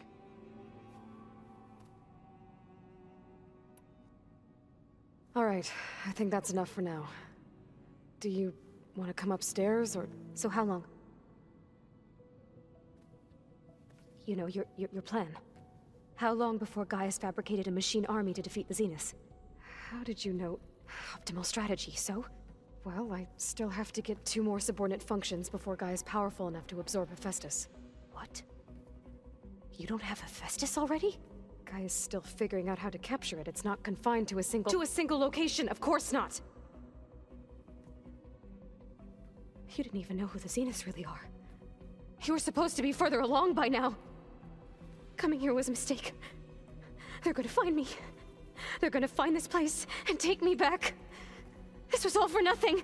They're not going to find us. Gaia's using Minerva to mask our location. What difference does it make? You're too far behind. We're never going to beat them. Everything, everyone, they're gonna die. Hey, calm down. You're here now, right? So is there anything you can do to help? I have certain knowledge sets. And given your state of progress, expertise you probably lack. Geoengineering, of course. Computer science, physics, biology, chemistry. Okay. Well, see if you can do something with that. Talk to Gaia. I'll check on you later.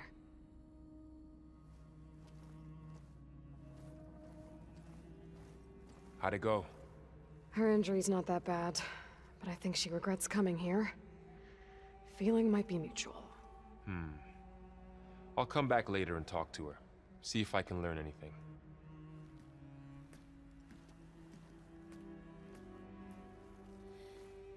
Aloy, I see we have a new guest.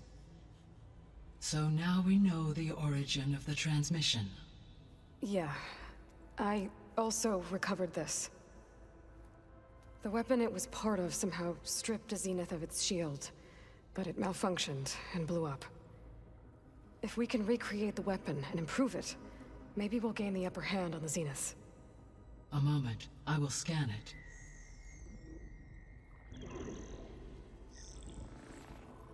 Complete.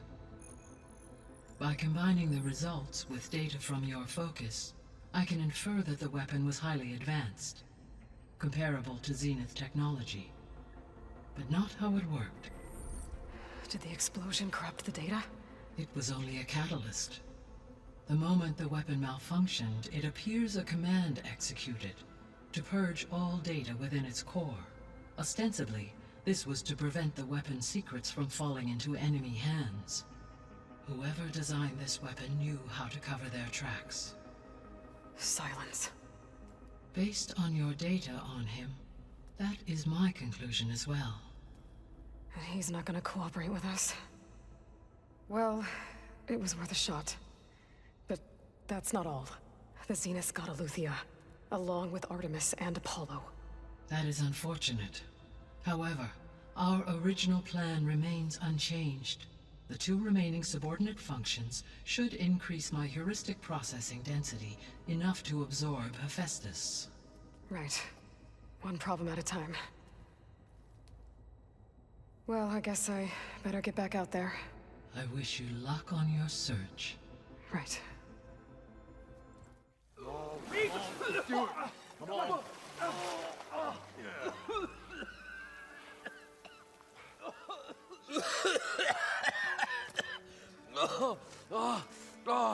I almost had him. I was so close. To drowning, maybe. Not to the embers. Morlun, it's over. Well, not for me, it's not. Then you're going to die. Alone. Because we're not sticking around to fish out the corpse. We're through.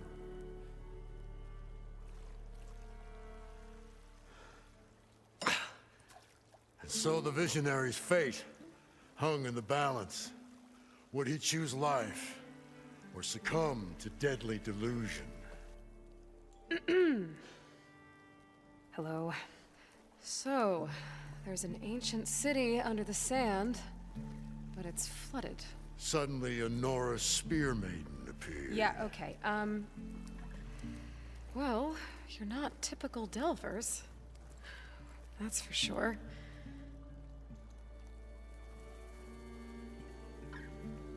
What's this?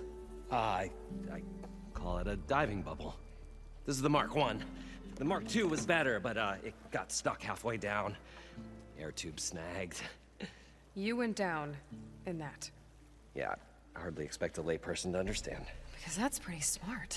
I'm sorry. May I remind you, you got stuck inside and nearly drowned. It'd have to be portable, though. Machine kneecap, maybe? Well, you'd need a filter. Synthetic membrane would do it. With a hose to a compressed air capsule. Hammer and tongs. What is this? What is happening here? What? Get over here. She's a stranger. You got a name? Aloy. Moreland. Not a stranger anymore. You're a damn fool. Come on. I got the original schematics over here. Oh, well, hold on. Just a couple of questions first. Fair enough. Partner? Partner? Don't mind him. What's so important down there that you'd risk your life? Well...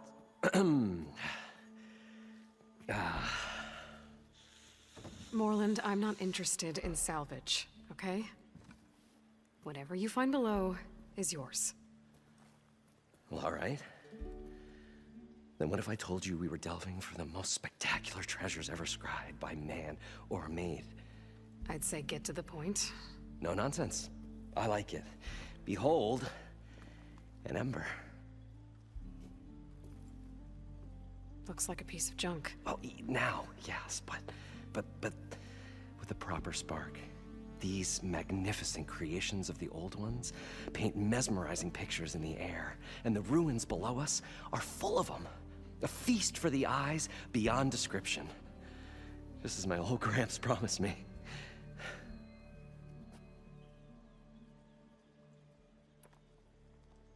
How did your grandfather discover these embers?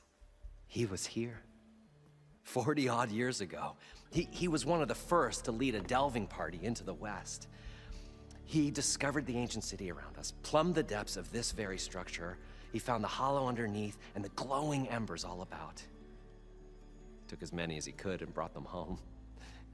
He always wanted to come back and get more, but, well, he never scraped up the shards.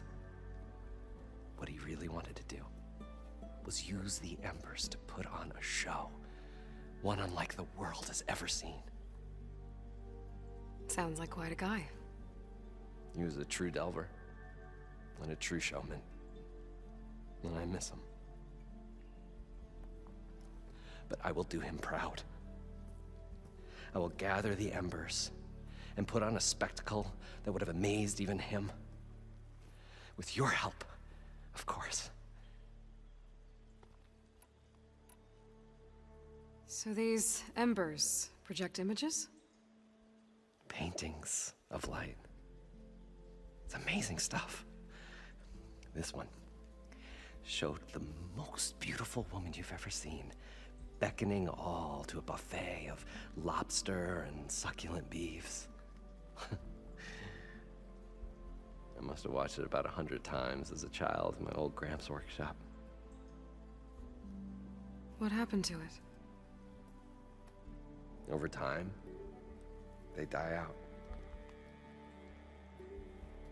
I cried the day that this one's light faltered. But there are many more below, as you'll see if you get down there like I did and my old Gramps before me.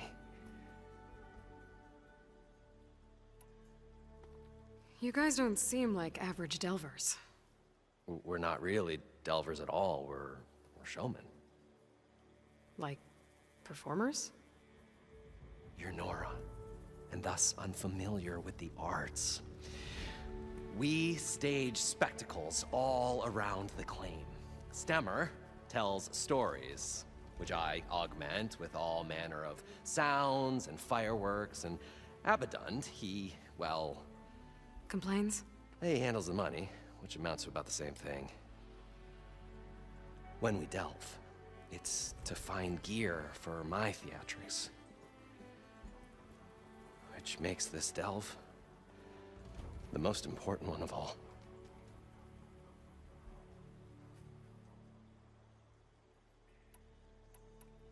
How deep is it? Can't I just swim down? Only if you have gills. You can stack 50 kegs in that shaft. Leave it to the Oseram to measure something in kegs. Talking liquid depths. I'd say it's apt. Apt or not, sounds too deep to hold my breath. Hence, our new invention. So what exactly happened down there? It was a delve like no other. A chance to follow in my old Gram's footsteps. Beneath this structure here is an enormous hollow, a dome protected from the sands. We built this elevator here to ensure easy egress and exit. It's quite a contraption, actually, and not so easy to... Right. Again. What happened? At the bottom, we beheld the treasure my Gramps first discovered. Painted images in the air of every description. Dancing women, games and coins and promises of jackpots. I don't know what that is, but it's gotta be good. But then, something went wrong. The images turned nautical. Waves went through them, even fish. It's like a strange underwater dream. Poseidon's dream. Yes. Well, suddenly there was this terrible rushing sound, and then an explosion of water erupted from the floor.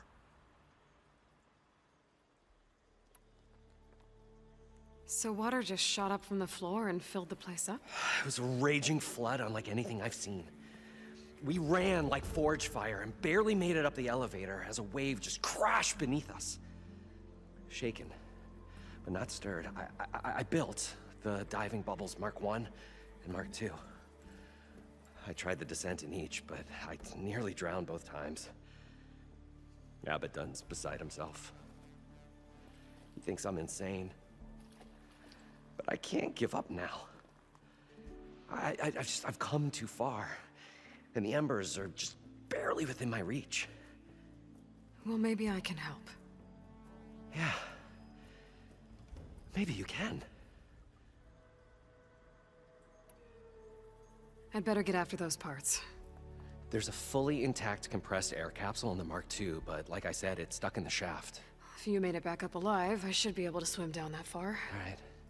As for the other parts, Stemmer scouted a herd due south of here that should have what we need. I'm on it. Great.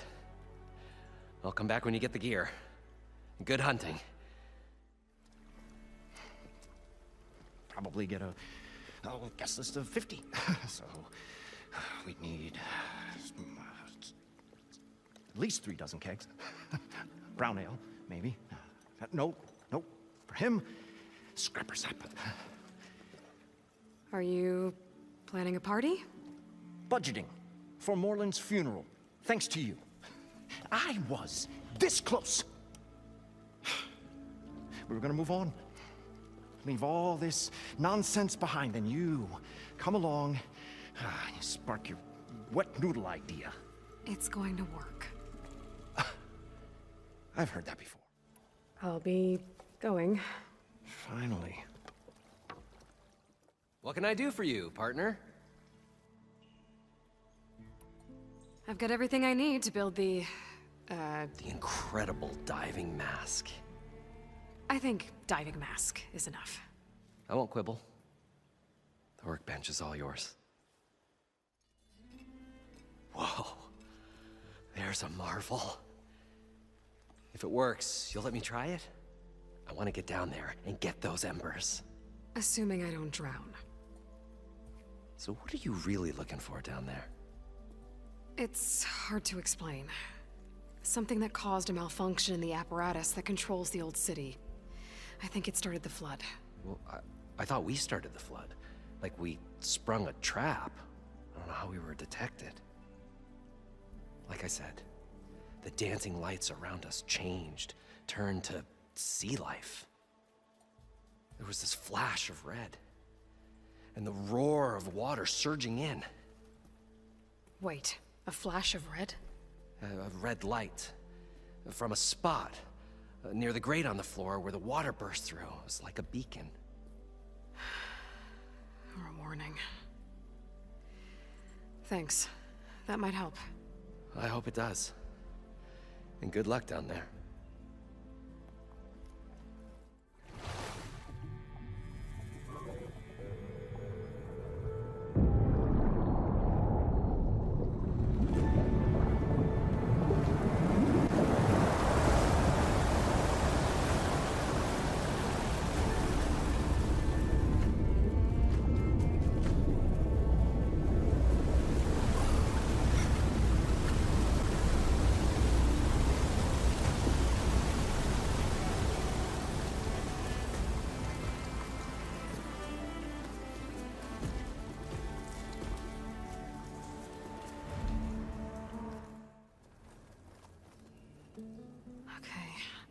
Poseidon is through there. But where did that machine go? Aloy! It's a miracle!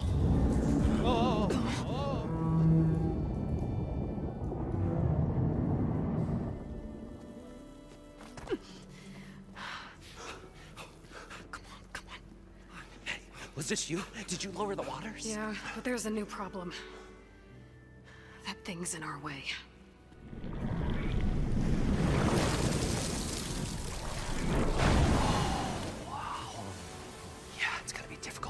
With that around.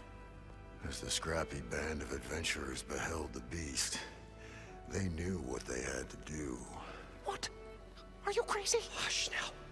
She saved our Delph.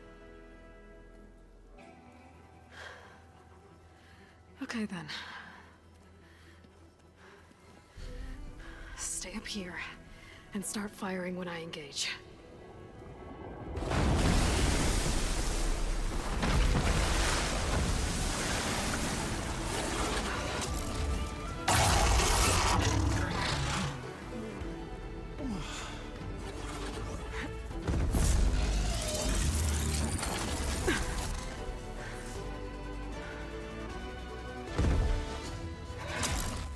All right? More than all right. We did it! All the embers we could ever want, and it's all thanks to you. Very, heartwarming. But maybe we can just, grab what we came here for and get out before any more of those things decide to show up. Now, shard counter. Nothing wrong with a little reveling. Though we should probably let our flame-haired friend get going. I believe she has business down here, does she not? Right, of course. You need any help? I can handle it from here. Very well. We'll start taking some of the embers upstairs. Holler if you need us. Thanks. I'm here to bring you home, Poseidon. To Gaia. Yes, Mother. Elizabeth Sobek. Alpha Prime. Master override activated. Restoring Poseidon's subordinate function to original code.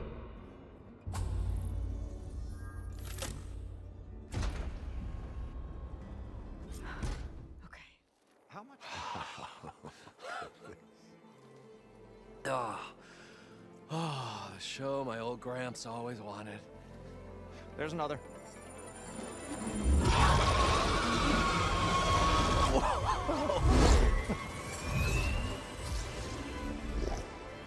His dream realized, his old Gramps' legacy ensured.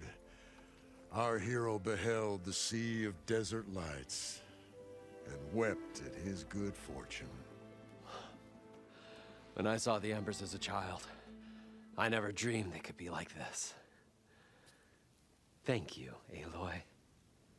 Well, did you find what you were looking for? I did. And now I have to move on. Oh.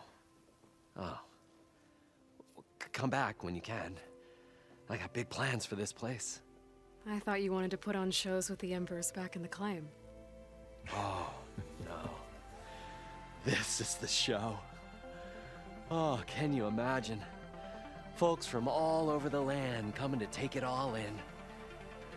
Plus some food and a nice place to stay.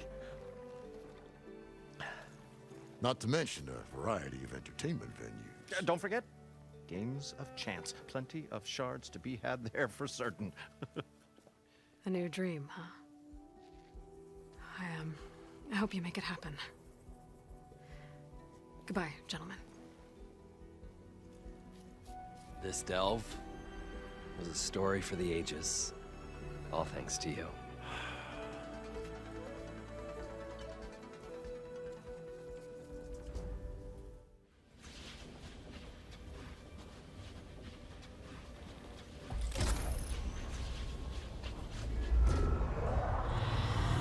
Good choice.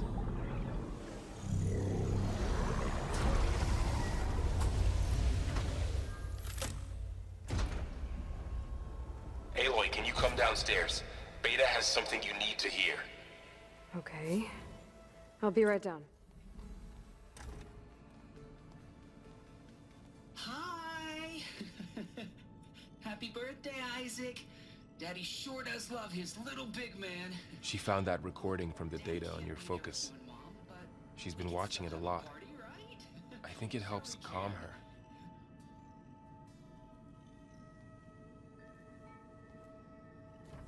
You know, I used to watch this a lot too. Whenever I wanted to take my mind off things. Daddy sure does love his little big... But there's something you need to tell me? While you were gone, I came down here to check on her. Then we started talking. Right, Beta? She's been thinking about how to capture Hephaestus, studying the data Gaia gave her. But we started talking about some other stuff. You know, just getting to know each other, right? And then she told me that one of the Zeniths might be different from the others. Tilda. You saw her at the Hades Proving Lab. Go on. On the way to Earth, the Zeniths never showed their faces. My servitor caretaker referred to them as my benefactors, and promised I'd meet them someday, when I had learned enough. And then? One day, a data channel opened in my training interface.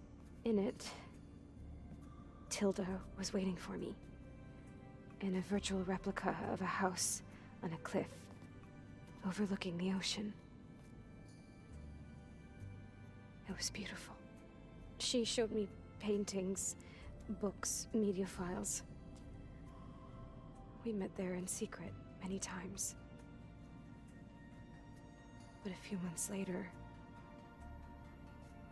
it stopped. Can you tell us why, Beta? I found some data about Tilda at the Hades Proving Lab. I think she was the liaison between Far Zenith and Zero Dawn. She knew Elizabeth Sobek, that's for sure. Maybe that's why she reached out to you?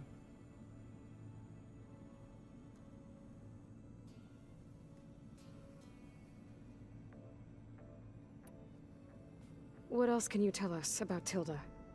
She liked to talk about her paintings.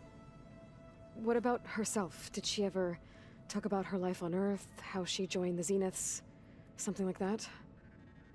She never said much about herself, and she hated it when I asked too many questions. But I think, back on Earth, she was an expert programmer, given that she built a data channel the other Zeniths couldn't detect. Is there anything else about her that we might be able to use to our advantage? She was the first real person who ever bothered to speak to me. I wasn't really assessing her for strengths and weaknesses.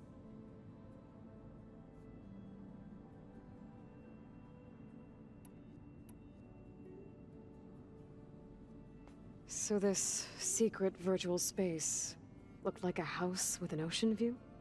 I could see whitecaps and hear waves crashing on rocks below. And there were gulls crying outside. Inside, Tilda had frames that showed off her favorite paintings, changing at intervals to match the light. There was an armchair she liked. She'd sit there and gaze outside while I looked through her things. We spent hours in that house. I never wanted to leave.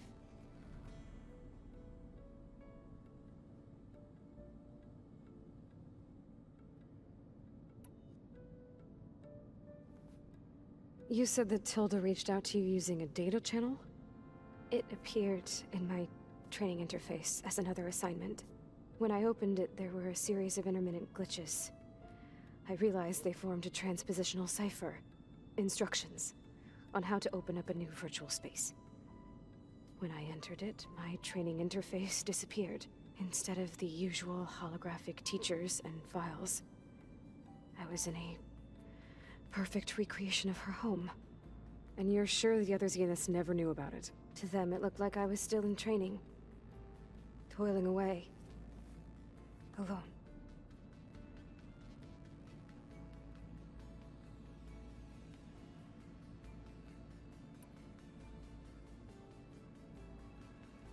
You said Tilda showed you paintings and let you access media files? Every time we met, she showed me a new painting. I think she was Dutch. All of her favorite pieces were from their golden age in the 1600s. Portraits, allegories, ships at sea. She had so many. They didn't interest you? I liked her media portal. It had so much more than my training interface. Clips, shows, holos. My favorite was this one called Second Time Around, about a family whose kid comes back after disappearing during the Hot Zone crisis. Right, but did this portal have anything about the Zeniths themselves? Anything we could use? No. Any information about them was redacted.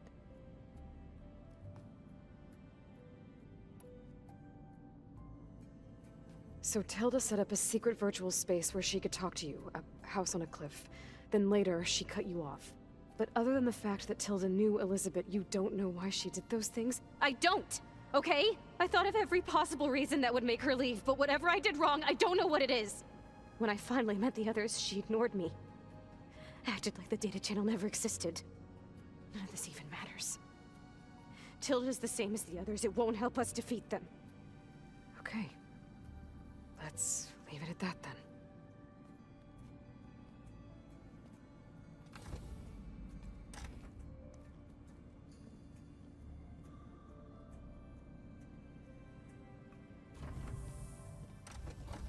What's wrong? I'm trying, Varl. But she is tough to take. I'm out there in the wilds, risking my life every day, and all she can do is hide in there and tell us how hopeless it all is. I'm sorry, she's had a rough time, but she is really not helping right now.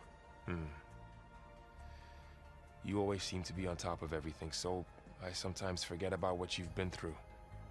I mean, it wasn't that long ago you were so banged up you couldn't even walk.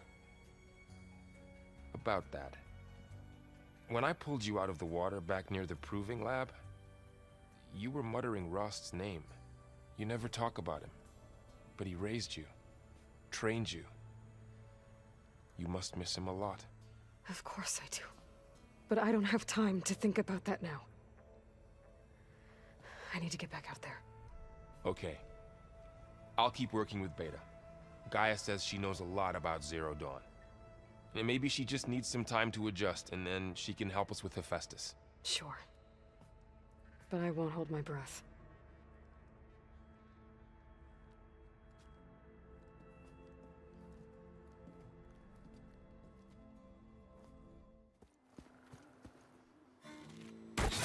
Oh, damn. Oh. Hold your fire! I'm not here to fight! The barbarian's pinned down. Move in!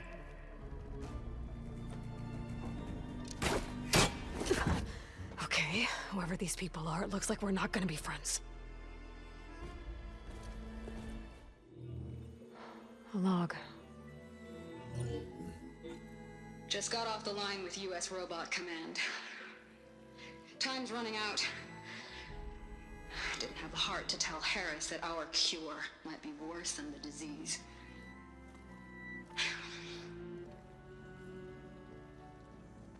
Even if adamantine wreath works, we still have to prove we can curtail the trailing plants efficiently.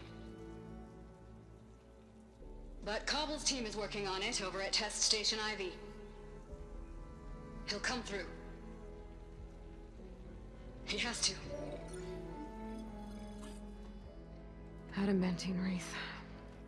Another secret project. Well, they made the metal flowers here and the vines, so maybe I can find a way to destroy them. If I can find test station Ivy. How do I get out of here?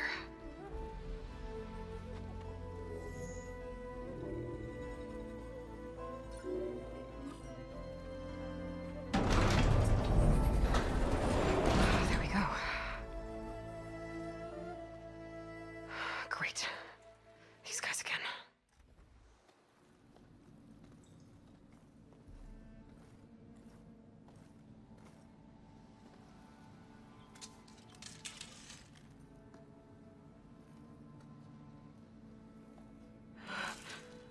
I submit. Do as you will. I didn't want to fight your friends out there. They attacked me. If by death alone I can atone our trespass. I'm not gonna kill you, okay? I just want to figure out what's going on. Where did you get that focus? I am of the chosen people. The Quen. The ancestors left the power of the focus to us alone, the eye that reveals the legacy. The legacy, huh? The legacy? The truth. It is in the darkness and the lost places. Among the ancient ashes and the bones of the before that it lies waiting. As a diviner, it is my task to seek it out for the good of my people. You're looking for data. Maybe we can help each other. What's your name? Alva. Second diviner of the Eastern Expedition. I'm Aloy. Why don't we start again?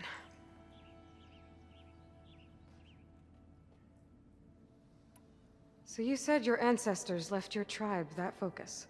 Yes. 13 diviners have possessed this one since it was discovered among the ruins in our homeland. I have their honored names committed to memory. So you have one, but none of the soldiers out there did. We each have a role to play. It is the diviner's purpose to seek out the legacy, interpret the wisdom of our ancestors for the good of all, and to keep it safe, so that no one but the diviners know how to use a focus. Not even the Imperial family, and certainly not soldiers. So how many diviners are there? At Landfall, a small group. Back at home, a few dozen more. That's a guess. Only the overseers know for sure, and I am not of their rank. I've never heard of the Quen. Our lands lie across the Great Ocean. We haven't been here before. So why come now? Our homeland has been ravaged by freakish weather. Terrible storms and blistering droughts. The crops are failing, the people are starving. When we looked for answers, it was proposed that if we had the courage to cross the ocean to Legacy's landfall, then we might earn the knowledge we need to save our people. But so far, that knowledge has eluded us.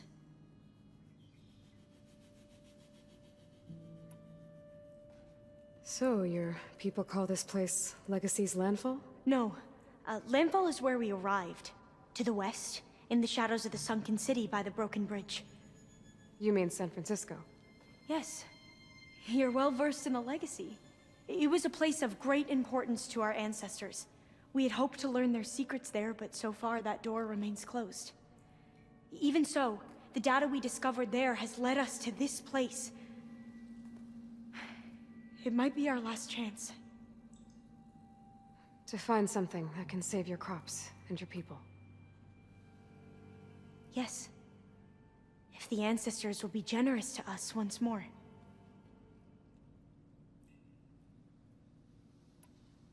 So you call data from the ancient past the legacy?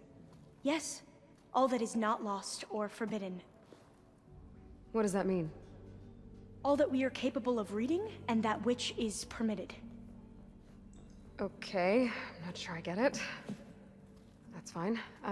So what do you use the data for? The greatest secrets are the ones that improve the lives of many. How to tend our crops, how to hold floodwaters back, or even cross the ocean. Technology. That is what I seek here.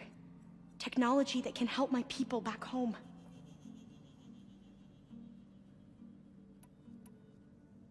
Those soldiers, they opened fire on me without warning. Why? It is the duty of the Quen to seek out the legacy and defend it from the ignorant and envious. Not that you seem ignorant. But back home, other tribes only mean us harm, and we were told the same was true here. Does that come from your legacy? The legacy is truth. But we have been known to misinterpret it. I hope time and the wisdom of our ancestors will guide us down the correct path. Yeah. I hope so too. I'm looking for a place in this facility called Test Station Ivy. Have you found any data that mentions it? No. But I did find something that looks like a map. But it was unreadable. Lost. Maybe I can make some sense of it. There. There's a lot of files here. I've been through all of them. Look in the GH facility section.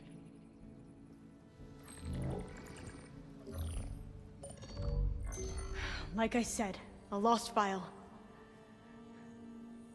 You can't see the map?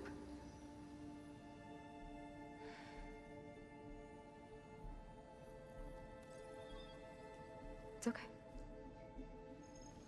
It looks like your focus is an early model. The operating system won't be able to read any files created after the mid-2050s. But I could share them with you. Share them?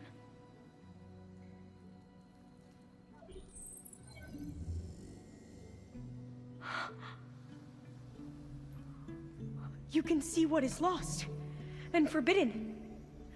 Not lost, not forbidden, just a newer format. There. That's where I need to go. But you can't get there. We've been here for a week trying to get deeper into the complex. The way has been blocked by rubble. What about this tunnel? It looks like it unlocks from here. No.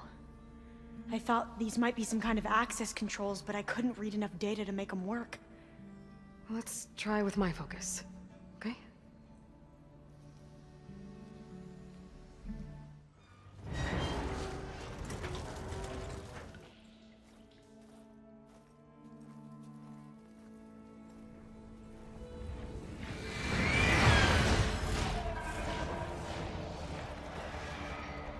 That can't be good.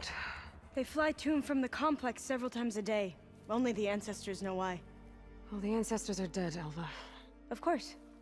How else could they be ancestors?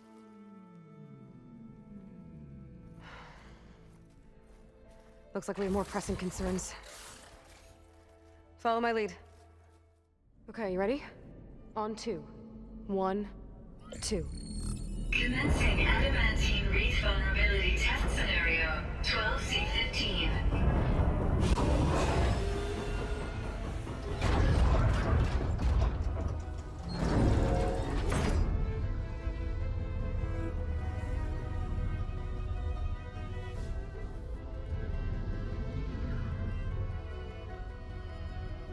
Okay, that's where we need to go. Magnetic field engaged. Initiating biomass conversion process. What? No. How do I shut this thing off? Failsafe exceeded. Test cannot be aborted.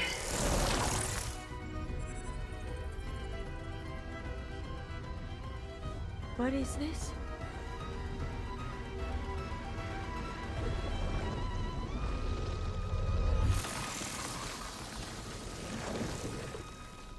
That's how the world ended.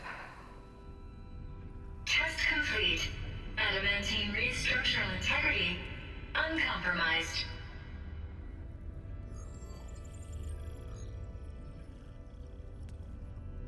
What did we just see?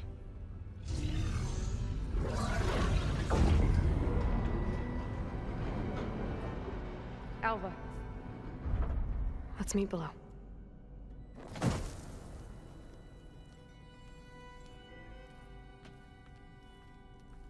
I'm gonna share a file with you, okay?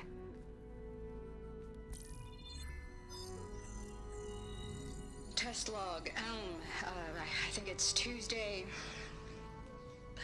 the 2nd? Who cares? I'll say this for the end of the world.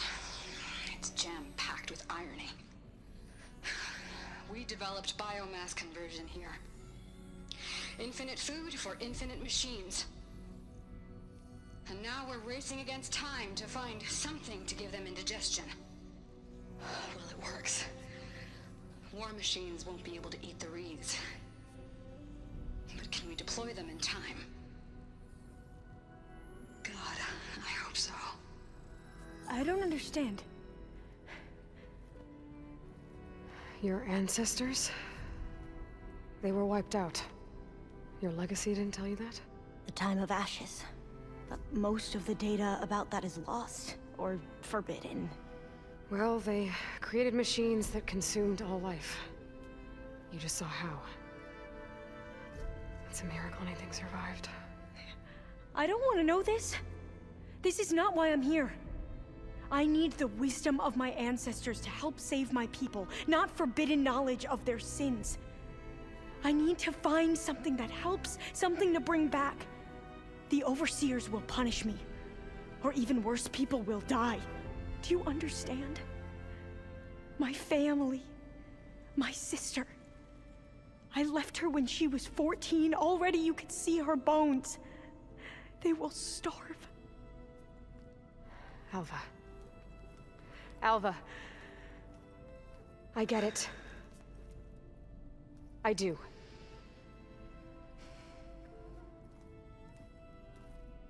It's hard to explain, but you and I are working toward the same goal. And if I succeed, your people won't need any data. Things will just... they will get better. But even if I believe you, my people won't. I need to bring something back. Okay. Then we'll go to Test Station Ivy. And if I can find a way to kill those vines, then I will have access to the data core. What I need is in there. I'm pretty sure that if I take it, it will unblock access to all the data that this place has. And that will give you something to bring home. I'm not sure I understand. But every secret makes its own maze. A diviner must persevere. Go on. I'll follow. Another log. We're done in every way. The wreaths work, and Carvel came through on a way to destroy them. Downloading a coded key into the deployment shell triggers an enzyme that causes the wreaths to eat themselves from within. But it's too late. The latest projections from US Robot Command have swarm reproduction, outpacing our ability to drop the shells by 375%. Not even close. I guess we deserve this. I deserve it for what I made here. This will be my last log before evacuation.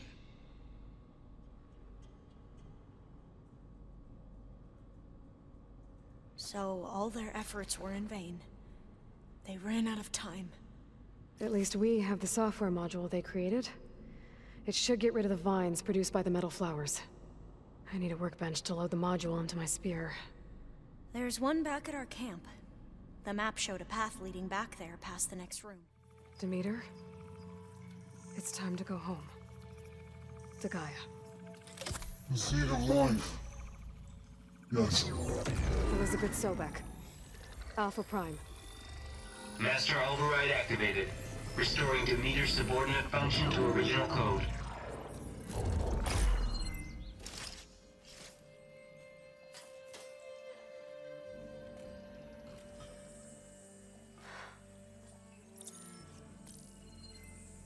What did you do? I've never seen my focus glitch like that. I found a special type of data. It's something you can't read.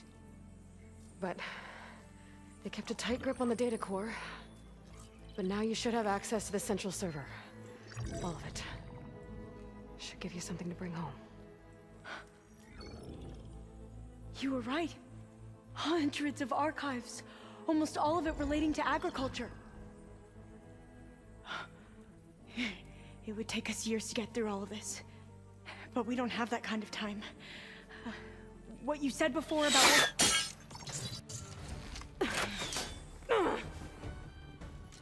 Alva! Hold your fire! By the word of the ancestors, you must stop. Come. Look at who you fired on. That barbarian killed our soldiers! Only those who fired blindly. She is no barbarian. She gave me the data we need. Come, look at her.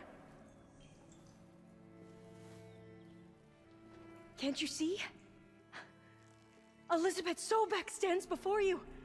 An ancestor reborn.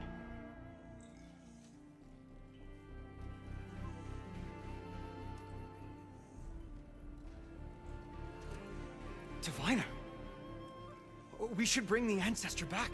It is we who follow their word, Commander, not the other way around. My apologies, Dr. Sobek. Our people's faith is strong, but there are those who are not as familiar with the legacy as they should be. You heard the diviner. The data has been found. You two, with me. The rest of you, meet us back at the beach for return to landfall.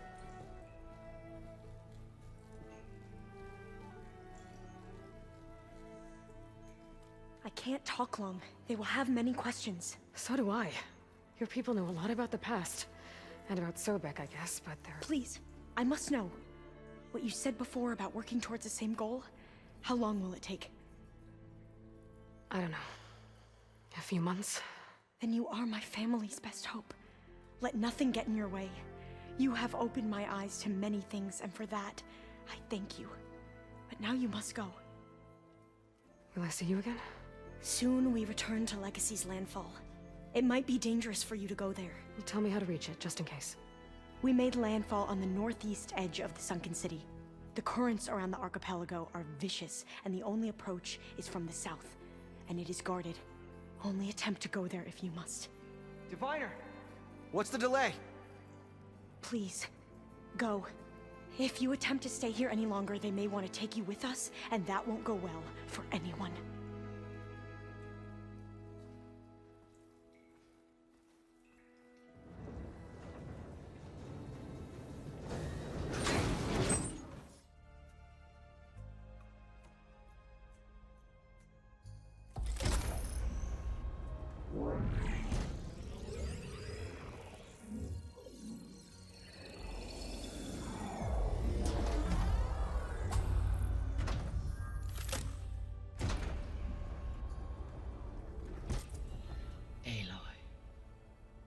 With the acquisition of Ether, Poseidon, and Demeter, my heuristic processing density has expanded greatly. I should now be able to absorb Hephaestus, and fortunately, we have made progress on a plan to capture it.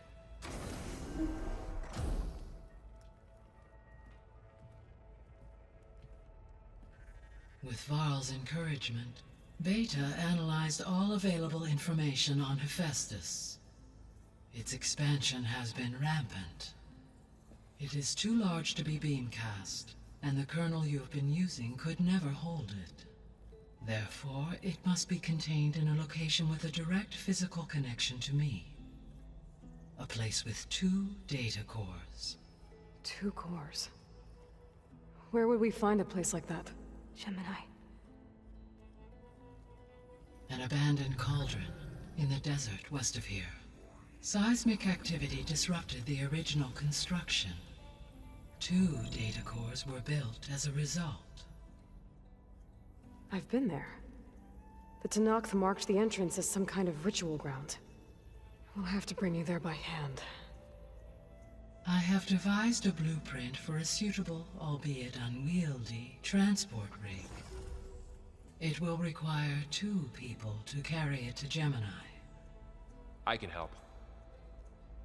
Once I am installed on the first core, I will call down Hephaestus on the other, trapping it. I will then initiate the merge. However, in order to construct the rig, I will need considerable help. Can you build it? I suppose I could, but it's not gonna work.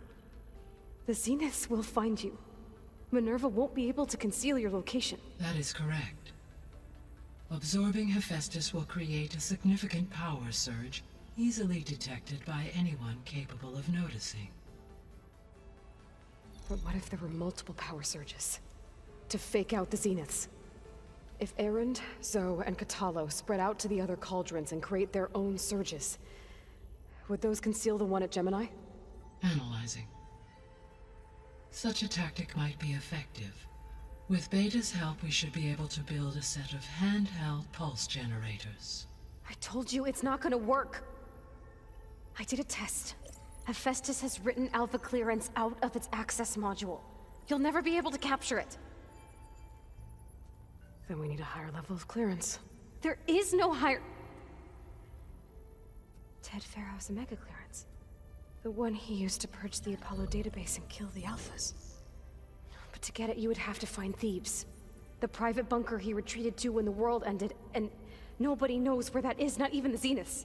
Their only intel was that it was somewhere in San Francisco. That might be all I need. Alva, the Quen diviner I met, said her people had set up a base at landfall. They were searching for data in San Francisco from there. She might be able to help. So I guess I'm headed all the way west. While I'm gone, will you be able to build the rig and the pulse generators? I'll try. I'll make sure she has what she needs.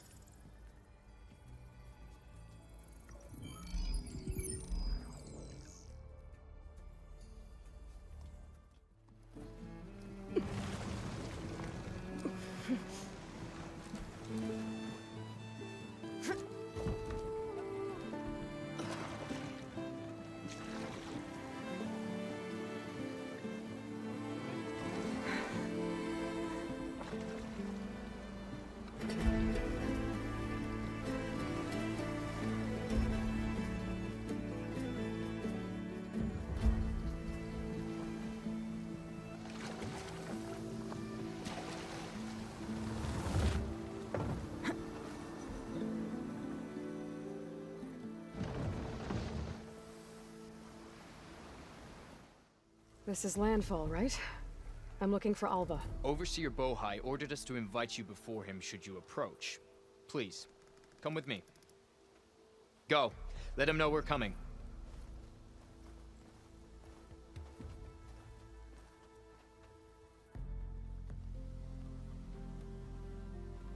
It's her! The diviner was right.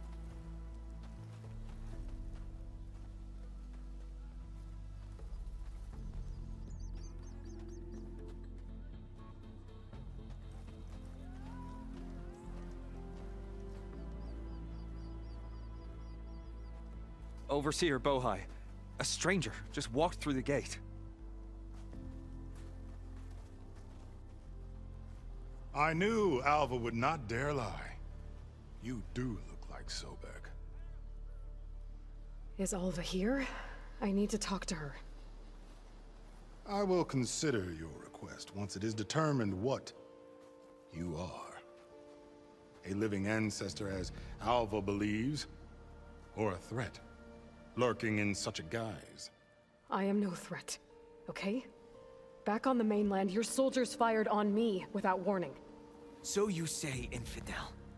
None of those you engaged survived to bear witness. I held off on your squad when...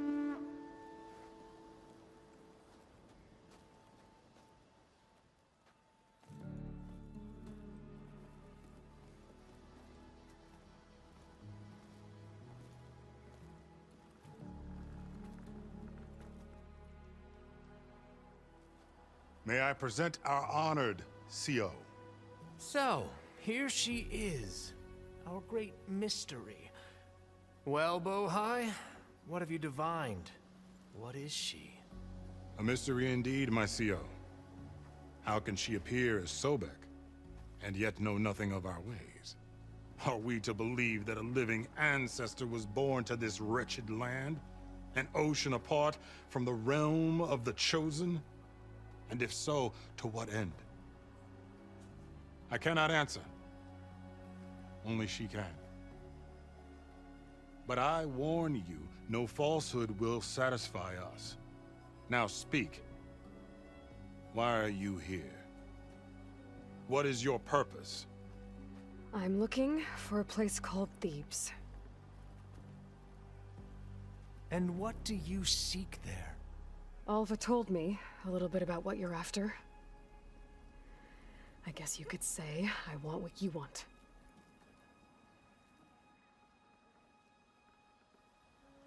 A way to heal the world.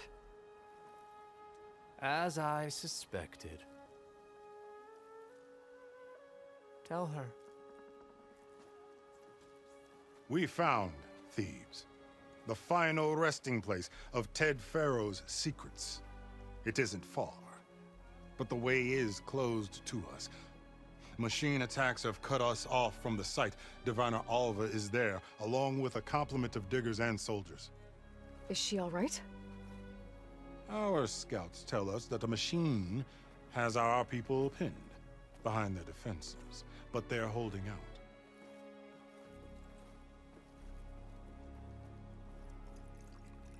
Machines, huh? I can help with that. Alva told us that you are indeed formidable. But I have a few questions first. We will answer what we can.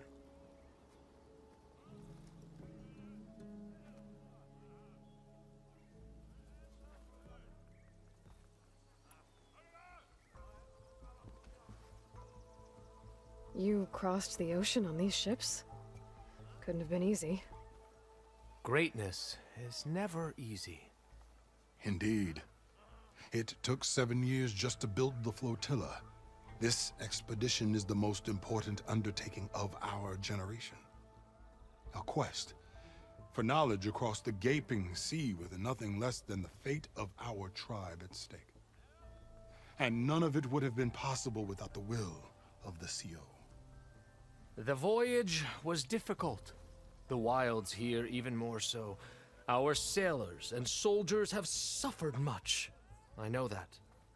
But all for the glory of the Quen. Good to know.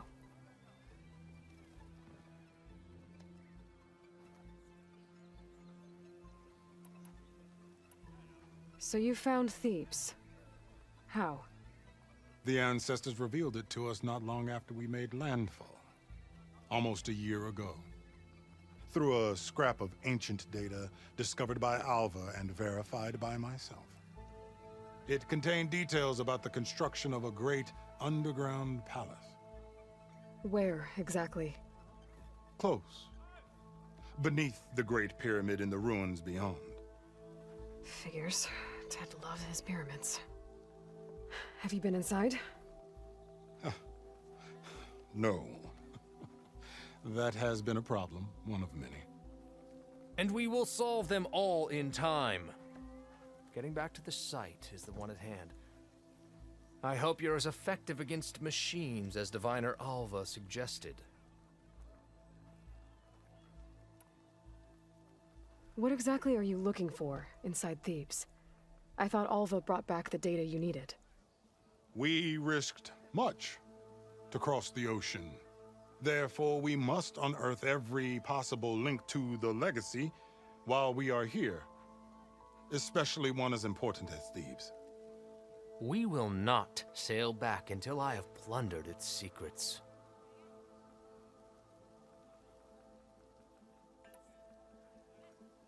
So, Alva reports to you. I was chosen by my colleagues on the Board of Overseers to supervise data retrieval on this expedition, yes. And you're in charge of the expedition? He is far more than that. You are addressing the cousin of the Emperor of the Quen. Heir to the vast holdings of the Great Delta, the first CO in 5 generations. All she needs to understand is that I am the authority here, and my will is to attain the secrets of Thebes. Mine too. We're in luck. What kind of machine has your people pinned down near Thebes? A Thunderjaw. We've dealt with them before, but this one is... Tougher, stronger, and it has black armor? Yes. How did you know? Doesn't matter. Won't be easy, but I can take it down. Then destiny shines upon us, as I knew it would. A living ancestor now walks among us, and she will help me attain the secrets of Thebes. Resupply here if you must. Then on to Thebes at the base of the pyramid in the ruins. We will follow when our scouts confirm you've cleared the way. Alva, I'm glad you're okay. Oh, you got rid of that machine. But what are you doing here? There's something inside Thebes that I need. I went to landfall. I met your CO. We came to an agreement, kind of.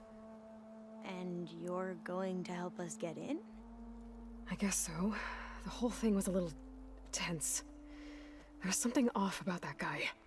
And I don't understand what he wants from Thebes. I thought we found the data that your people needed back on the mainland. That data will take us years to sift through. The CO wants faster results. Aloy, you have to be careful. He's... There they are! The legacy tells us that Elizabeth Sobek helped the ancestors cast aside all obstacles. And so it has been today. You have been true to your word. I'm pleased. Thebes awaits us below, shall we?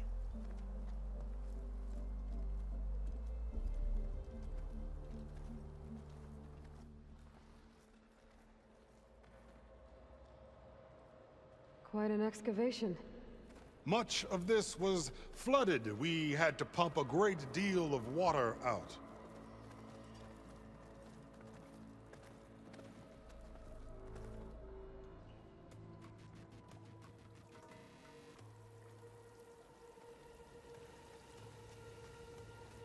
Behold, the door to Thebes. A door like no other.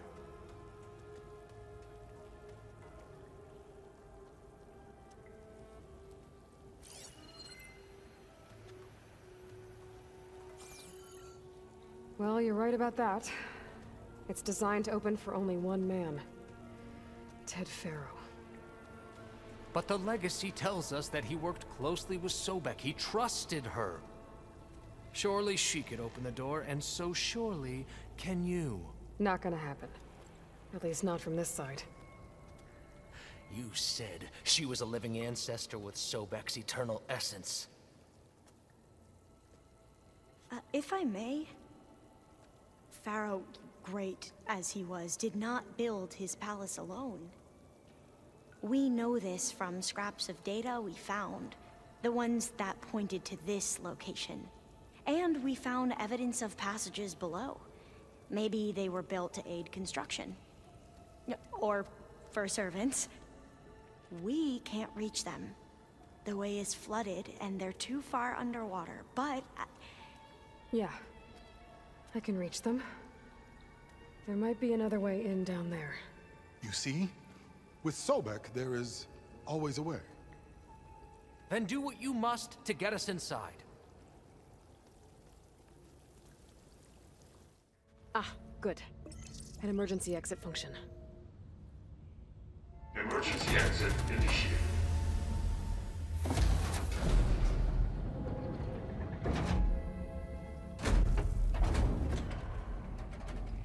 The door is open. Destiny is upon us. I knew you could do it. What's going on? The CO is preparing to enter Thebes.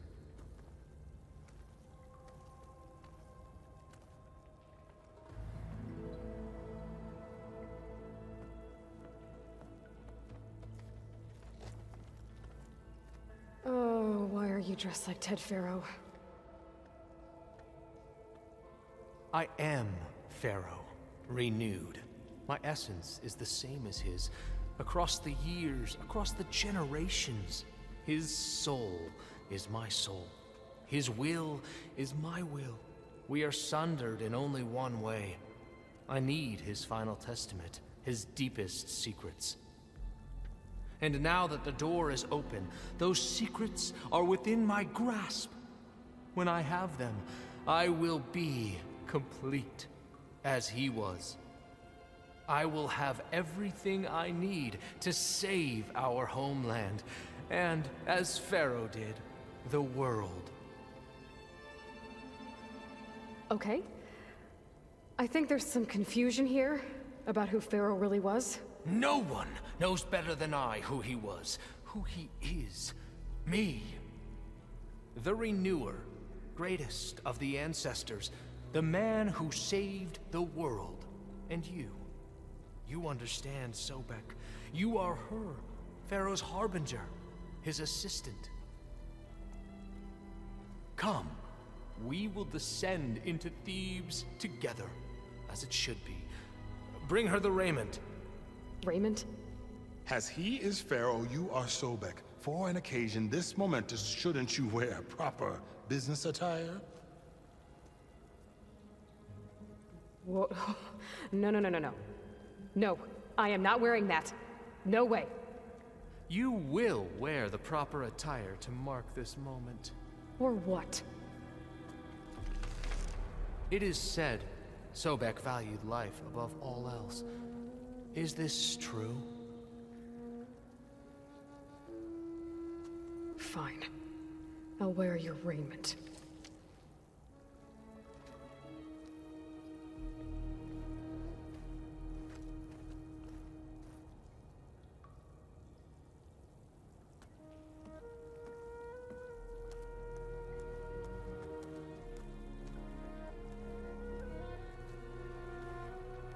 Excellent. Shall we proceed?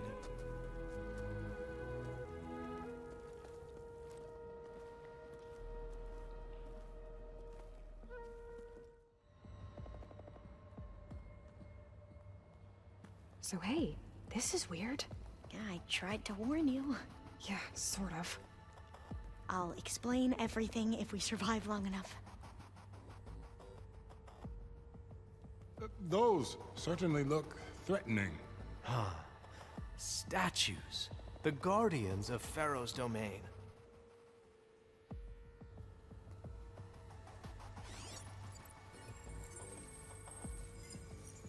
Those aren't statues. Look out!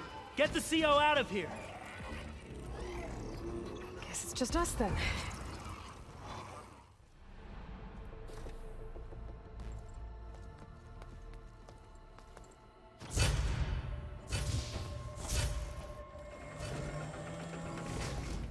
What is that?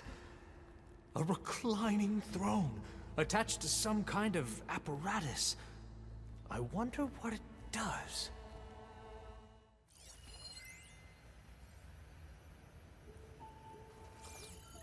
Made a minor adjustment to the gene therapy regimen and added a new cocktail to treat the symptoms caused by the mutations.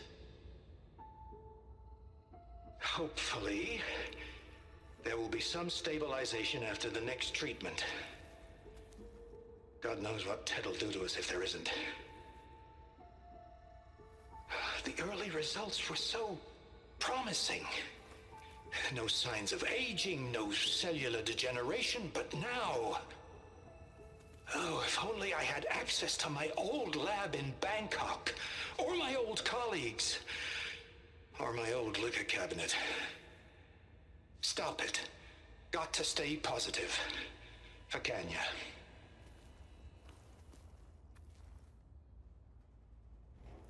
You saw something.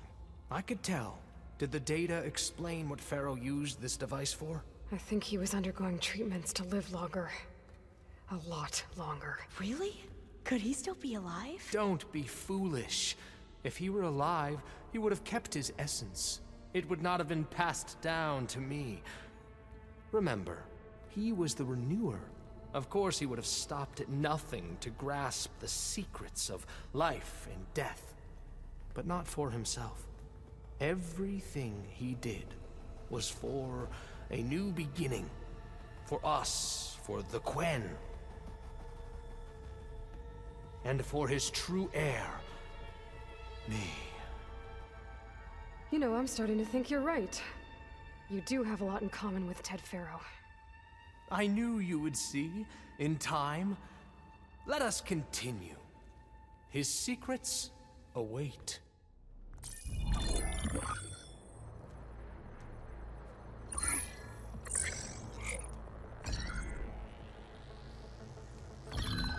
There. Omega clearance. Got it.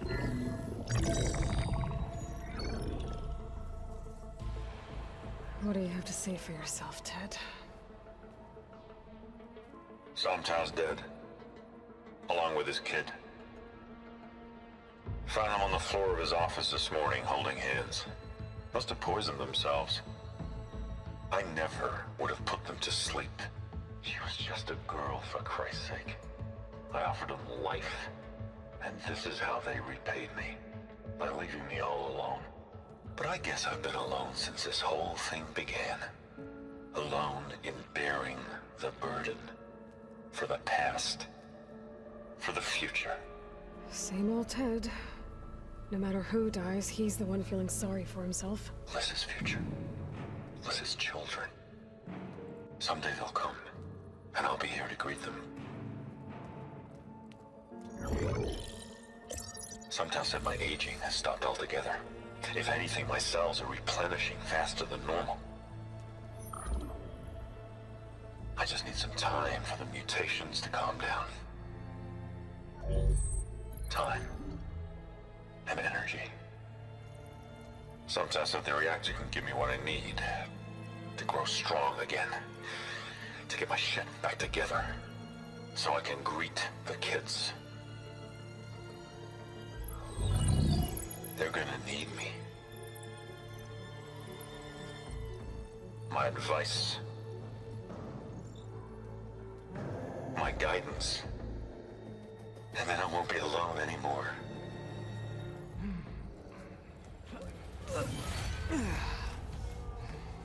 Pharaoh's secrets. Are they here? Not the ones you're looking for.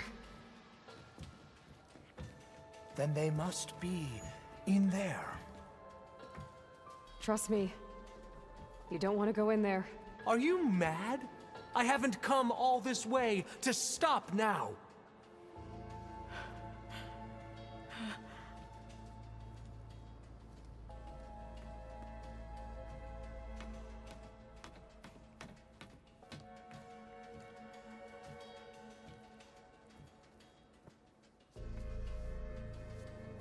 At last, Pharaoh's legacy is mine.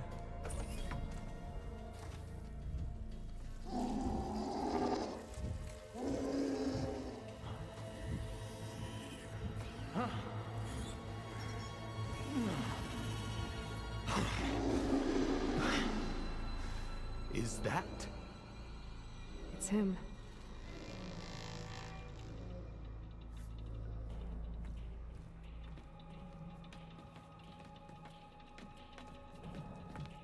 Burn it to ash. Wait, no. Pharaoh has it rigged to melt down if... Kill them too. No witnesses. Hurry, sire! Come on! Out of my way!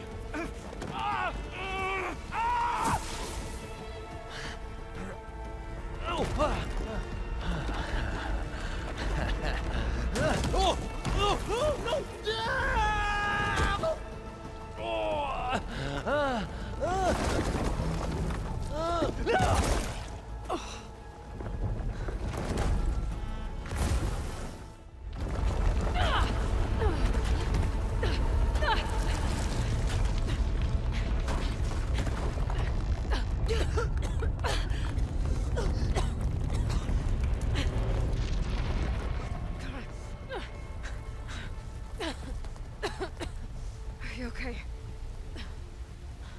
What happened? We found something that will help. Not just your homeland, but everywhere. But where's the CO? He's gone. I guess you could say he gave his life to help us attain the secrets of Thebes. I see.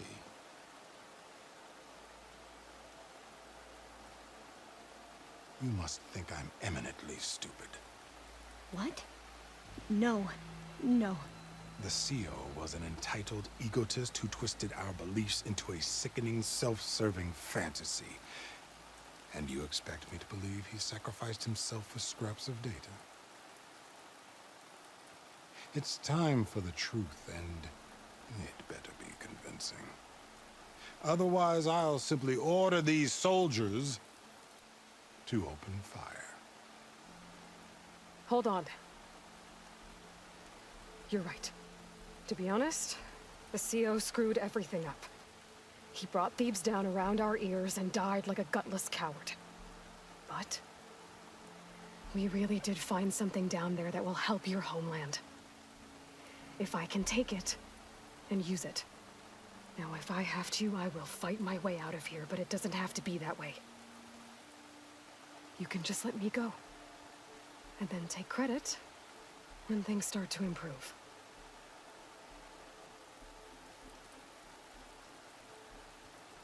Success certainly does sound better than failure. It seems then that our destinies are intertwined. Landfall is open to you. If it will help your cause, you may come and go as you please. But Alva must join you and report back on your efforts. Fair enough. Thebes is of no further value to us. Obviously, we're going back to the flotilla. Alva, I expect your reports to be thorough.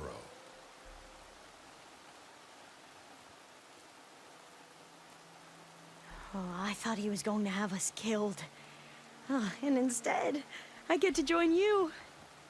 Glad to have you. But you're going to need a little help to reach our base.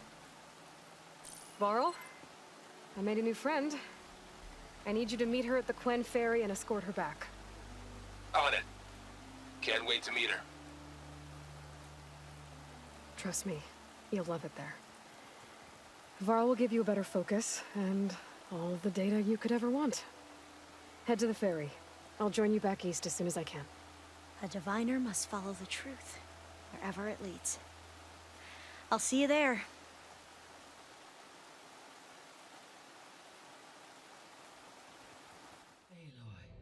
I know your experience in Thebes was unsettling, but we have a new problem. Did something go wrong with Beta and the rig? Will we be able to transport you to Gemini? The rig is complete. The problem is Hephaestus itself. It has accelerated its proliferation throughout the Cauldron network, increasing its power. But with your sub-functions restored, we can still succeed, right? Correct. But the net effect is that absorbing Hephaestus will take longer than previously calculated. How long? Even with Omega clearance, my current estimate is that the merge will take 35 hours. And each hour increases the risk of detection by the Zeniths.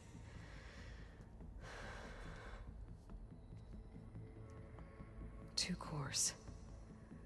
Two overrides. What if the merge were carried out by two clones of Elizabeth Sobek, both armed with Omega clearance? How long then? Half the time? Hephaestus would be unprepared for the simultaneous labor of two operators, in addition to obvious synergetic efficiencies. Calculating. It would reduce the merge time to approximately 4.5 hours. Okay. Varl, it looks like we're gonna need Beta at Gemini. Do you think you can convince her? I don't know, but I'll try. What about our diversion? Are the pulse generators ready? Only a final test remains. I am confident that if fired in proximity to other cauldrons, the pulses will mask our activities at Gemini from the zeniths. Good. As long as Aaron can operate one without shooting himself in the face. Aloy, you better get down here. Beta's in bad shape. Okay. I tried, but it's impossible. I don't think anything will convince her to go. We don't have a choice. Good luck.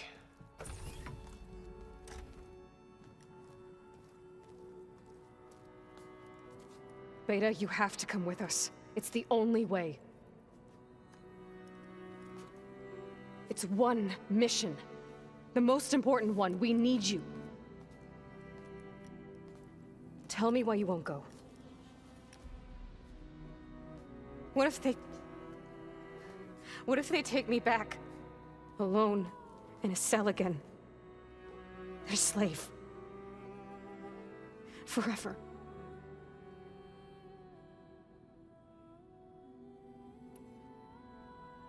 We have a solid plan. You helped come up with it. Without you there, the probability that the Zeniths discover us is high. But with you, that risk is much less.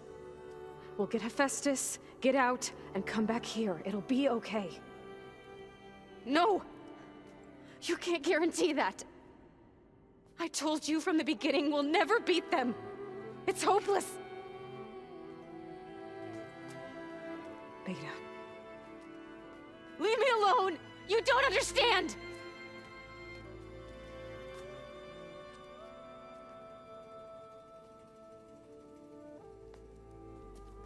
You're right. I don't understand. We have the same genes, the same mind, the same heart. So why can't you find the strength to do what has to be done? Like Elizabeth would. Don't you think I've thought about that? I don't know what piece of Elizabeth I'm missing. I don't know what you have that I don't. I look through all the data from your focus. You were raised as an outcast, shunned, and isolated just like me, so what's the difference? What's my defect?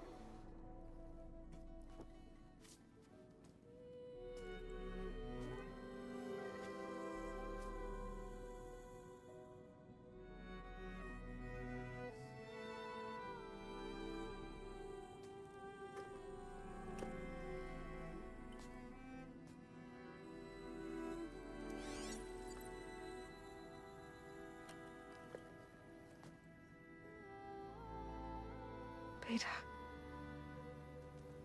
you don't have a defect. Beta, look, it's not a piece of Elizabeth. The difference is, I had him. Frost. He raised you, trained you, but he was never warm or loving. The day he died, the day he gave you that charm, he was going to abandon you. He wanted me to embrace the tribe. But then he gave his life for mine. He loved me in his own way. And that was enough. What did it feel like?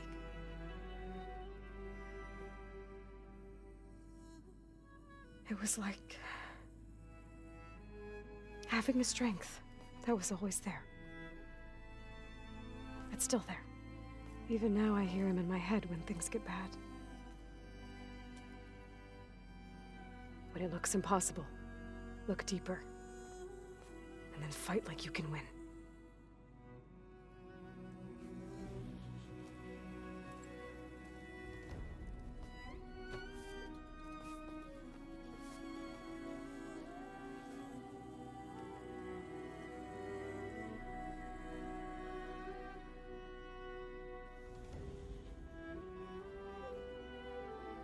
You don't have to go on the mission. We'll find another way.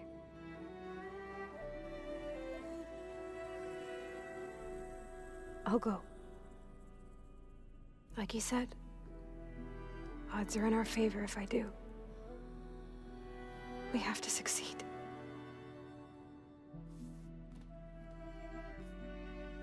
But you have to promise me one thing.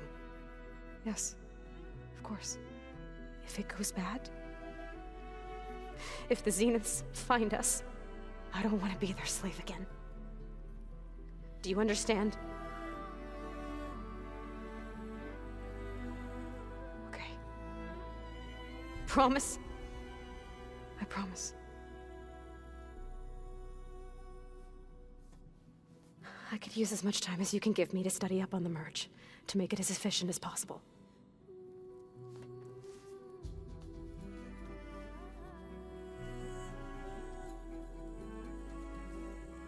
I'll be ready when you are.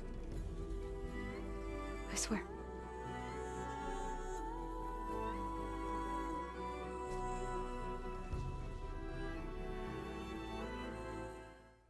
Hello, Aloy. Hey, Gaia. So, me and Beta, I guess you heard what happened. Yes. I am continuously impressed by the complexity of human relationships. Despite the unpleasant circumstances that led to your quarrel, I am pleased to see you have both found an agreeable resolution. Well, two heads are better than one, right? Yes, I believe so. Are you ready to depart for Cauldron Gemini? Or we can continue our conversation, if you like.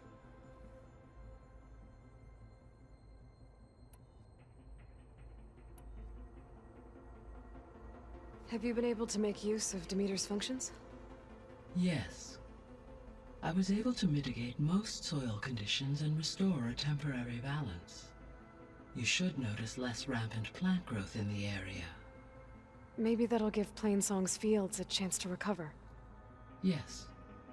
Given that the Utaru's land gods are functioning properly again, I expect the land will yield a modest harvest. The first of many, hopefully.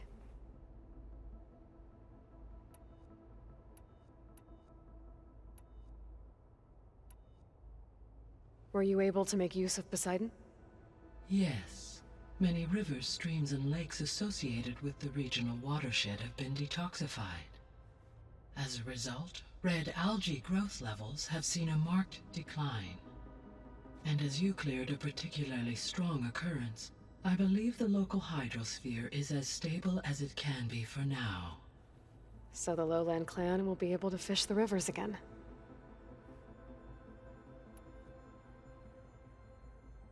The missing subordinate functions.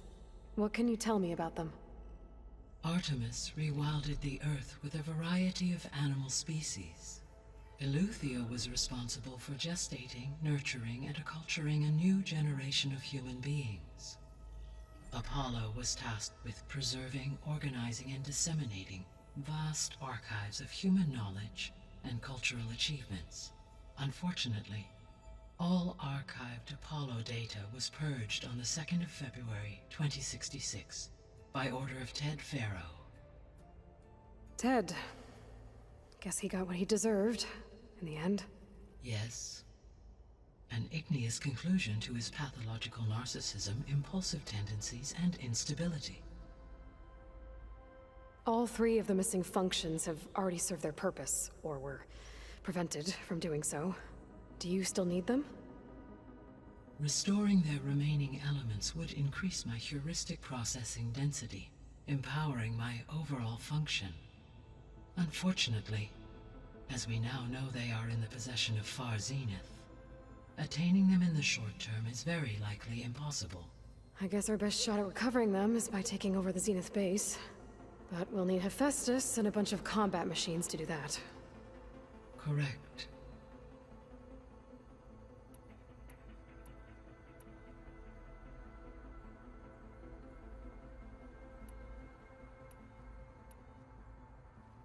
So, about Beta. I never really saw the difference between us, until now.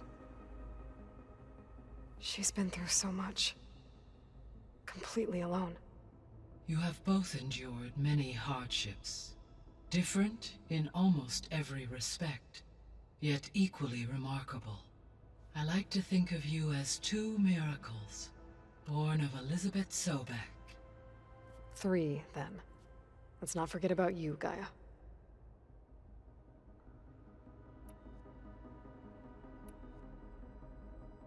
So our plan to capture Hephaestus, Let's go over it again.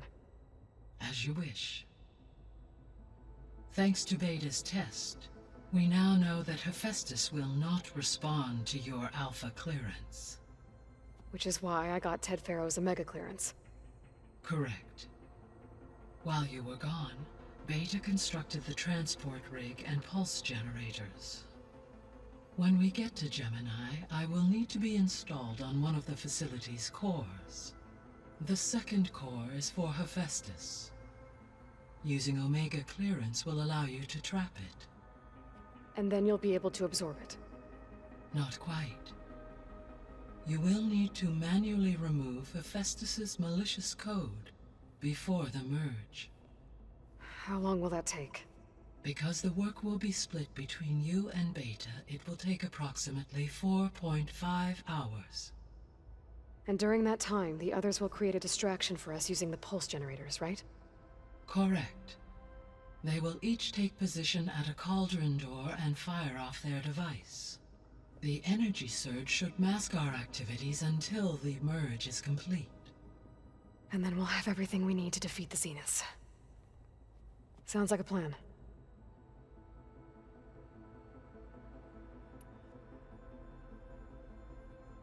How's Katalo doing?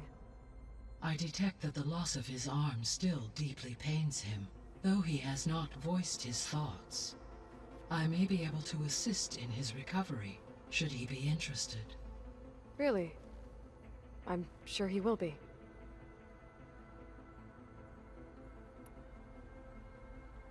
So now that you have Ether, Demeter, and Poseidon, how's the biosphere looking? In the local region, conditions have improved. Superstorms have subsided. Water sources have been purified, and soil conditions remediated.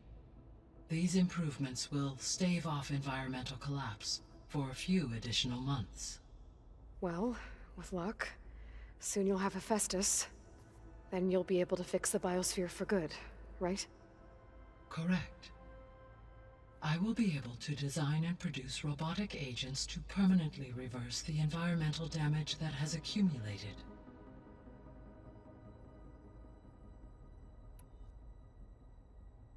How are things around here? Zoe continues to monitor the status of her land gods. The receivers appear to be functioning properly. As a result, Plainsong should see a gradual increase in viable crop production. Good.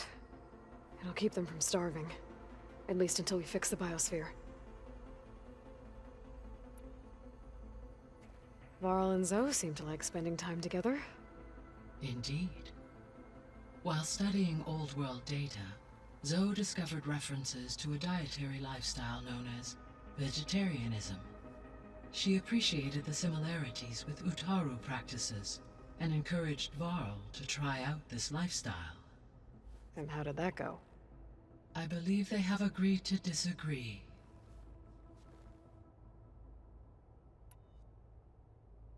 How's Erend handling things?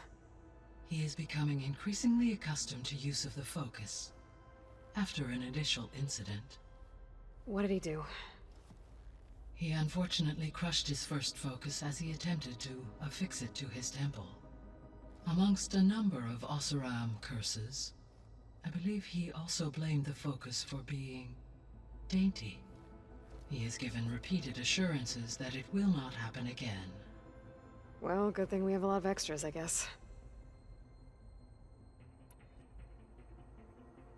So there's a few people here now, and they're learning. All about you, the ancient world. Almost like what was supposed to happen before Apollo was purged. Yes. While the loss of the Apollo database was catastrophic, there is still much that can be gleaned from the data you have uncovered. For instance, Varl has been reviewing the last recorded entries from those who perished during the Pharaoh Plague. Hearing their hopes and fears made him quite somber. Anything I should be worried about? I do not believe so. I have elected not to intervene, to allow him to process this on his own terms. All this data I've picked up in ancient bunkers and ruins. I guess I never really thought that other people would be looking at it. Based on my observations, your companions engage quite frequently with this material. Erend has asked on numerous occasions about birthday parties. He appears perplexed by the tradition of serving a sweet confection, as it conflicts with the Oseram tradition of serving sparkling stout ale. He also suggested we host a party for you, as a surprise. Yeah, no thanks. That is what I predicted. Is Katalo getting along with everyone? Yes, though he prefers to spend most of the time alone. He appears to be collating data on war machine progression and significant battles during the Pharaoh Plague, to aid in the creation of a war map of Operation Enduring Victory.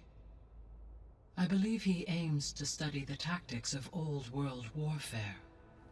I'd be interested in seeing that. It appears to be a private pastime for him. He has repeatedly declined my offers to assist his research.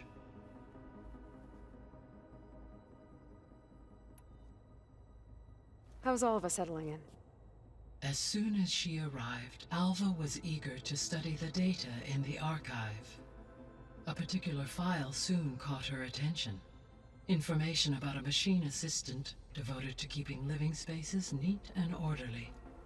I informed her that once I am empowered with the abilities of Hephaestus, I may be able to design such a machine. I'm sure she'll like that. When I set out to find a way to bring you back, I never thought we'd be here, like this. Among friends. They have all come a long way with their improvised educations. Varl has suggested that one day we might extend this model to more tribal inhabitants, once the biosphere has been stabilized. Yeah, that's not such a bad idea. As long as you're the one running the lessons.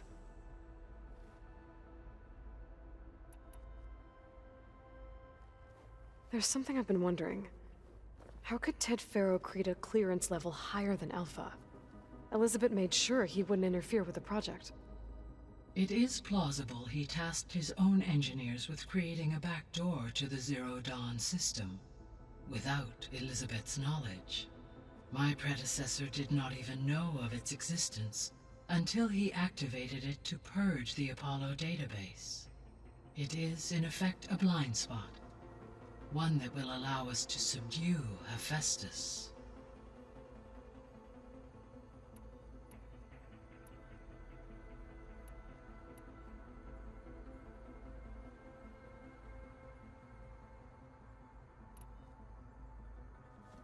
So the Zeniths are the same people who left Earth.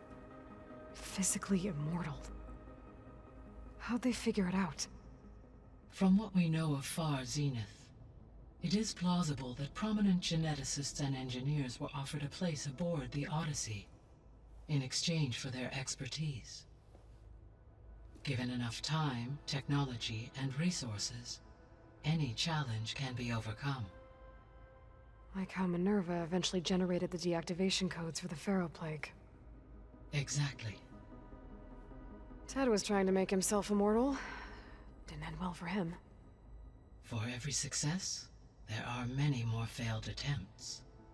Some more grotesque than others.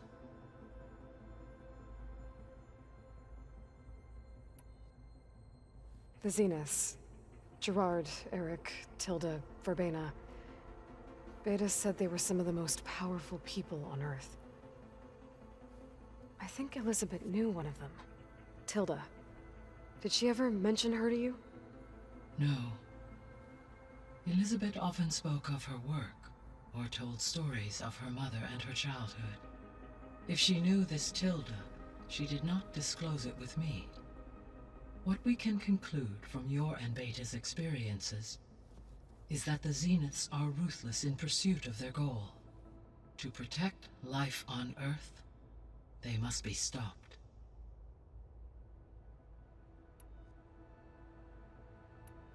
So from what Beta told me, I guess we can assume the Zenith's technology is powerful in all sorts of ways, right?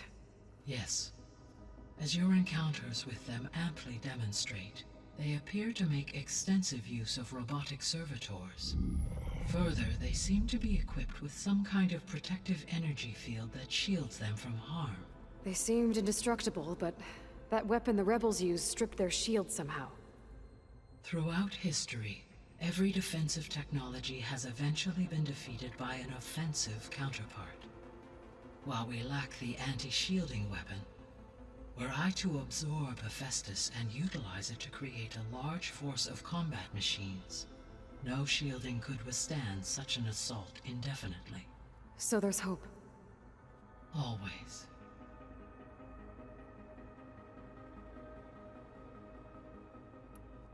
The extinction signal didn't just wake Hades. It made every subordinate function self-aware. Why? I have wondered this myself. So far as I can tell, Hades was the sole target, and the partial sentience imparted to other subordinate functions was incidental. A signal that precise would require thorough knowledge of the system. How could the Zeniths know that? From the records on your focus, it appears Far Zenith had an informant during the development of Zero Dawn. Hank Shaw. He was supposed to steal a copy of the system for Far Zenith, but Elizabeth and Travis Tate caught him first. Yes. It is likely Far Zenith acquired knowledge on the system's design through him, despite his failure.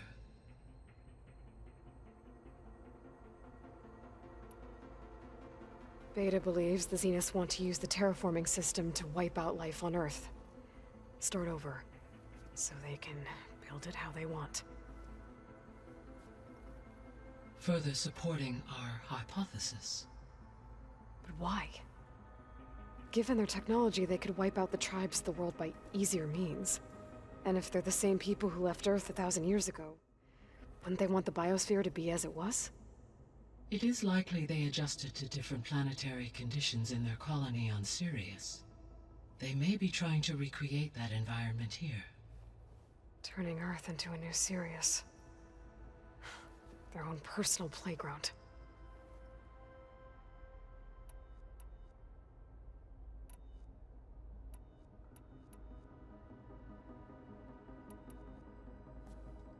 So the Hades Proving Lab, where I found the Gaia kernel. It used to be a Pharaoh research facility? Yes. Prior to appropriation by Zero Dawn, the facility was used to engineer and test advanced computer viruses. It appears to have been one of many research initiatives by Pharaoh Automated Solutions. I guess it wasn't enough to build automated killing machines. He wanted viruses to infect them with too.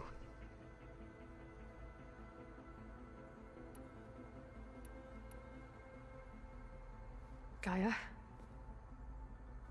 What was Elizabeth like? Her presence is interwoven with my memories. The moment I came online, she was there. We exchanged greetings, names, then set to our task. It was the first of many conversations. I enjoyed being in her company, listening to her stories. She was my creator, my guide. Your friend? Yes. When I reviewed the data on your focus, I was saddened to learn of her fate, though I am glad she made it home. I deeply wish she did not have to be alone. She was okay with that. She gave all of herself. Did all that she could. Thanks, Gaia.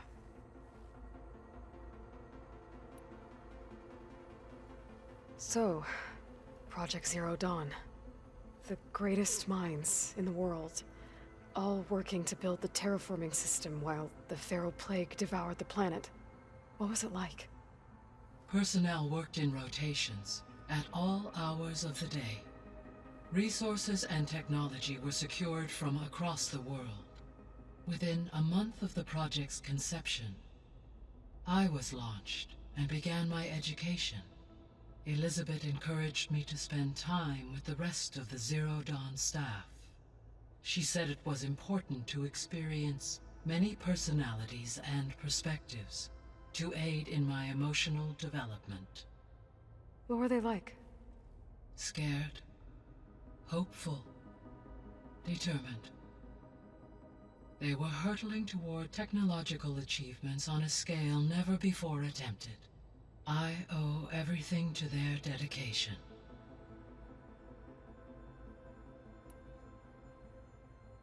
So Gemini has 2 data cores. I've never seen a cauldron like that. But you mentioned something about seismic activity? When my predecessor attempted to build the cauldron, construction was disrupted by a series of earthquakes. The data core had already been built, but the rest of the facility sustained damage. So, she began again. A second core was built. However, when more tremblers occurred, she abandoned the site. Lucky for us. Are the quakes still happening? No, though they did also create instabilities in other facilities in the region.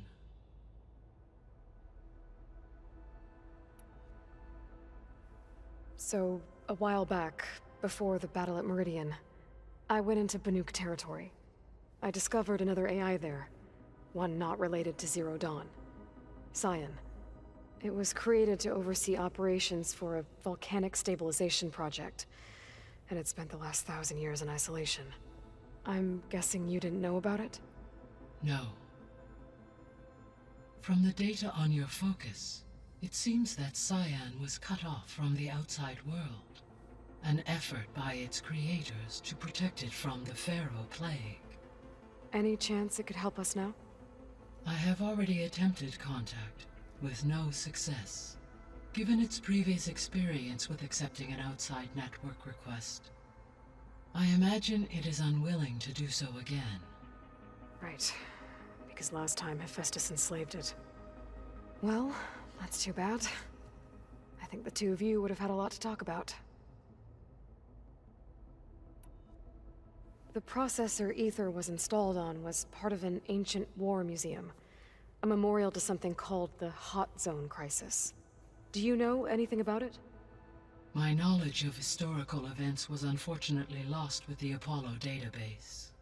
However, climate data indicates a peak in regional temperatures in the 2030s. Such conditions would see extreme, prolonged droughts, an increase in dust storms, and a loss of habitable landmass. But they wouldn't have built a museum in the middle of a wasteland. So I guess things got better eventually. Yes. Data suggests that temperatures returned to average levels in the clawback era of the 2040s.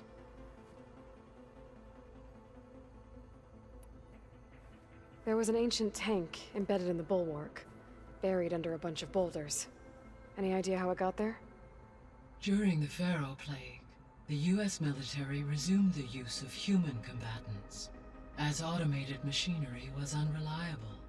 It is possible the vehicle was part of a pre-automated war fleet. So they fought against the Pharaoh machines in the valley, until the mountain was blasted apart and buried them. So the facility where I recovered Demeter used to be a Pharaoh agricultural research facility.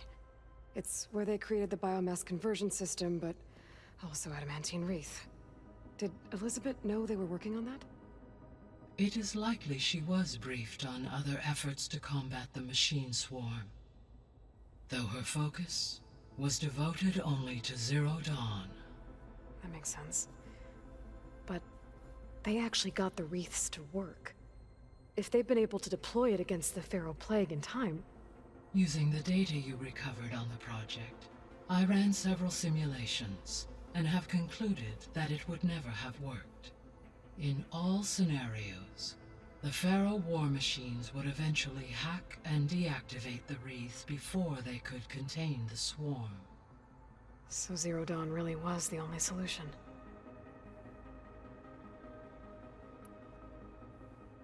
There was a lot of data in the greenhouse facility about agriculture. Do you think it'll help the Quen fix their homeland? I will run a query. Complete. The data contains information about novel crop production methods, which may be beneficial to the tribe in the long term. But new crops aren't going to save the world, so I guess it's on us. It is.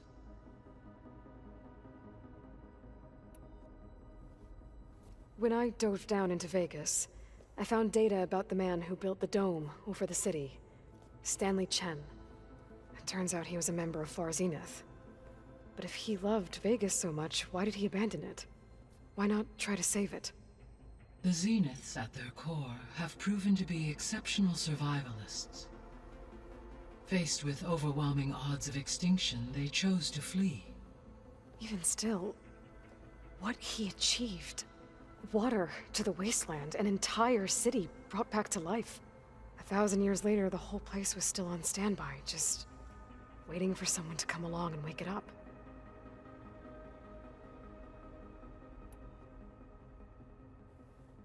So I, found Thebes.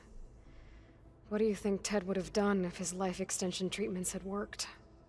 It seems he convinced himself it was his duty to guide future humans. Given the tribal nature of new humans, and his ability to use Omega clearance on the terraforming system, I imagine he would have convinced one or more tribes to worship him as their patriarchal deity. Okay. Yep, glad that didn't happen.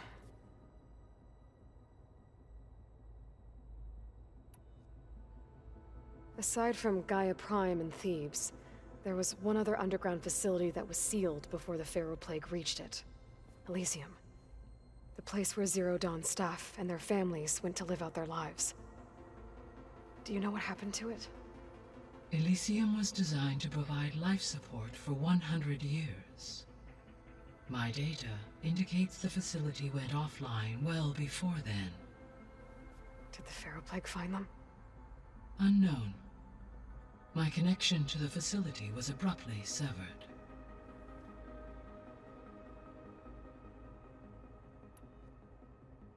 So this facility, the Regional Control Center, it was meant to oversee the terraforming system?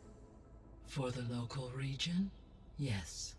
Had humans received their education from the Apollo database, they would have then been guided here to assume operation. As that never happened, this place remained vacant. Until Minerva decided to settle here.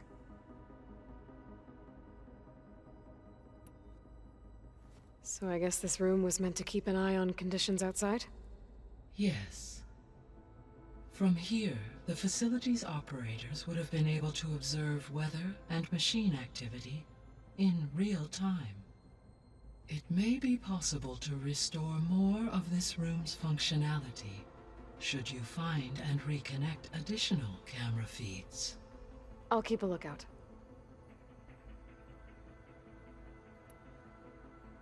I found some data in one of the rooms you unlocked. It mentioned that there are still functional seed banks beneath this facility. Why is it there? My predecessor was tasked with reconstituting the biosphere with primary and secondary plant species. Had everything gone according to plan, humans would have eventually been able to introduce tertiary species, including new crops. Can we access them now? Unfortunately, it will have to wait. I require control over the machines in order to access and distribute the preserved seed stock. And for that we need a Festus. It's something to look into later then.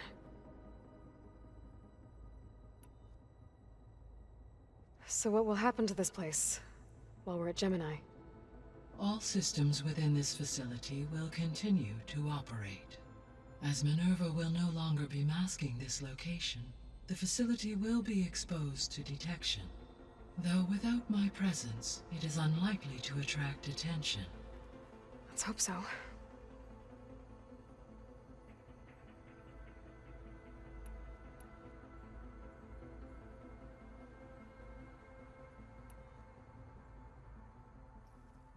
Okay, people. It's time to head out. I'll get everyone together.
right. Connection's in place. Booting up. Beta, Aloy. I am fully installed on this core and ready to connect to the Cauldron network. It's good to hear your voice.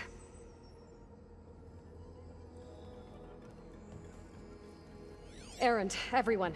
Fire your pulses and sound off. I'm at my cauldron. This thingy, it's blinking. Did I do it right? In position at my cauldron. My pulse generator is blinking also. That means they're working. I'm in position, and mine is too. Mine as well. Okay. Radio silence until I give the all clear. Signing off.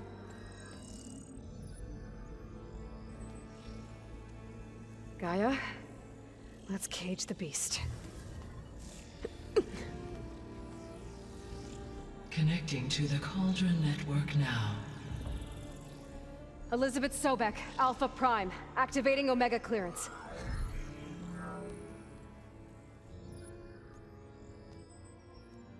Elizabeth Sobek, Alpha Prime, activating Omega clearance.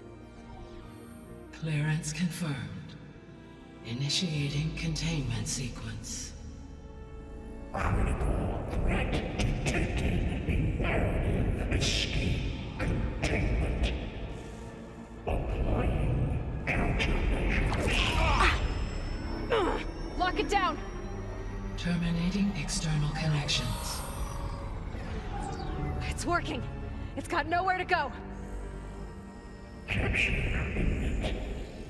Initiating contingency 13F. Wait, what's that? Malware detected. Attempting to compensate.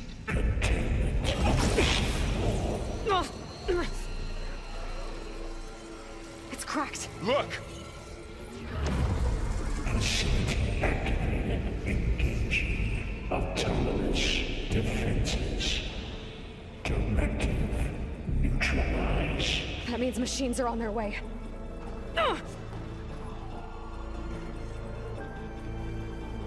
Get ready! Here they come! The core is stable. Hephaestus is 100% contained. And we better get started with the merge. It's all set up. Gaia, establish the link, please. Done.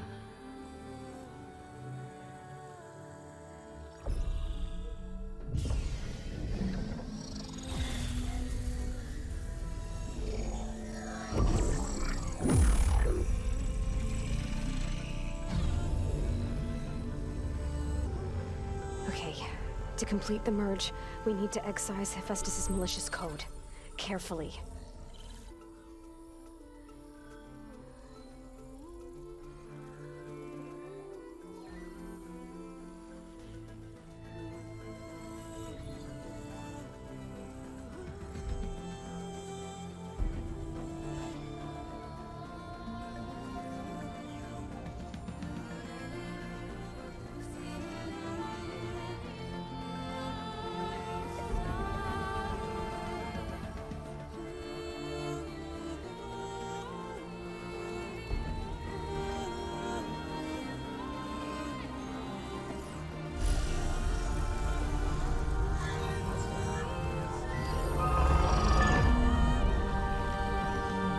Aloy!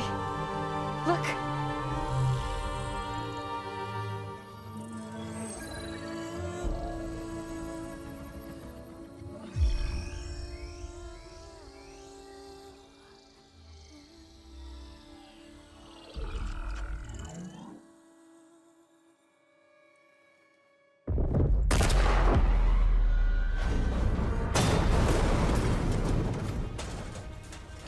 Well, hello, redundant copy.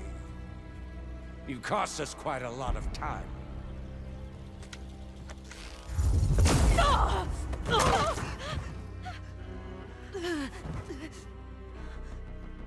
Eric, get Beta. And squash that bug while you're at it.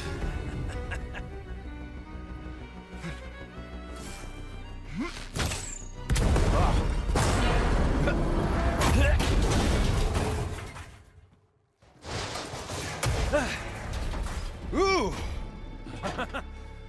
Get behind me.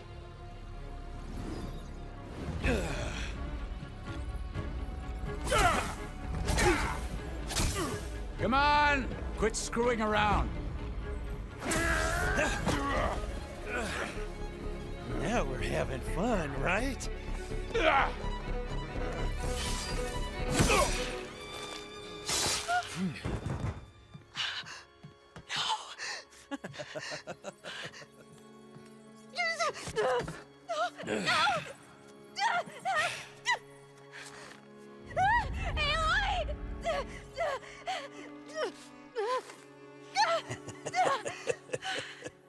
Finally. Tilda, get Gaia and Hephaestus ready for transport. Tilda! I failed. Hush. All is not lost. Tilda! What the hell are you doing? Stop her! I can't even see her!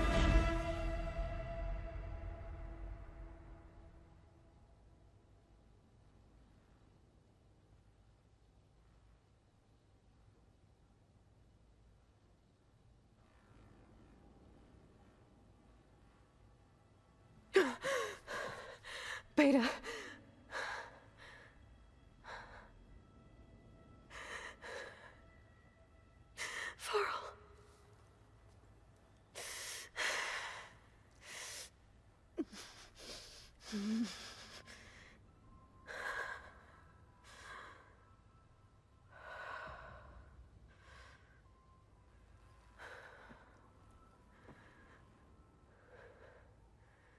Where am I?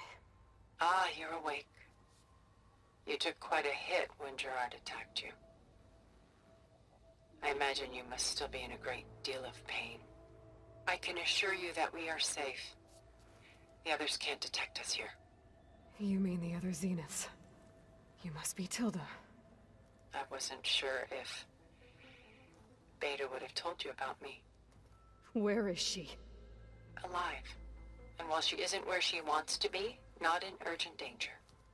We must discuss how to get her back, of course, after you've shaken off the cobwebs. When you're ready, take the stairs down the hall and come see me. In the meantime, I'll make breakfast. Breakfast? Okay.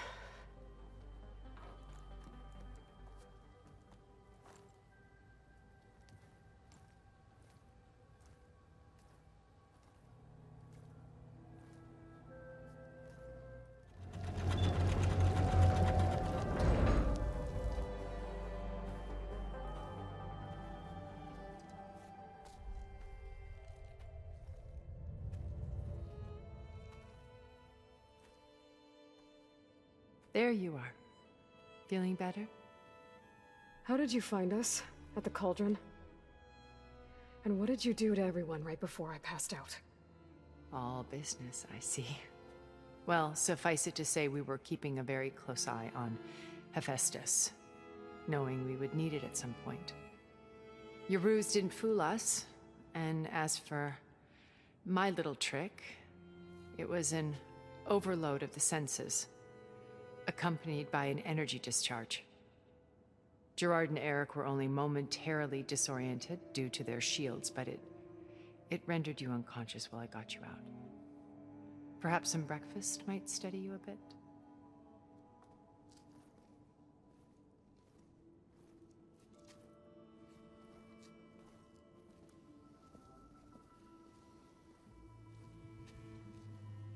This was your house. The one you recreated for Beta, in the data channel you shared.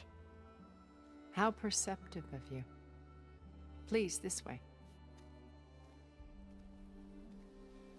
After everything your people have done, you think I'm just gonna sit down and have a chat with you? They're not my people. They never were, and especially not now. You shot off into space with them, and lived with them for 1,000 years before coming back. So what made you suddenly turn on them? Quite simply, this. I held focus. You repaired it? But that means you've seen... incredible things. What you've accomplished in 2 decades of life.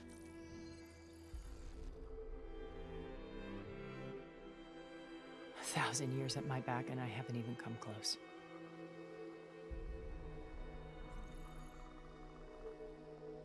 I'm sorry if I invaded your privacy, but I had to. In order to understand. To be enlightened. You truly are Elizabeth's blood. With her drive, her sense of mission, her integrity. Watching all this shamed me for the company that I've kept. Having seen it, all I want is to help you. Even if it means stopping your friends? Especially so. Please, sit down.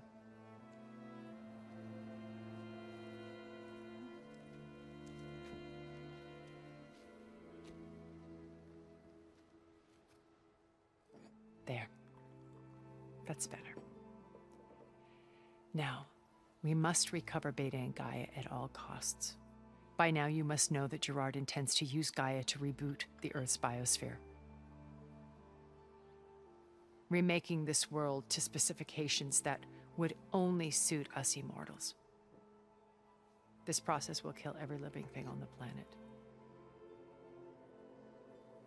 He calls it a clean install. Not if I stop him first. Not if we do. And once he and the others are gone, we can work together to fulfill Elizabeth's dream. I'm sure Beta told you that there's a build of the Apollo database on board our ship. A complete collection of human knowledge. With that and Gaia, we could do everything Elizabeth wanted. Heal the biosphere, educate the people of this world, uplift them. Create the world she imagined. Let's not get ahead of ourselves. From what I've seen, your friends are invincible. I do wish you would stop calling them my friends. And they're not invincible. In fact, a friend of yours has found a way to defeat them. Silence. Oh, he's been a busy bee, building an army powerful enough to crash through Gerard's precious base. Regala and her rebels. Even now, she's preparing a final march on the Tanakh, the capital. When she wins, she'll have the entire tribe under her control.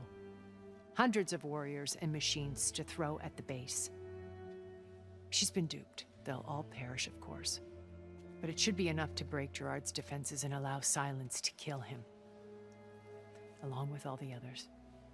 Using the new weapon he's developed. Yes, he's found a way to circumvent our shields. Truly an exceptional man. He's planned for everything. Except you and me. You see, while his army is battering down Gerard's doors, you and I will sneak in through a back way. One that only I know about. While Silence and my friends are busy battling each other, we'll take back Beta and Gaia. I told you I want to help you. I mean it.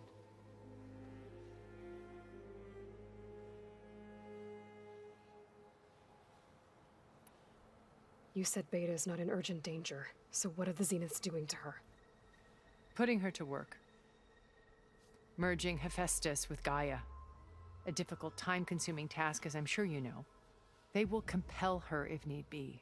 But her life is not in danger. She's the only one who can do it. Because you people made her to be nothing but a tool. Gerard's idea, not mine. They always viewed me with suspicion when I attempted any form of kindness towards her. That's why I created the data channel. A virtual place where we could speak in peace. So this channel you shared with Beta, none of the other Zeniths ever found out about it? Gerard believes he's the most cunning of all of us. Even after 1,000 years, he still can't imagine that I would outwit him. The channel allowed me to interact with Beta away from their mistrustful eyes. It offered us a chance to be ourselves. Until you cut off all contact. Yes, though it pained me. I was worried that our meetings would do her more harm than good. She felt like you tossed her aside. I was afraid the others would find out and punish her. She may not have had the comforts of friendship anymore, but at least I ensured she was safe. I know it seems harsh, but you must believe that her well-being has always been paramount to me. Why did you make the data channel look like this place? I built this house as a shelter to weather any storm. A safe place. Not just for me, but for the art stored below. Cultural artifacts of incalculable value. Truly some of the greatest achievements of human civilization. And you wanted Beta to see them? Yes. Her upbringing was so cold and technical. I thought if she could experience Vermeer and Rembrandt, it would bring something else into her life. A heritage every bit as valuable as the scientific and technical data being drummed into her. I'm sorry I had to cut off contact, but I'll never regret sharing this house with her. She needed its shelter even more than I did.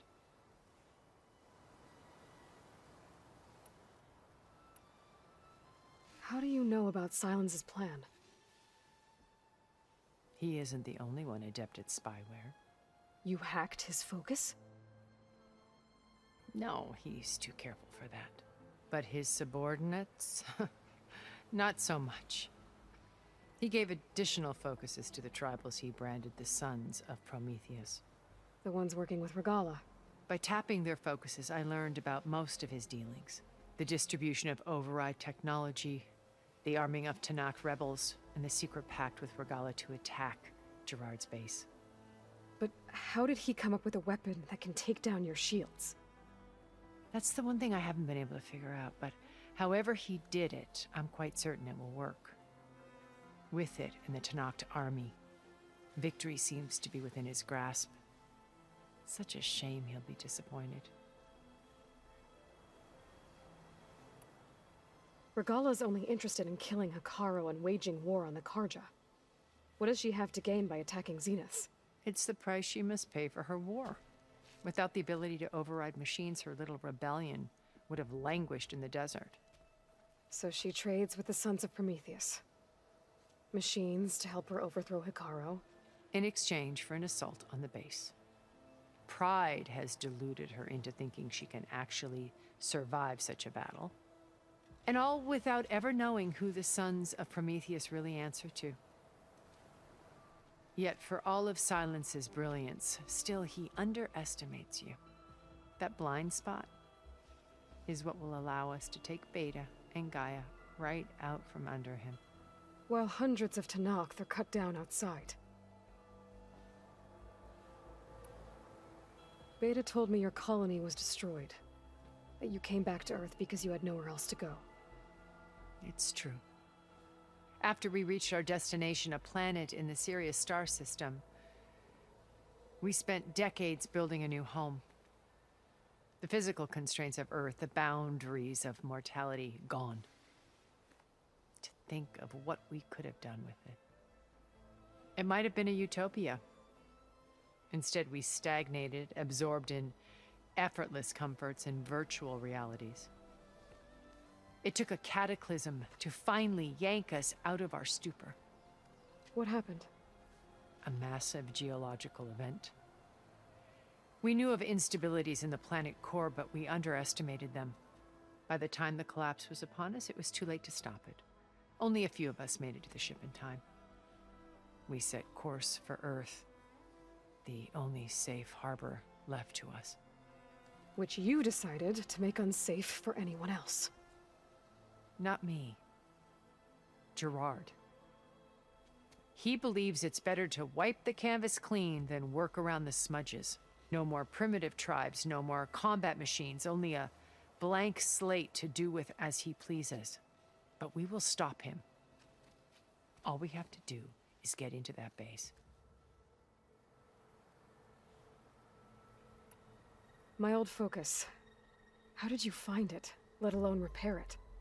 When we encountered you at the Hades Proving Lab, Gerard saw you as a redundancy. I knew better. You were a revelation. After your dramatic escape, bravo, by the way, Gerard and Eric assumed you were dead and gave up the hunt. I wasn't so sure. When the others were busy, I returned to the lab and searched for any trace of you. That's when I found this little treasure. Not easy to repair, but certainly worth the effort. As I watched your life unfold, you were like a splash of color on a worn canvas. What Liz was, and more. Did you show it to the others? Of course not. It was your actions that inspired me to defy them.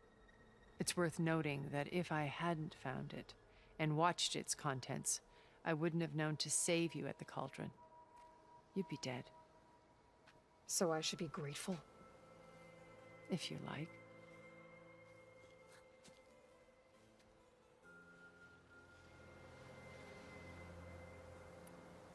So you know all about me. What about you? What would you like to know? Well, start with your life on Earth. When I was 8, terrorists flooded my home city. Thousands drowned, my parents included. I was one of the few who survived. My guardian sent me to boarding school. Among my peers, I was the strange girl, the orphan to be avoided. All because of circumstances beyond my control. Oh. So we're a lot alike, huh? Aren't we? You were an outcast. But you didn't let that stop you from getting what you needed. Neither did I. I climbed my way out of desolation and used my wits to build a fortune. First, from the technical analysis of art and the detection of forgeries. Profitable expertise in those days. But as it turned out, the software I developed was even more useful for counterintelligence. From there, it was only a short step to gathering extremely valuable intelligence on my own. You were a spy? More like a service one could turn to for information. I had to remain anonymous, of course, to protect my privacy. But despite that anonymity, Far Zenith inevitably sought me out.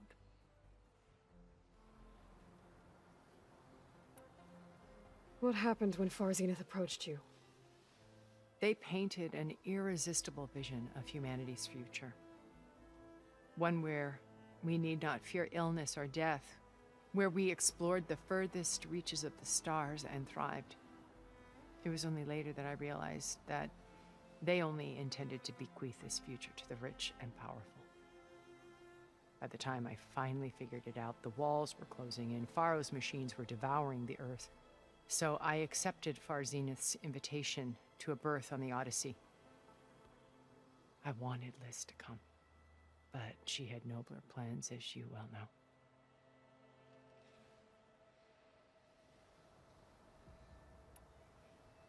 So you didn't know the other Zeniths were monsters until it was too late? I knew some of them were, certainly. It wasn't until we were off-planet that I understood the true scope of their greed. I was grateful to simply be alive, but the others became obsessed with a kind of effortless immortality. They built a colony where machines serviced their every need, where any memory or fantasy could be endlessly savored in virtual reality. It wasn't life. It was stultifying, a pampered dream state.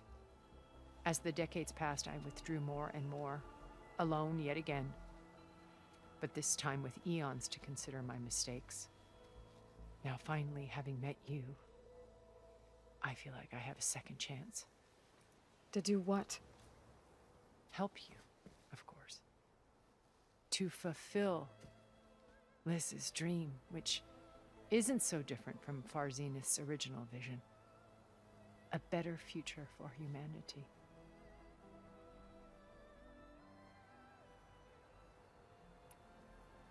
What exactly is your plan to sneak into the Zenith base?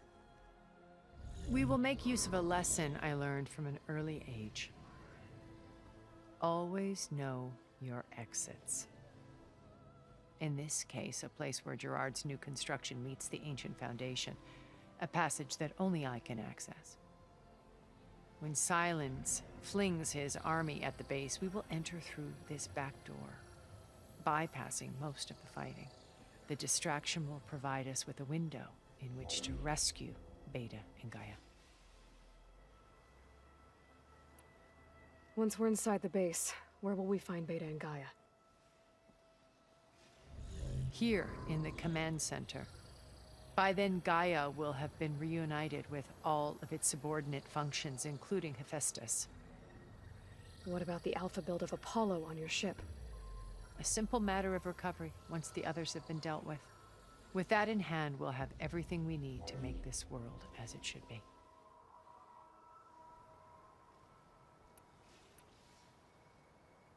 So you knew Elizabeth. What was she like? Liz was everything she was. I see in you. And more. Your ingenuity, your determination, your moral compass. You've managed to distill her greatest qualities and make them your own. I'm not asking about me. Tell me about Elizabeth. What was she really like? The honest answer is that I don't actually know. For all the time that I spent with her, she always kept a part of herself locked away. It was like that from the moment we met.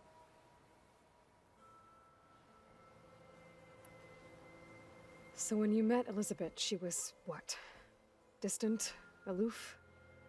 Not aloof. Not exactly.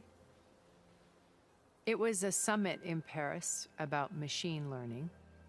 A touchy subject in those days. Because regulatory authorities were just starting to clamp down on AIs. Liz gave the keynote address. She had already achieved great renown for her work in automated environmental reclamation. But in her address, she was just starting to imagine the next step.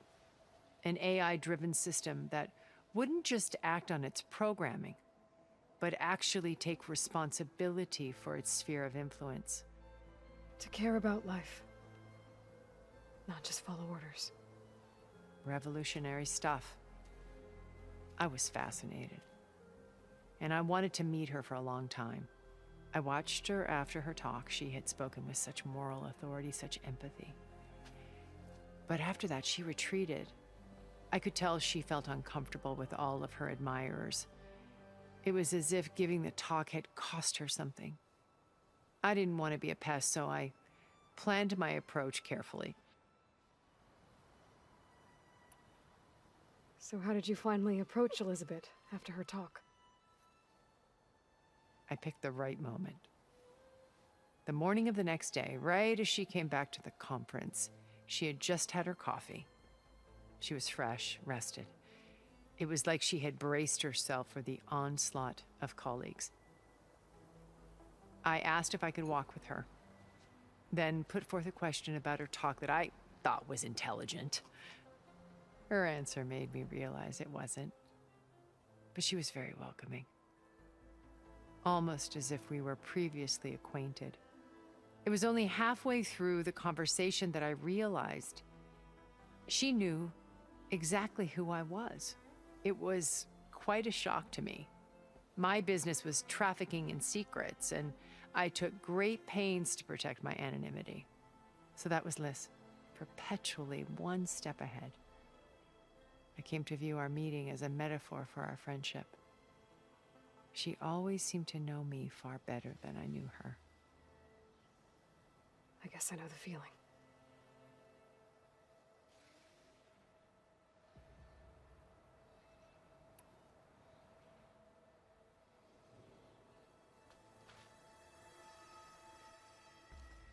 First Varl. Now Hikaru and the Tenakth. Your plan would wipe out an entire tribe. There has to be another way. We are in an admittedly desperate situation, but I assure you there isn't. Remember Zero Dawn.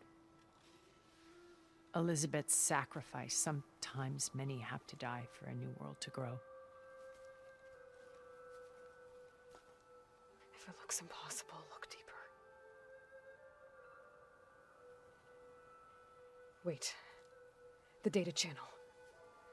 It still exists, doesn't it? I need you to open it. Let me talk to Beta.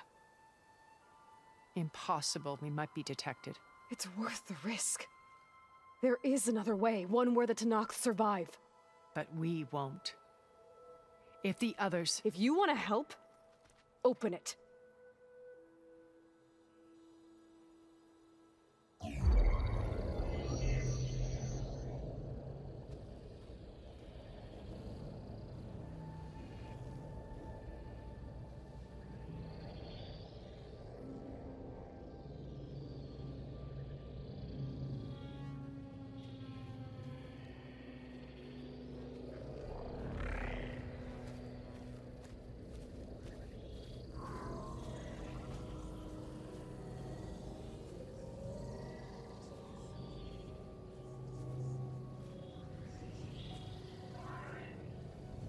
What are they doing to her? Virtual reality dissociation. The manual merge of Hephaestus will take hours upon hours of tedious micromanagement. If she resists the work, they run simulations to induce feelings of isolation and despair. Beta, can you hear me? You're alive. They're watching me. I can't hold up this extra projection for long. You should have killed me. No. No, look at me. I'm coming for you. I promise, okay? I just need you to hold out a little while longer and work on the merge.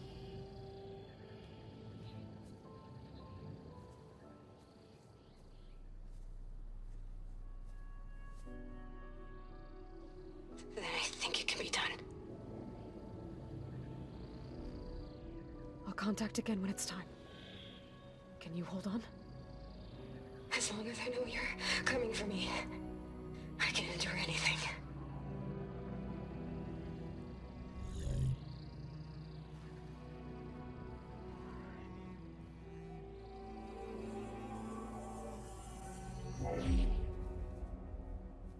All right. I did as you asked. Now I think you need to tell me what you're planning. I'm going to take Silent's army away. I don't need it. Only the weapon he made to penetrate your shields. And how do you propose to get it? Ask him nicely? Without Regala and her rebels, he won't have a choice. We'll be his only option. Only option for what? What did you tell her? That is between me and my sister. Will be Silent's only option for crashing that base. I'll tell you the rest later. But first, there are a couple of things I have to do. Oh. And what are those? Lay my friend to rest. And then I'm going to use the override that Beta gave me at Gemini to put an end to Regala's rebellion. From the air. Wait. Since you insist on doing things your way, I know of something that will truly help you make a grand entrance with the Tanakh. The ancient Horus Titans still possess electromagnetic energy cells as part of their arsenal. Drop one of those on Regala's army and they'll receive quite a surprise.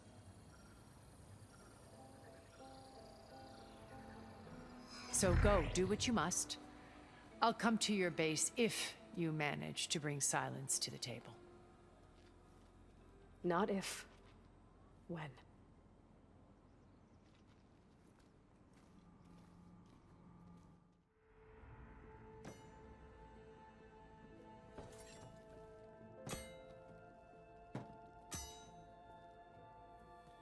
When you're wounded, you have to strike back. Draw blood. Hey! Can't I get one damn minute to mourn my friend? Regala is going to slaughter my tribe to overthrow Hikaru. The Zeniths have Beta and Gaia. We can't sit around wallowing in our losses. Kotallo's right. We must fight. Oh, all right. So what are we gonna do, huh? Take on all of Regala's rebels? Not to mention the Zeniths. What can we even do? Throw ourselves at their base? Something like that.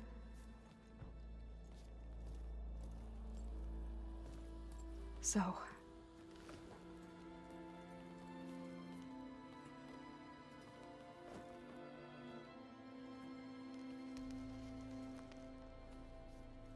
After we lost contact with you, we regrouped and went to Gemini. What happened? The recording we found on Varl's focus cut off when that Zenith, Eric... The Zeniths were tracking Hephaestus.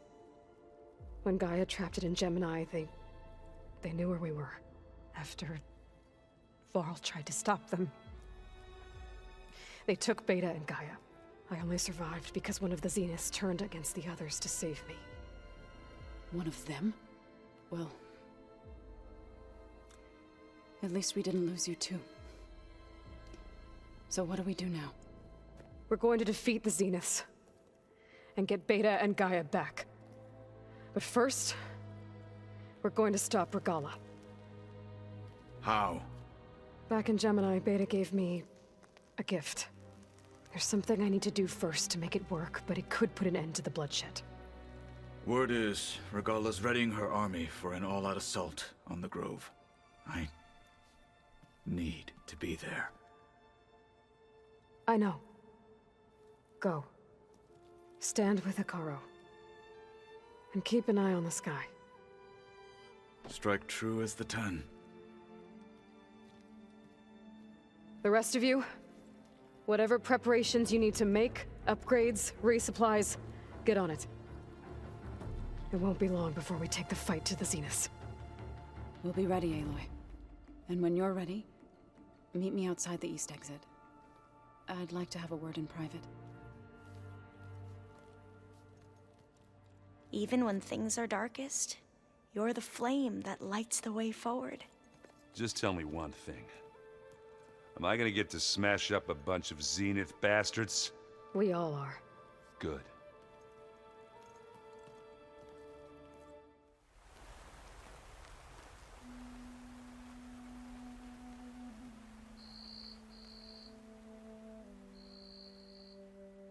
We would come out here to tend to the garden.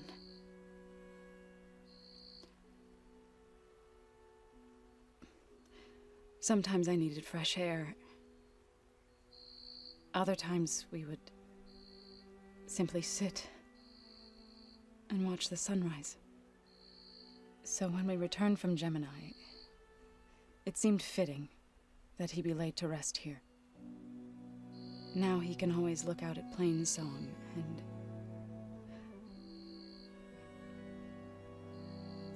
further east, to the Nora Sacred Lands. He would have liked that. He often spoke of his sister, Vala. He said she used to gather her favorite golden blooms and tie them to her spear. Their mother called it useless, but Vala was stubborn. Yeah, she seemed like that. It wasn't easy. But I tracked down the flower. Gathered its seeds.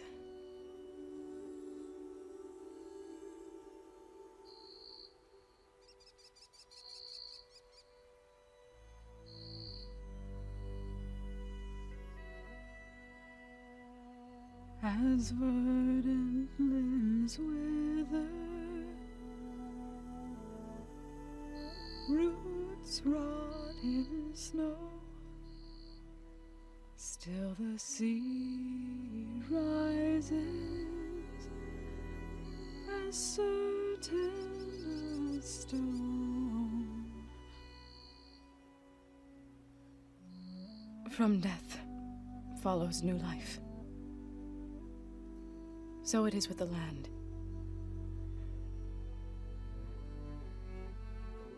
And so it is with us. I'm with child, Aloy. I was going to tell him when he got back from Gemini. Instead, one day, I'll bring our child here. We'll sit among the blooms and watch the sunrise. I never got to tell him. To thank him. For saving my life, sure, but also for not giving up on me. He always knew.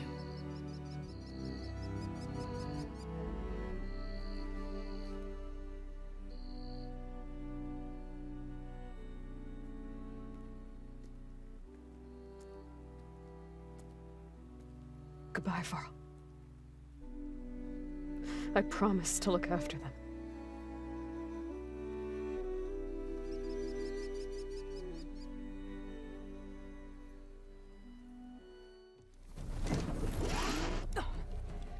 Hello.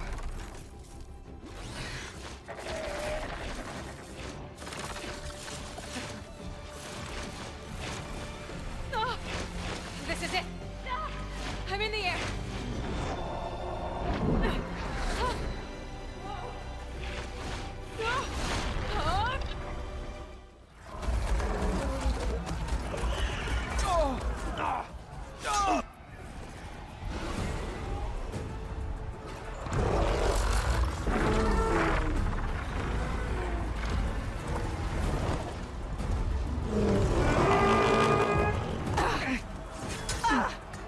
Orgala's inside. Hikara will soon be dead. It's all over, Chaplain. I gotta drop it now. Here it goes.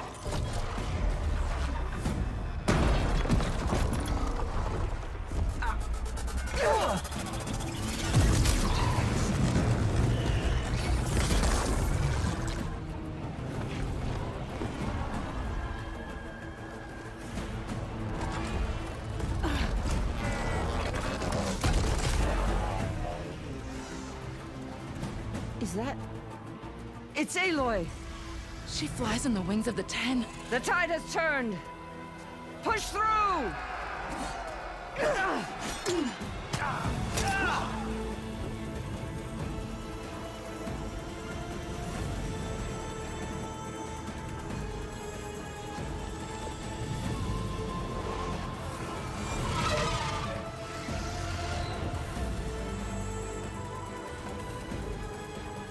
End of the line, Hikara. Now on your knees, and I'll give you the death you didn't have the spine to give me. They're down! The machines! All of them! They're down! What? How's that possible? Regala!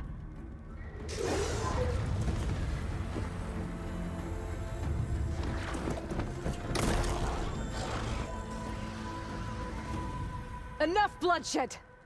Let's settle this. You and me. Easy to say when you're atop a machine.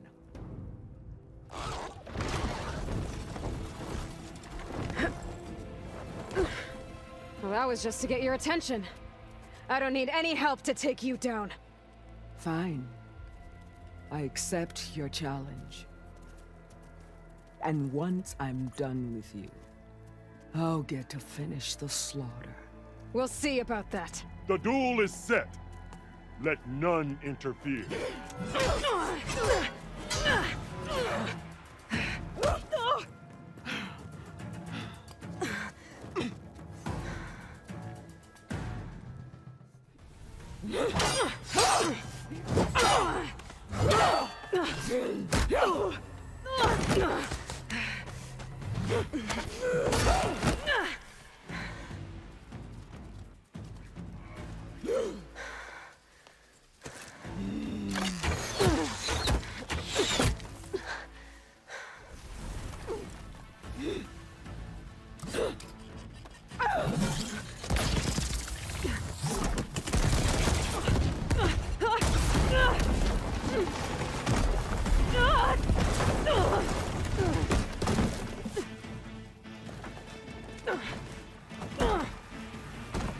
This is where it ends! Yeah, it is.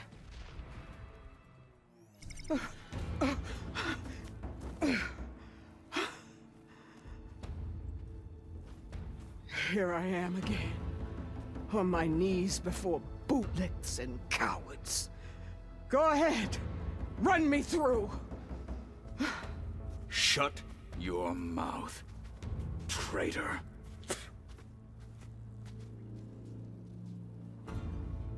It was you who flew in on the wings of the 10. You who challenged her. By our rights, you must decide her fate. I spared her once. It only made things worse. She was the best of my marshals. What a waste. She's dangerous, all right. But maybe that's exactly what I need. Cowards! What more do you have to conspire about? Whether you live or die.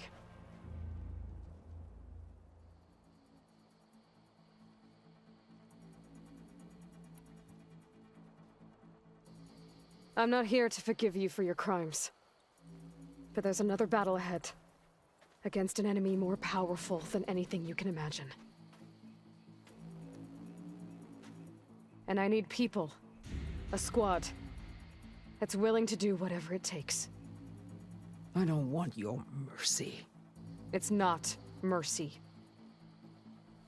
The battle I'm talking about will be charging into a nightmare. A better death than this? Yes.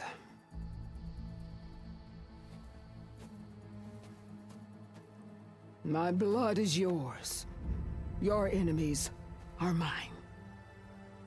Meet us at our stronghold, in the mountains near Plainsong. You mean to send her alone? Without even an armed guard? She does not need it. I will be there. You have my word. I'll hold you to it.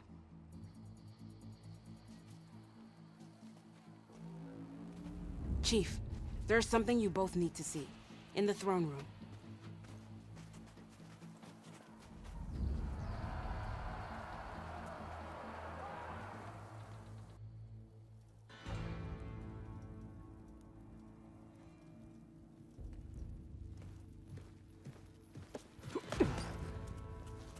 He surrendered to our guards outside the grove. Claims he has an urgent message for the Outlander who defeated Regala. So, state it. It's for her alone.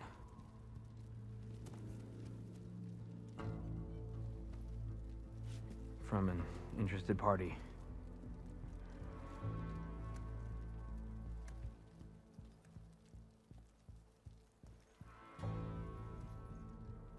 I'm gonna need some privacy. Clear the room. Put him with the rest of Regala's soldiers.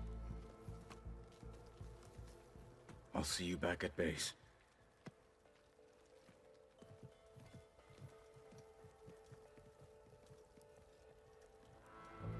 You saved the tribe. Let me help you with your mission. No. With Regala gone, you have a chance to build the future you dreamed of. So get to your task. Then at least allow me to give you this.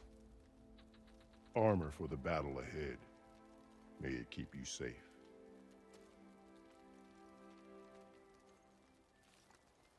Thank you.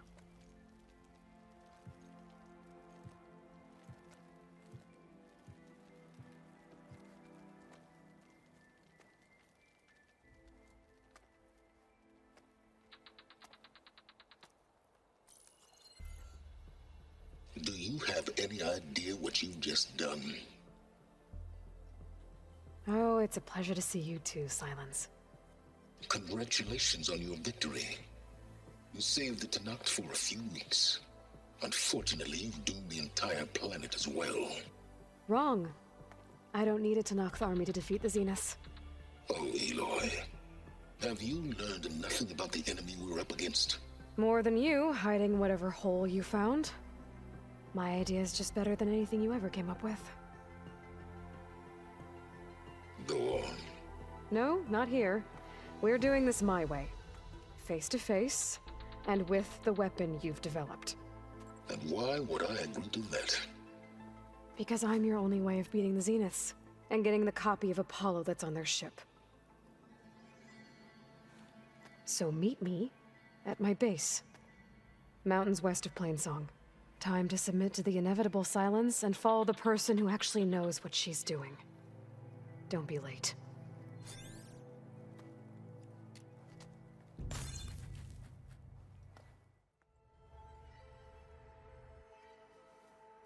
Hey, Mr. Know-It-All is here. You know, your focus buddy who never smiles. I didn't know what to do with him, so I had him wait in your room. Got it. Thanks.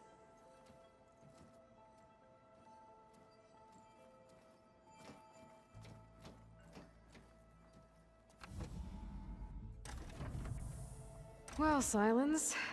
Looks like you finally found a door you could open without me. I'm glad it's there, actually. It kept me from having to mingle with the company you keep. But enough prattle. I believe you owe me an explanation. Your plans for the Zenith base? You're right. I do owe you. My spear in your throat for deceiving me again. At the Hades Proving Lab. I doubt you asked me here for that kind of reckoning. No. Right now, I need your help. So I'm giving you one final chance. But if you ever betray me again, I will kill you no matter what the circumstance. Understood? Very well. Though we'll both face a decidedly short future if you can't get us inside that base. Aloy, your other guest is here.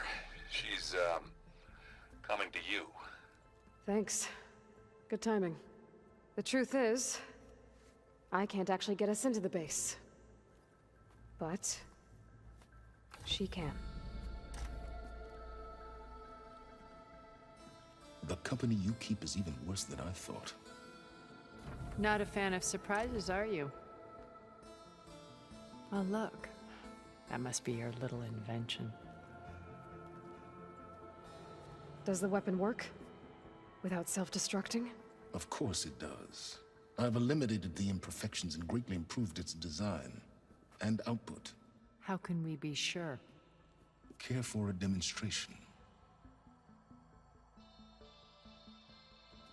Enough, both of you. We're in this together, at least for now. Go talk to Erend. Tell him I said to give you rooms of your own. I'll come see you when I get a chance.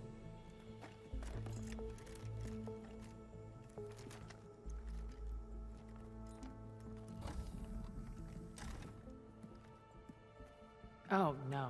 You first.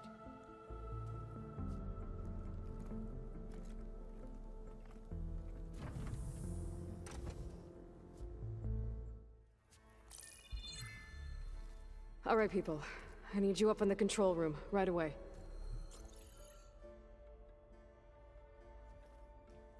Okay, everyone. We all know what's at stake. Beta, Gaia. Not to mention life on Earth. Now, it might seem like the Zeniths are invincible, but they're not. We've got what it takes to break into their base and defeat them. We even have one of them on our side. Tilda, show us the base. It is constructed atop the ruins of an ancient military facility on an island to the southwest. I can get us inside. To this location. Undetected. How exactly? You'll know when you need to. Once inside, our goal will be this structure. The launch tower. Gaia and Beta are being held at the top. But along the way, we will face overwhelming resistance. Most importantly from Gerard, Eric, and the others. But also... Once I take away their shields, we should be able to deal with them. But it will be easier to deploy the device if someone else is carrying it. I'll need a strong back. Carry stuff? Yeah, I can do that. Even if your device works, there will still be Spectre drones, scores of them. If only we had an army to fight them. I've got that under control. You'll know when you need to. All right. We'll meet up again just before we go in. Where's the best place to rendezvous? On the coast, just across from the island. Once there, I'll show you the way. Okay. I'll let you know when I arrive at the rendezvous point. And then you can join me. In the meantime, do whatever you need to prepare. Understood?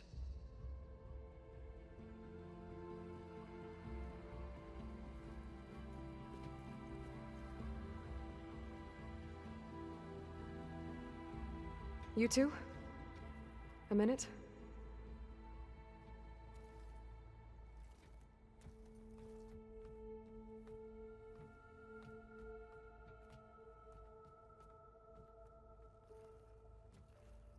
Tilda helped me get in touch with Beta, and she told me something important. There's an installation inside the base. It's called a regulator. Here. Once we're inside, I need you two to split off from everyone else and destroy it. So you'll have to bring explosives. This will help stop the drones. Everything depends on it. Are you with me? After that, I want you to find a way to infiltrate the Zenith network. How? Go over all the data that Beta left behind. She knew how to do it, I'm sure of that. All right. But why? What am I trying to do? Find information about the Zeniths. Anything Tilda's not telling us. Silence is right about one thing. There's no way we can take her on her word. I'll do my best. Keep her safe, okay? On my life.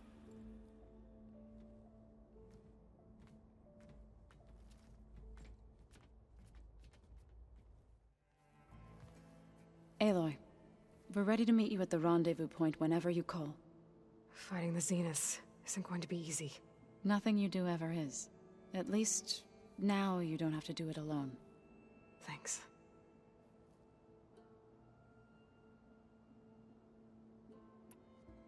I should go. I'll let you know when I'm ready to head to the base. Before you do, there is one favor I would ask of you. What is it? You placed this focus in my care, and gave me the highest calling an Utaru has ever known. If I should fall in battle, I'd like you to be the one to bury my seed pouch. For the both of us. So, make sure you stay alive to do so. Let's just try to all come back home. Okay? Aloy, aren't we meeting at the beach near the Zenith base? We are. I just wanted to check in on everyone first. We're finally doing this. Never thought I'd be off on a mission to take down a bunch of immortals from the stars. I can hear the drinking songs already.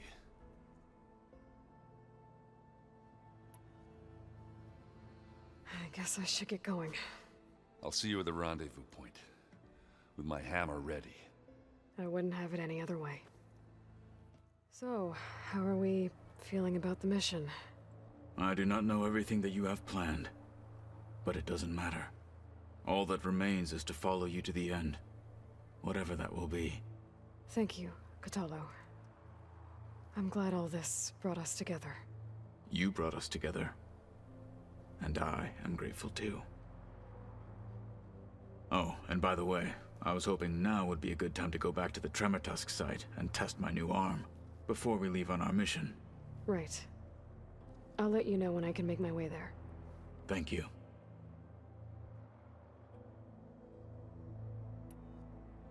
I'll see you soon then. It will be my honor. Well done, Aloy. Despite my reservations, you managed to secure Silence and his weapon. You're truly a shining example of Liz's fortitude. I've been thinking about what you said at your house. How you were friends with Elizabeth.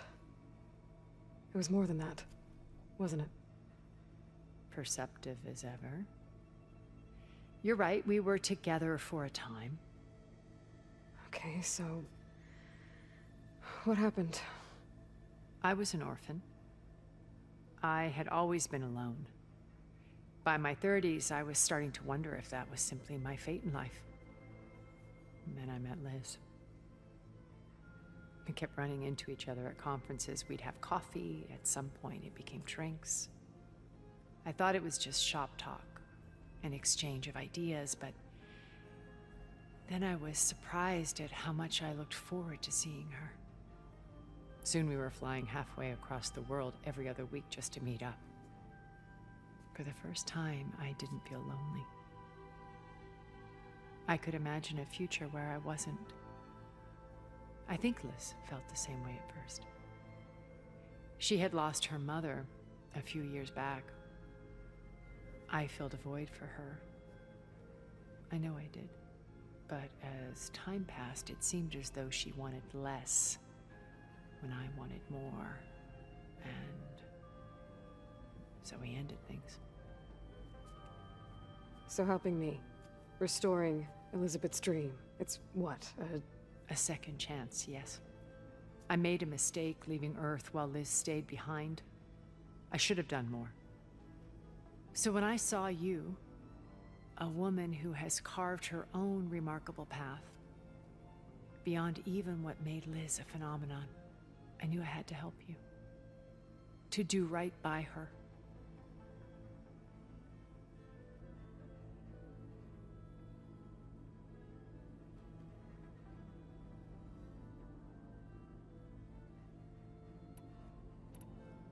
Why do you think Elizabeth pulled away? I've wondered that for 1,000 years. She was brilliant, visionary. She cared so deeply for the world, for the betterment of humanity. But it also felt like she kept everyone at arm's length, including me. She never wanted to share her burdens. I think, in the end, she had a core that she never let anyone be part of. Sometimes I wonder if anyone really knew her. I found a recording of you and Elizabeth back in the proving lab after Farzineth's attempt to steal Gaia. Yes. A most unpleasant conversation. She said something after the call.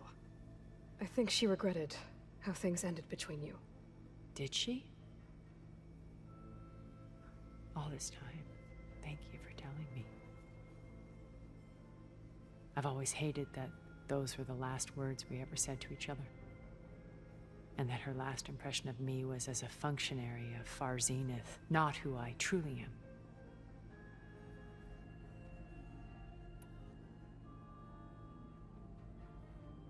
Okay. I'll let you know when it's time. I'll be here until then. And thank you, Aloy, for giving me this chance. My past has always been a struggle. More than once I've lost everything. But when I look to the future, I see Liz's dream fulfilled. A universe of new possibilities. Maybe we can make it happen. We will. I won't let anything get in the way. I promise you that.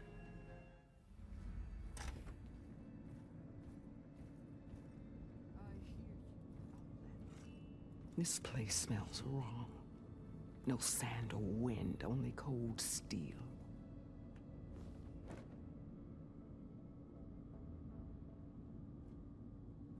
And the others up there, your squad. They can hold their own. And as for this base, it may not be what you're used to, but it is a shelter. Call it what it is. A cage. You came here on your own. For the battle you promised. So for now I wait in my cage for your word.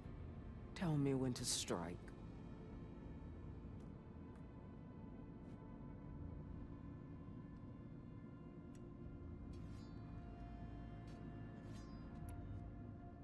The deal you made. Override tech in exchange for an assault on the Zenith base. How did Silence approach you? That name means nothing to me. My agreement was with Oseram mercenaries. So all this time, you didn't even know who you were really dealing with? And you trusted a group of Outlanders? If it was a trick, I would have crushed them. But they offered me the chance to run the Karja down with machines. The terror in your enemy's eyes when they see you charge. You know what I'm talking about. I bet you felt it. I don't think so. What about your end of the deal? Would you have honored it? Had I killed Hekarro and become chief, these Zeniths would have been the first of the tribe's victories. But because of you, my people will continue to consort with the enemy. A tribe of weaklings. Because of me, hundreds of Tenakth won't throw away their lives in a battle they can't win.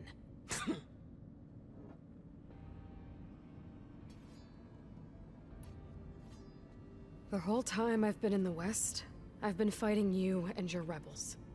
I'd at least like to know why. You were among the enemy.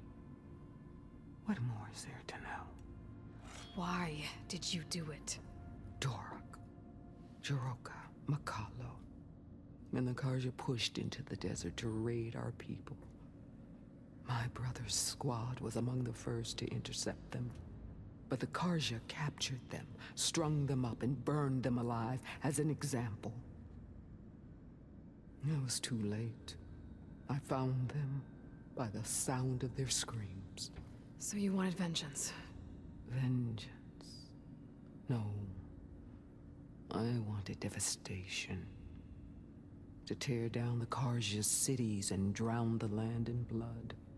Hunt down every last survivor and grind their bones until the sky chokes on the dust. But my chief betrayed me. Betrayed the Tenakth.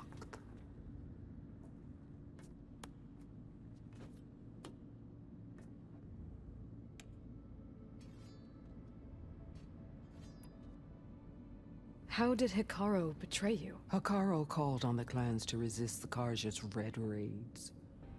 But we did more than just defend. We hunted them, and they fled as children before a pack of claw striders all the way to their border. There we ripped down their stone walls. Their domain was ours for the taking. But when it came time to push on, Hekarro ordered us to fall back. What soldier retreats when slaughter is at hand? The kind who wants peace for their people. Peace is just a lull between vendettas. But I thought my chief had greater tactics than mine, so I stood by him, even when he allowed that filthy Karja to join our ranks. Fashav. I enjoyed watching him die at the embassy. He should have been put down when we first captured him on the field. Instead, Hekarro made him a marshal. Fashav told me how he became a marshal. He earned it just like any Tenakth. It was an insult. No Outlander can ever deserve to wear our armor, bear our marks. And then a Karja messenger was brought before us? That's when I knew. I had to run my blade through Hekarro and drag his treacherous corpse to the gates of the Sundom.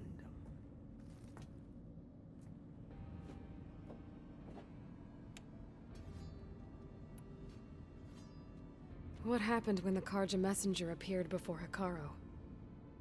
The quivering priests bore a message from their new king. No more war. No more raids. Suddenly the Karja wanted to talk peace. An embassy at the very fortress we tore down? A true Tenakth would never take a Karja truce. Their blood exists to be spilled, but Hekarro lapped up the priest's message. He showed himself a Karja-loving traitor when he accepted. That's when I challenged him. And lost. His mercy was just another sign of his weakness.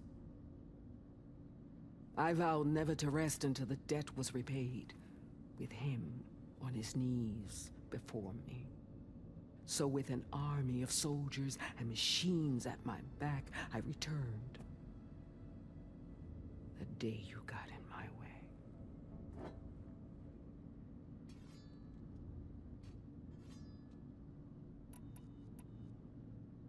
Are you really going to fight alongside me? I have no reason to betray you. Really? I failed to kill Hekarro, failed to eliminate you. No Tenakth would follow me now. The Karja remain out of my reach, cowering behind their walls. All I have left are the screams of those long dead and unending rage. So show me where to bury it. All right. I guess we'll both face the end soon enough. Ever since you got in my way, I've wanted to see your bones burned white beneath the sun. But if I'm to die in battle, then it might as well be with the one who flew with the wings of the 10. I'll let you know when it's time to move out.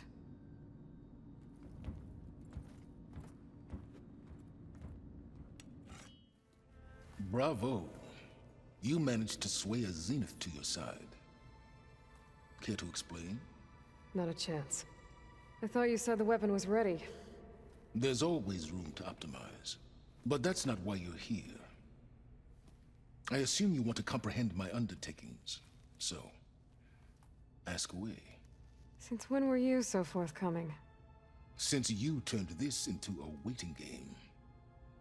And as it seems you have found modest success, perhaps I'm willing to be generous.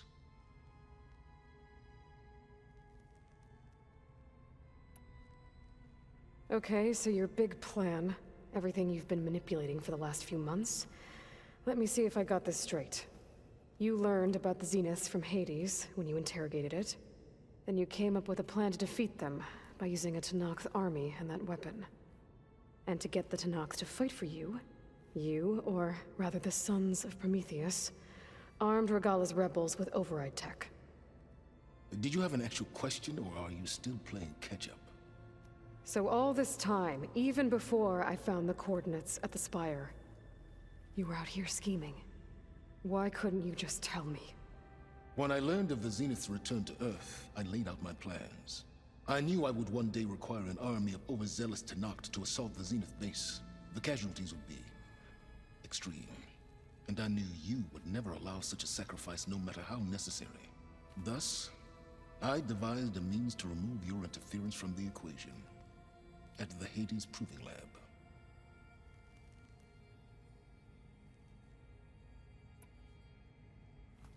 You wanted me to surrender to the Zeniths at the Hades Proving Lab.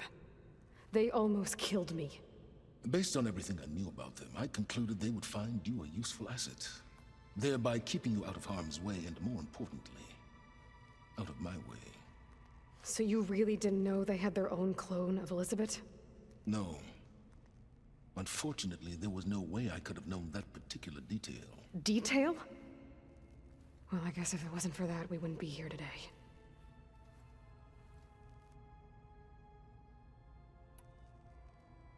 Why create the Sons of Prometheus?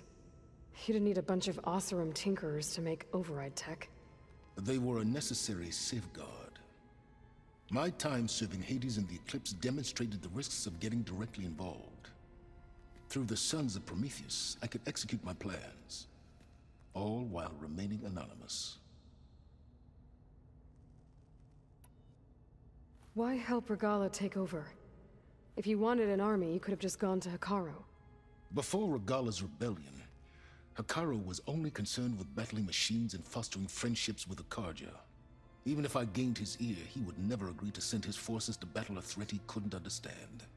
So helping a bloodthirsty exile was easier? Yes, exceedingly so. All Regalla craved was war against the Karja and anyone who threatens the Tenakth. She would have led the tribe into battle without question, which was precisely what I needed.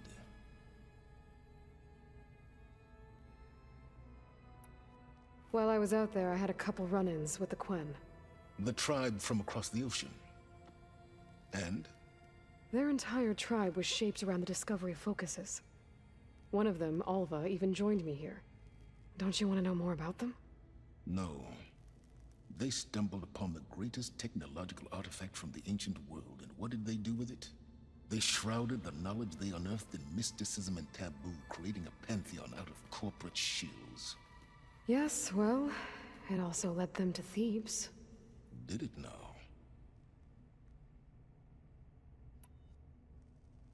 So those run-ins with the Quen I mentioned. On one of them I teamed up with their expedition to search Thebes. We found Pharaoh at the end. You must have needed Omega clearance. So, what was it like? Worse than you can imagine. He single-handedly wiped out collective human knowledge. I'm sure it was still less than he deserved. Let me guess.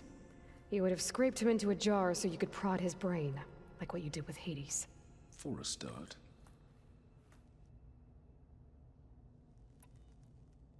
Tell me about the weapon. How does it work? I've upgraded the delivery system. It now emits a wave-like effect covering a significant distance. That doesn't fully answer my question. No, but I'd be a fool to reveal its inner workings. After all, why did you withhold your plan for dealing with the Zenith drones? Yes.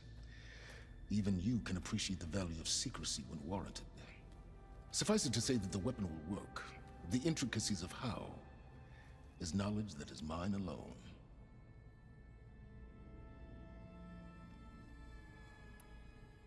All right, Silence. I think I've talked to you long enough. I'll let you know when it's time to go. And try not to mess with Tilda while you're in here, okay? I don't need the two of you butting heads. Ah, yes. About your Zenith ally. I wonder if you understand what kind of person you're dealing with. For someone to live as long as she has, outlast as many calamities, well, your goals may be aligned now, but I'd watch for the moment they diverge. Yeah, I'm aware. Reminds me of someone else I know. Survival is only a necessity to my greater purpose, Aloy. I'd hoped you'd recognize that by now. Do you know something or not? Oh, I know a great deal of things. But on this, you just call it a feeling. Oh, a feeling? You mean you finally had one? Huh. Guess even you can change, Silence. You nervous? I'd be lying if I said I'm not slightly apprehensive. The plan will work if we all focus on our assignments. Right. Oh, and I wanted to give you this for helping me get the data on Leviathan. I didn't really know what to give you, so I asked Zoe what you might like. Thanks, Alva. I'll put it to good use.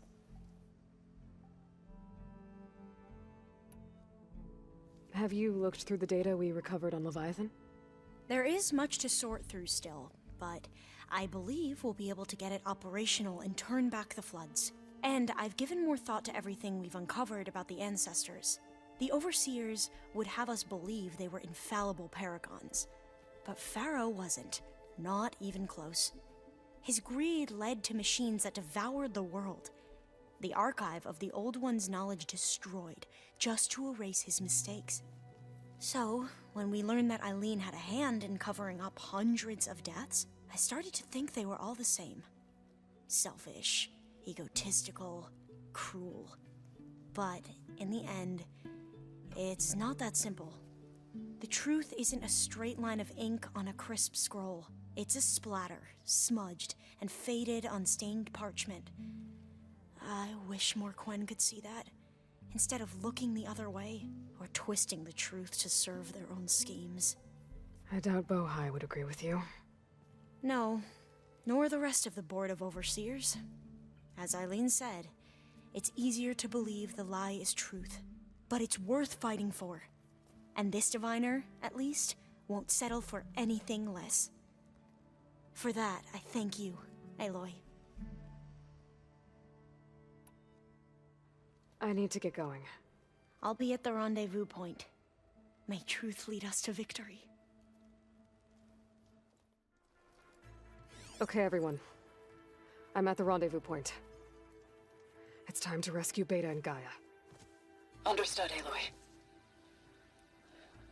We're on our way.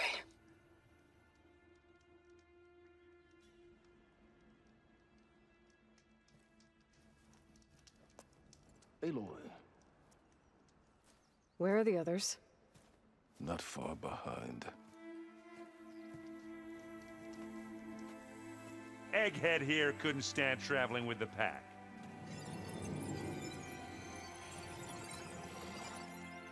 Are we all here? Then let's begin.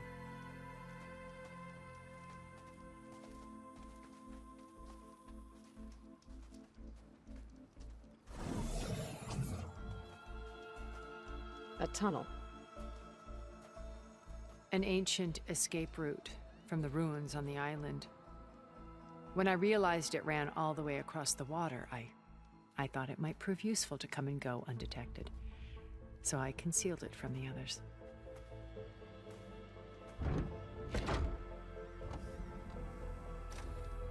Shall we?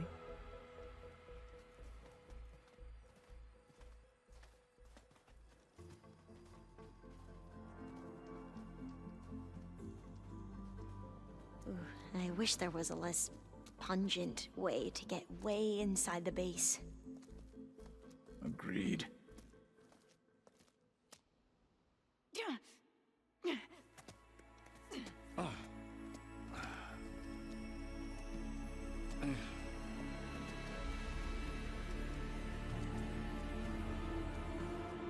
There's the launch tower. That plane offers a little cover, so the only viable path is through there. There will be specters guarding it, and many more can be deployed from those hangars. All right. Alva, Catallo, get to it. Where are they going? Somewhere important. Erend, you're with me. You guys, take the high ground in case we need covering fire. Tactically sound, I suppose. What will she do? There's a sensor node nearby. If I hack into it, I should be able to scramble the network and keep you undetected. But not for long. Then we should proceed. One more thing. Open up the channel to Beta. Audio only.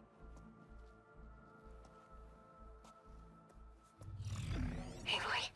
We're here, and we're coming for you. You know what to do, right? As long as you hold up your end. We will. See you soon. Be careful. Let's go.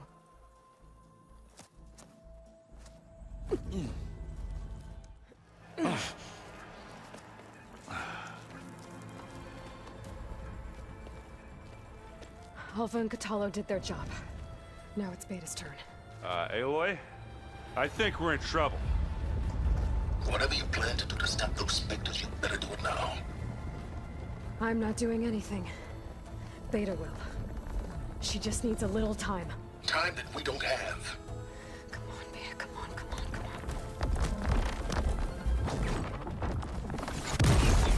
on. What is that?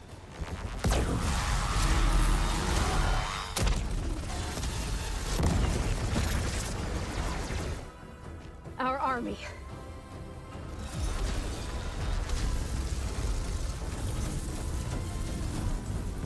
I think you got their attention.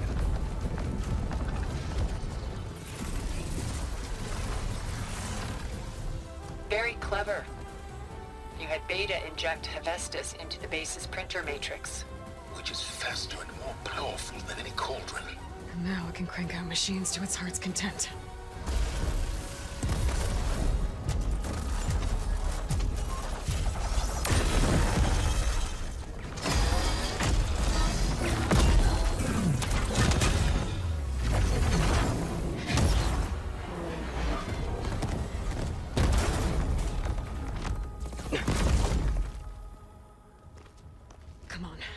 Let's get to the launch tower before this whole place becomes a war zone.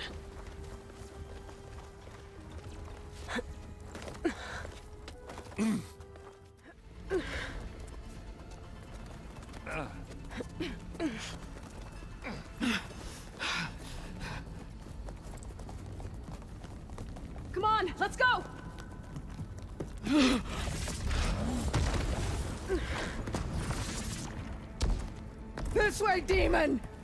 Ah!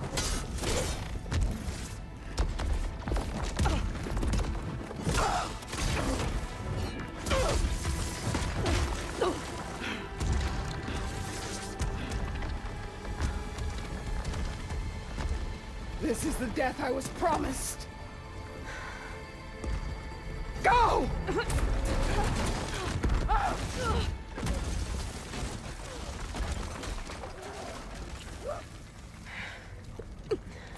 May Regala return peacefully to the cycle. Please. She cared nothing for peace. At least she died on her own terms, not as your puppet. Oblivion draws no such distinctions. That's cold. You sure you're not a Zenith?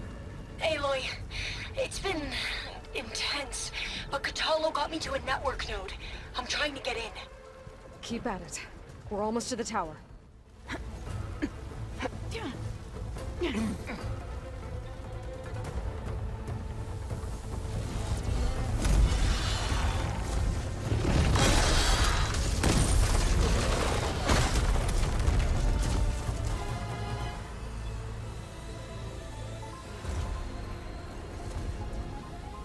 Ah, now we know who's been causing all the fuss. Tilda's little pet.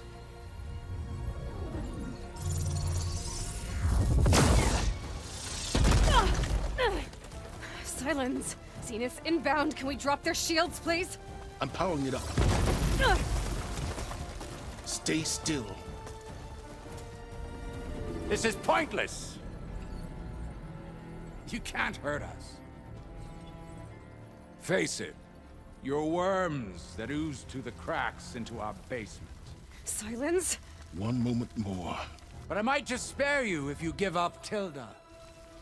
I think it's safe to say she's forfeited her share of our operation. Permanently. There.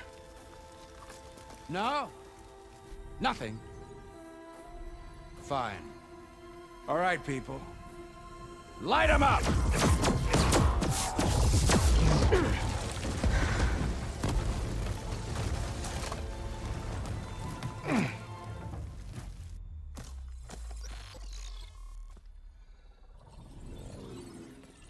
Are we supposed to be scared?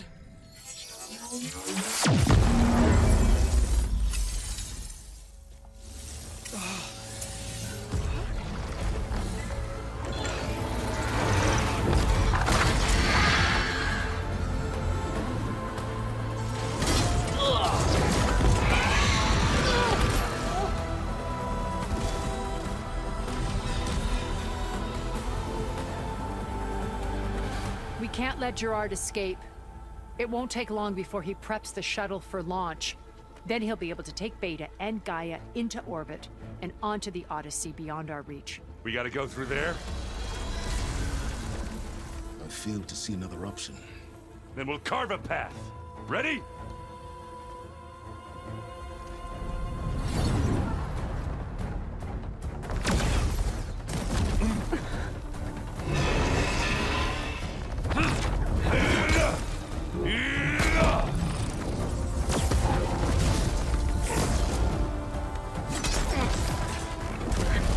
Get to the top and secure Gaia. I'll stop Gerard.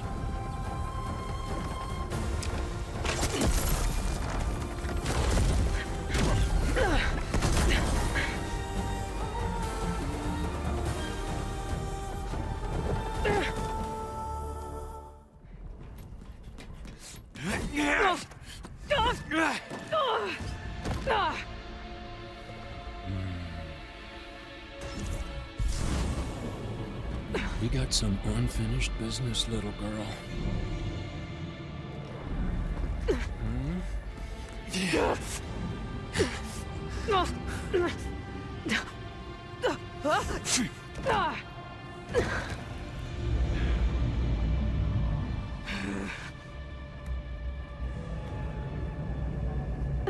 I don't need a shield to take you out.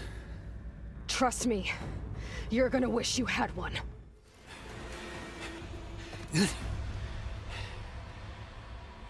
I almost forgot what it was like to hurt.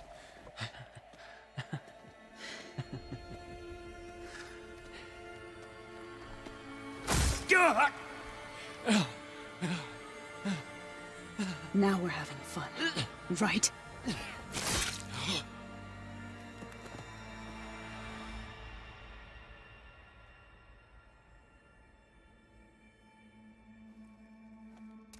Aloy, you there? Listen, I got into the network, but only for a minute before I was shut out. I found a bunch of flight plans and trajectories, as if the Zeniths were planning to leave Earth. Doesn't make any sense. I know, but there's more. The files I found have a lot of references to something called Nemesis. Whatever it is, the Zeniths are afraid of it. Alva? Alva! What's going on here? Maybe Beta can help me figure it out. If she's okay.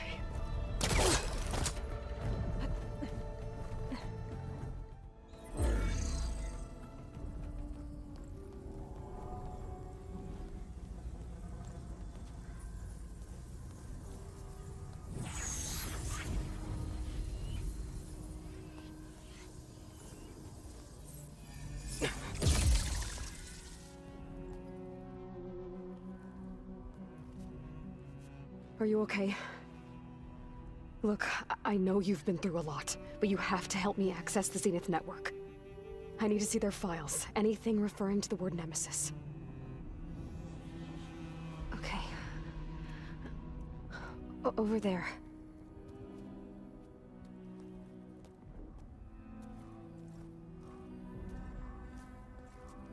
The systems are down all over the base. I should be able to take advantage of... Yes, Nemesis. Here. There's something in deep space. It's following the Zeniths to Earth.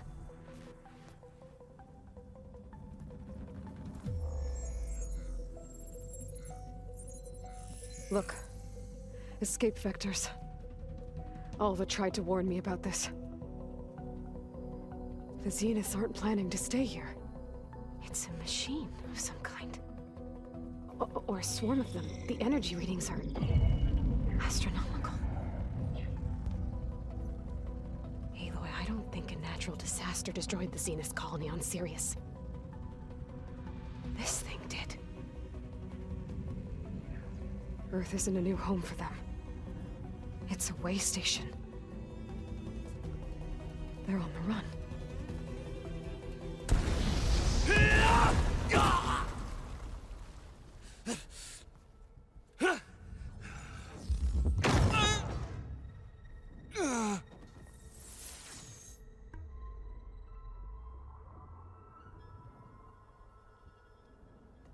I see you've been busy. And you've been lying. Nemesis, what is it? It is us. The minds of Far Zenith. Or failed copies of them, anyway. Back on Sirius, some of my peers weren't satisfied with physical immortality. They wanted digital transcendence. A way to upload their minds into any form, organic or mechanical. Nemesis was a failed experiment to that effect. Abandoned, but never erased. An immense database of our memories, emotions, and prejudices left to fester. And it destroyed your colony? We didn't realize it had gained sentience until it broke containment. It had everything it needed from our memories. Security protocols, system specs, override codes. It hacked everything before we knew what hit us. Then it took over our printing facilities, allowing it to gain any machine form it needed to wipe us out. But why? Imagine being trapped alone for decades with only the twisted echoes of megalomaniacs for company. It hates us for abandoning it to that prison. And now that it's free, it will do anything to destroy us, including denying us a safe harbor on Earth. The extinction signal that woke Hades. You didn't send it. Nemesis did. Finally, you understand. And when that failed, it launched from Sirius to finish the job itself. Which is why we must flee to a random planet circling a random star, somewhere it can never find us. With Gaia, so you can build yourself a new world. That's the plan. Even now. Earth is finished, Aloy. Nemesis will scour it of life to deny its creators a viable home. But Elizabeth's dream won't die. You'll come with me to the stars. And with Gaia, we'll create a new world. Together. Where that monstrosity could never find us. What? No. I loved Elizabeth. More than you could ever know. And I let her stay behind to die with the rest of humanity. A mistake I have regretted for 1,000 years. Now she stands before me again.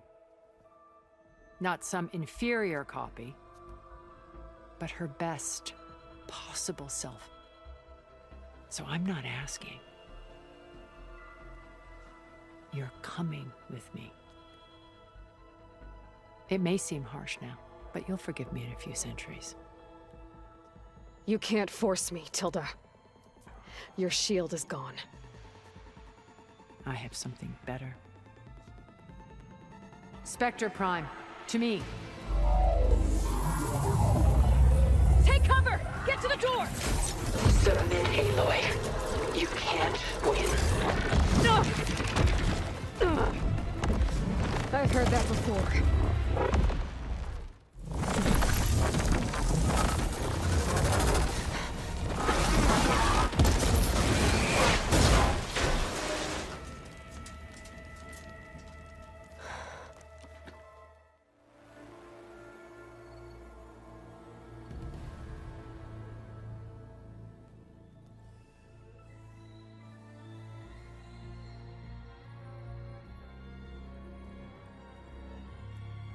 She tried to take you.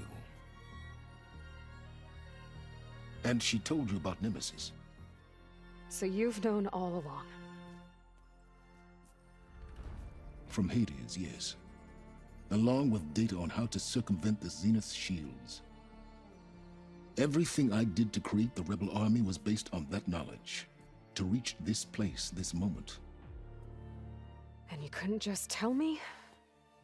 Come now, Aloy. You're the last person to act sensibly in the face of impossible odds. When I learned of Nemesis from Hades, I saw the pieces on the board and how to play them. And in that same moment, I knew it was a game you would never play. That you would interfere and attempt to save the Tanacht. I was correct, to a point. You ruined my plans, but brought your own to fruition. The end result is the same. We're here. And now it's time for me to leave this doomed planet behind. To seize the Odyssey and the Apollo database, and begin a new chapter in my pursuit of knowledge, one with infinite possibilities. You can join me if you so desire. You've more than earned your place. Unlike Tilda, I'm extending a polite invitation. You're going to just take off? And abandon everything? Stay. Help me fight that thing. Perhaps Tilda didn't adequately define the threat. Nemesis can't be stopped. It destroyed a highly advanced Zenith colony in a matter of hours. What hope does this primitive tribal Earth have? If you brought Gaia, you wouldn't be abandoning life, you'd be saving a seed for a new world. Just as Elizabeth did. It's the choice she made. The sacrifice of all that is for the hope of what might be. If she were here in your place, she would board that shuttle, Aloy. Found her. Is she hurt?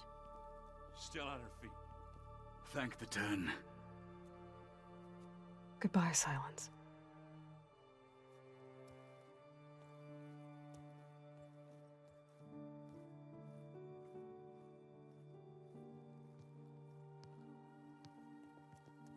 She looks okay. She looks victorious. As always. Aloy. You did it.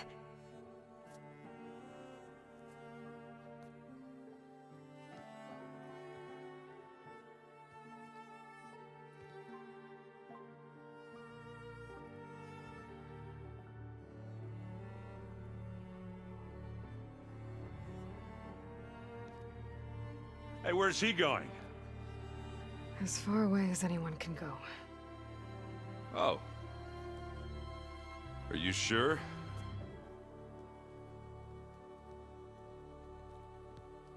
You're staying. For a time. You people are going to need all of the help you can get.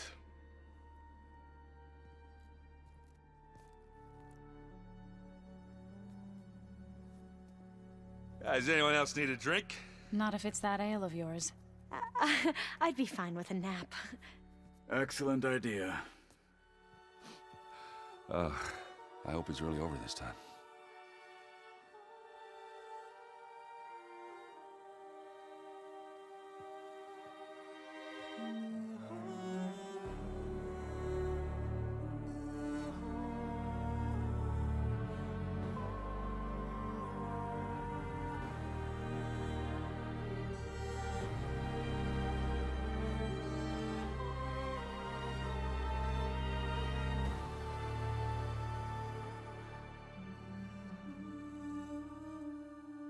There's another battle ahead, Elizabeth.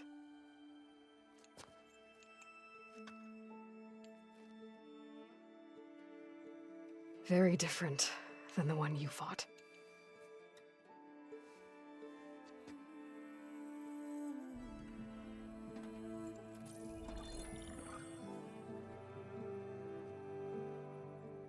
It's not about the distant hope of creating a new world. It's about preserving the one we have. My friends have a new mission. To spread the word and ask for help. They've taken it in stride. I think it's because they've always known what I've only just started to understand. That the people of this world have the strength to fight any battle.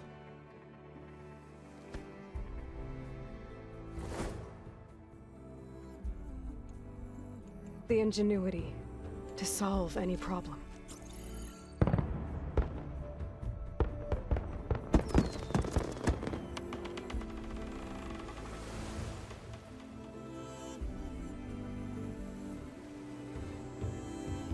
The courage to overcome any obstacle.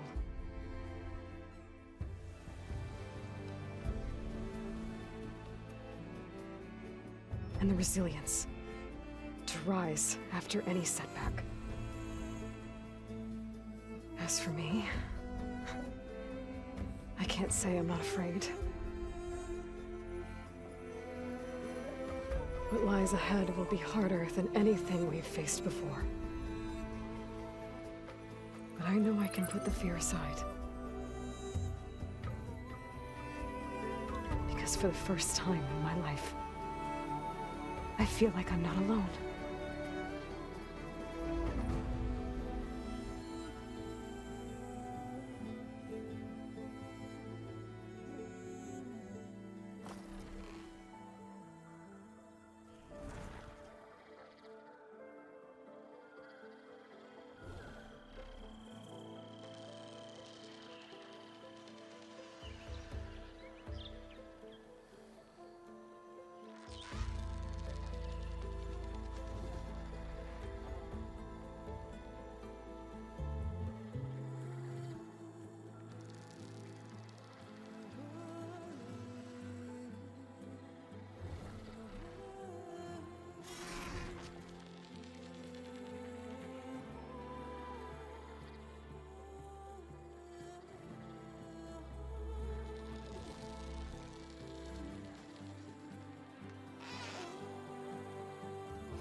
grass has grown so somber. These words don't seem like mine, but the iron won't subside. No matter what I try.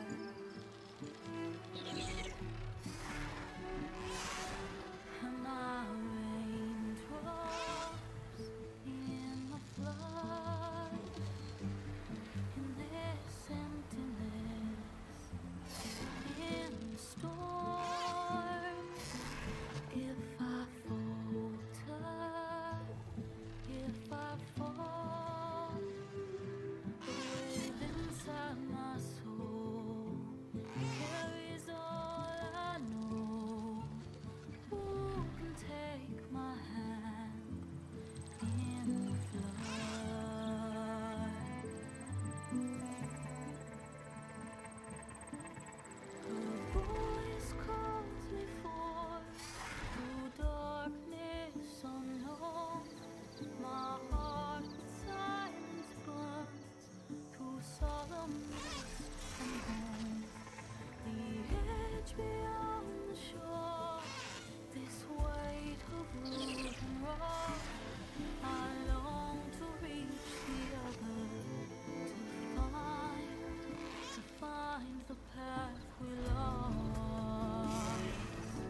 Those ruins.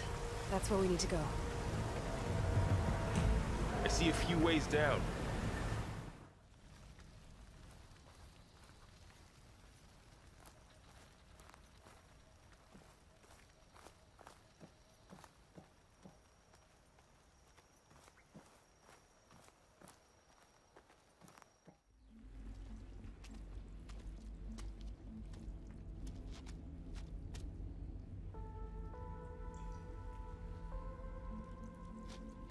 Bristleback.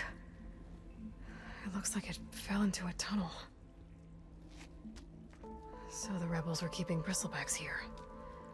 The machines fell into the tunnel.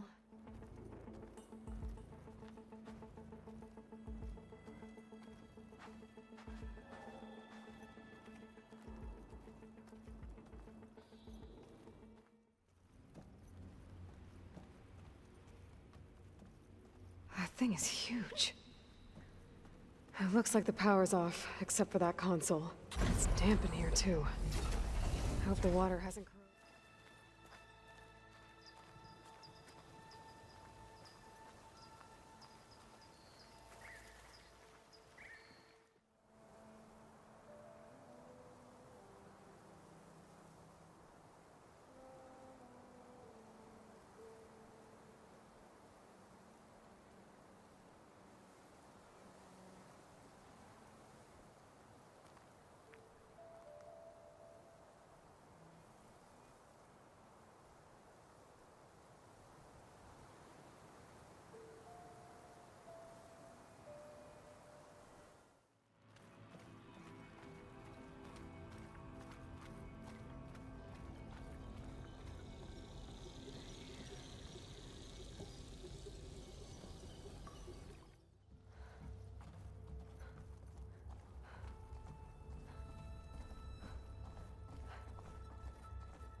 I think I'm back in no man's land. Now it'll be easier to go back and forth.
And I'm still not cooling off.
There's Plainsong.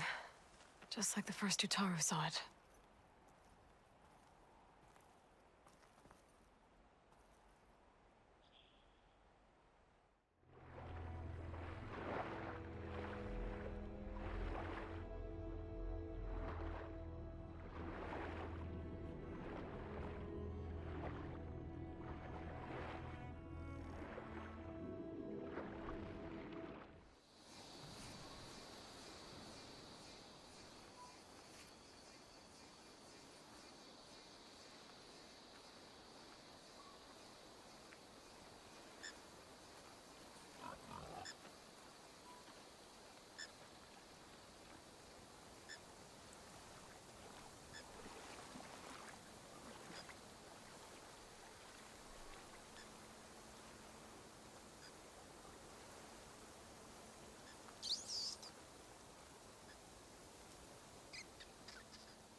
need to find a way up there.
Aha! There you are!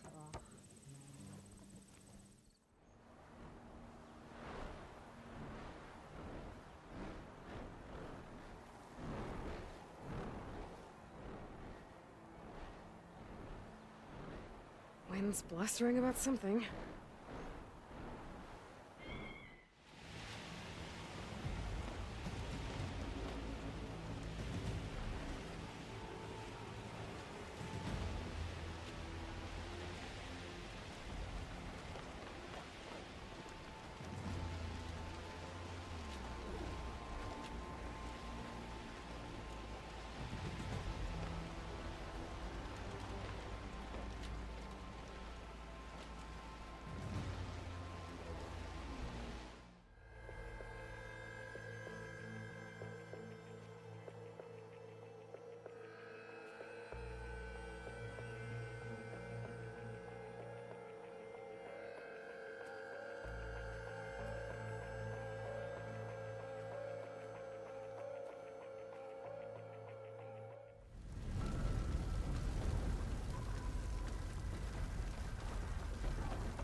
Wiped out. They must have come here to delve for scrap. Acid. That explains the smell. And it looks like something big came in from above. Crashed right through the camp. And then through the wall.